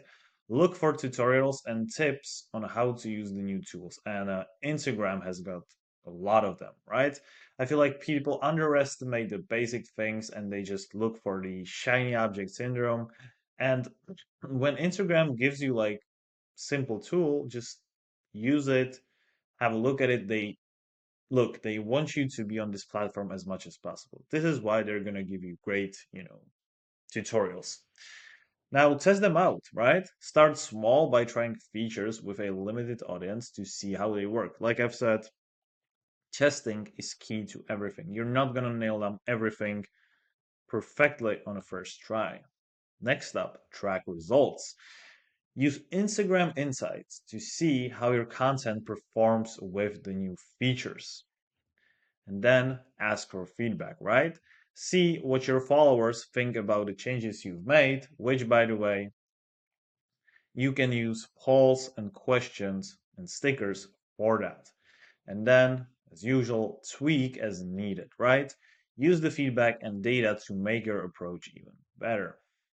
Now, let me just show you some tools to help you keep up. So first of all, apps like Layer or Hootsuite. They often share updates about Instagram's new features. Tech news websites. Places like TechCrunch talk about Instagram updates as they happen. Social media podcasts. Shows like Social Media Marketing Talk Show cover the latest trends. Newsletters. Subscribe to ones like Social Media Examiner for easy to read updates. And YouTube tutorials. Many creators post videos explaining how to use Instagram's newest tools. That's what I would do if I were you, right?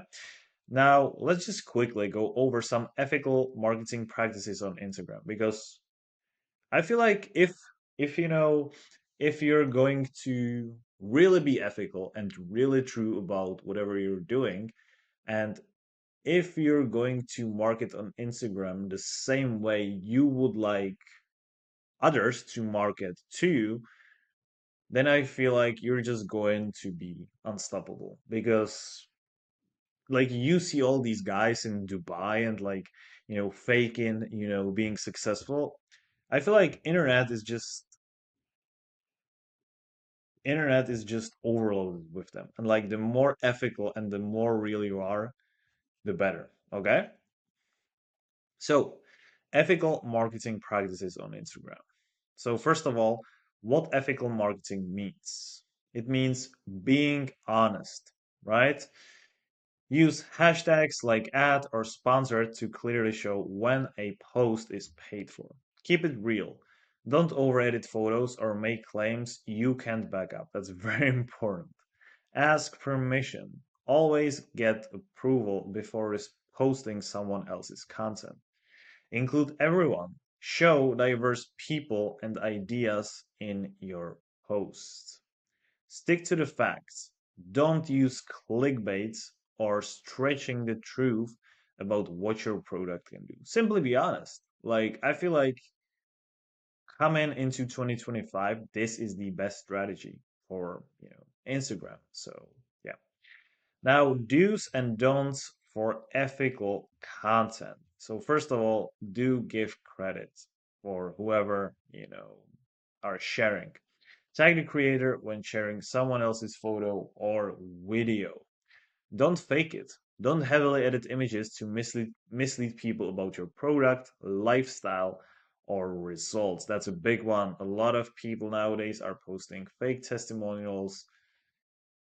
And I feel like as people are exposed to more and more shady content, they are getting better at recognizing what's good and what's bad. So like if you want to build a good long lasting brand, I feel like you have no other option but to be real. Like no other option, especially today as it's so competitive, right? Also, make sure you share value. Post things that help entertain or teach your audience. Do not overpost. Avoid annoying your followers with too much content or ads. With this, we're talking about 6 posts a day, like post of 3 times per day maximum, right? Also, make sure that you're polite. Respond to comments and messages with kindness and professionalism. And if somebody challenges you, just don't act like you haven't like you didn't hear it, right? Like oftentimes people give these, gurus, and we all know who we're talking about, um, tough questions to challenge them, and instead, like actually answering the question, they are kind of like defensively aggressive, if you know what I mean, right? Like they throw themselves into in a role of victims, and I see this happening all the time. And like when you do this, it's just terrible thing. It's just a terrible thing, right? So yeah, that is because like you lose trust. They give you challenge, and by you not answering it, you literally just show that like what they're saying is true. Because if whatever they said wasn't true, like they would have had a clear defense, right? Now, there are some tools for staying ethical, right? So, first of all, check your brand reputation. Tools like Brandwatch can show how people feel about your posts. Review your captions. Grammarly helps you avoid any unintended issues in your captions. Approve before posting. Use tools like Trello to have your team check posts before they're being posted. Also, make sure to think about diversity. Canva Pro has templates that promote inclusivity. And also, make sure that you stay compliant. Platforms like AdEspresso can make sure your ads follow Instagram's rules. This is very important. Now, with that said, let me just quickly go over some Instagram marketing case studies that are very, very interesting, right? So, first of all, grow in website visitors and followers. Okay, and like I've said this in one of the other courses. We cannot, post like specific names and a specific brand name. So this is why, I just named this case study. But it's actually a real case study. If you search it on the internet, you will find it. That's all I'm gonna say, right? So, this story is about an artist who paints modern, cool looking portraits. The artist wanted more people to see their art and visit their website. This is what the main goals were: get more people to know about them, which was basically to increase the brand awareness. Next one was to get more people to visit their website to check out their art and maybe buy it. Now, what did they do?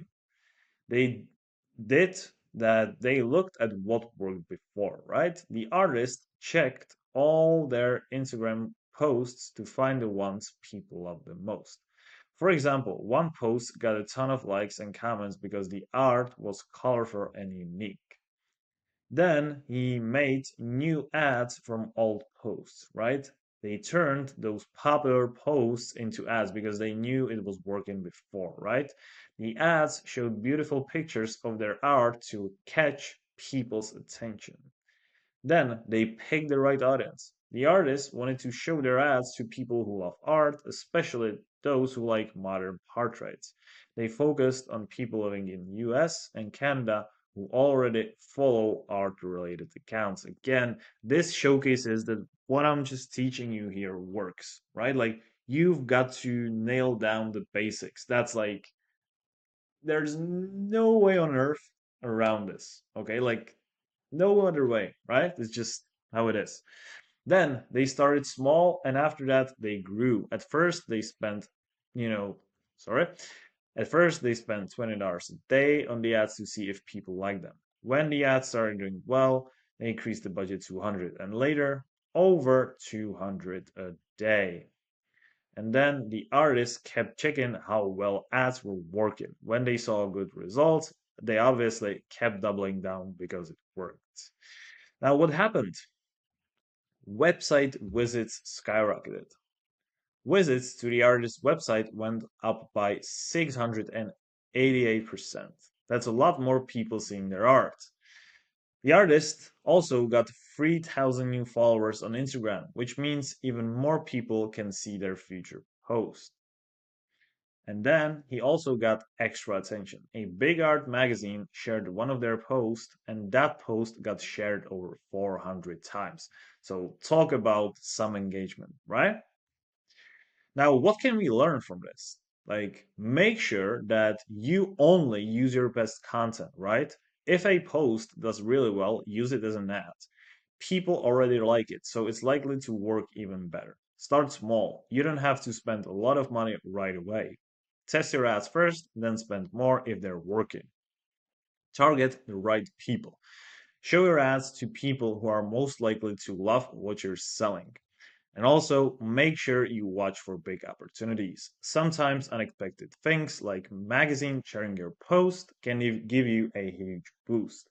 Now, second case study, selling clothes with Instagram stories ads.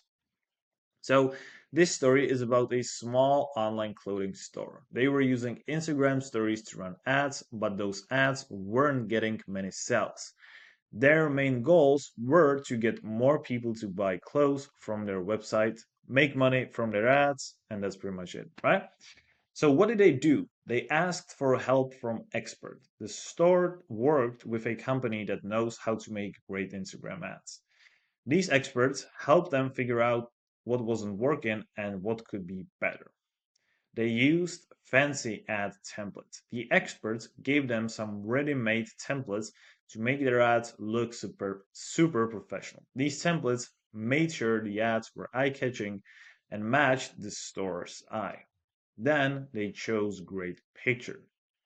The store used high-quality photos of their clothes. For example, they showed a beautiful dress in a bright, happy setting that looked perfect for Instagram. Then they made ads faster because they had pre-designed templates. It was quicker to put ads together. This meant they could test new ads more frequently. Then they focused on Instagram stories. They stuck to stories ads because they show up full screen, which grabs people attention better when it comes down to visual content. Now what happened?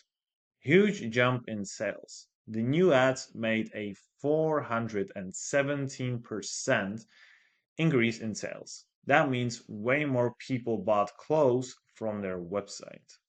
They even made more money. For every dollar they spent on ads, they made $9 back. That's an awesome return on investment, right? Now, what can we learn from them? Shut down your ego and get advice when you need it, right? If your ads aren't working, ask experts for help and also stick with basics. They can give you tools and ideas to make your ads better. Oftentimes, you're just one step away from success. Use templates to save time, which, by the way, this is why Canva is absolutely unbelievable marketing tool, right? Pre-made templates not only save time, but also help you make your ads look professional and great. Show off your products well. Use bright, clear photos or videos that make your product look great and stand out. And last but not least, stick to what works. All right, guys. So, in this lesson, we have covered how to actually use Instagram latest trends and updates to your favor, how to use them, as your marketing weapon. Because let's be real out here, if you don't adapt over time, you're just going to get left behind. And the same way goes with Instagram and any other marketing platform, essentially. So this is why I created this lesson. I hope it made sense, guys. And with that being said, let me show you a bonus lesson that I'll show you obviously in the next lesson, and I feel it's going to be pretty cool. So let's get right into it. I cannot wait to talk to you guys soon. All right, guys. So, first of all, I just wanted to thank you so much for choosing our course and deciding to go through it. It's a big milestone in your Instagram journey, and I can't wait for you to get started on this and actually start applying everything. We have literally just covered everything, right?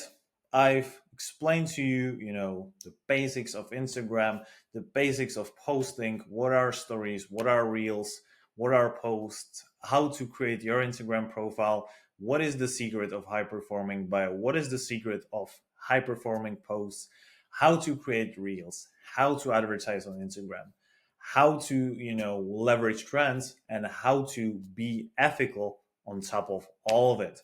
Now, the main, goal of this course was to give you an overall understanding for beginning on your Instagram journey, right?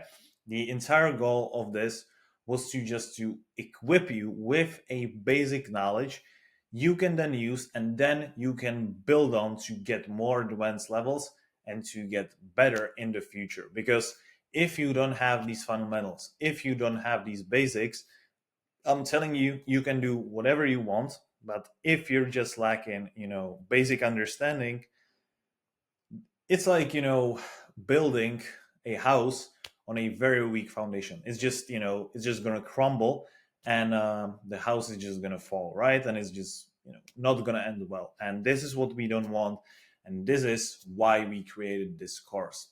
Also, if you're, looking for some additional fun challenge, we have created a quiz, that you can take at the end of this course to see whether, you paid attention and whether you remembered everything correctly and whether you understand everything correctly when it comes down to Instagram and Instagram marketing.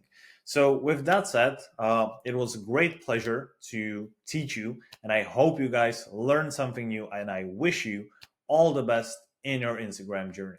See you guys.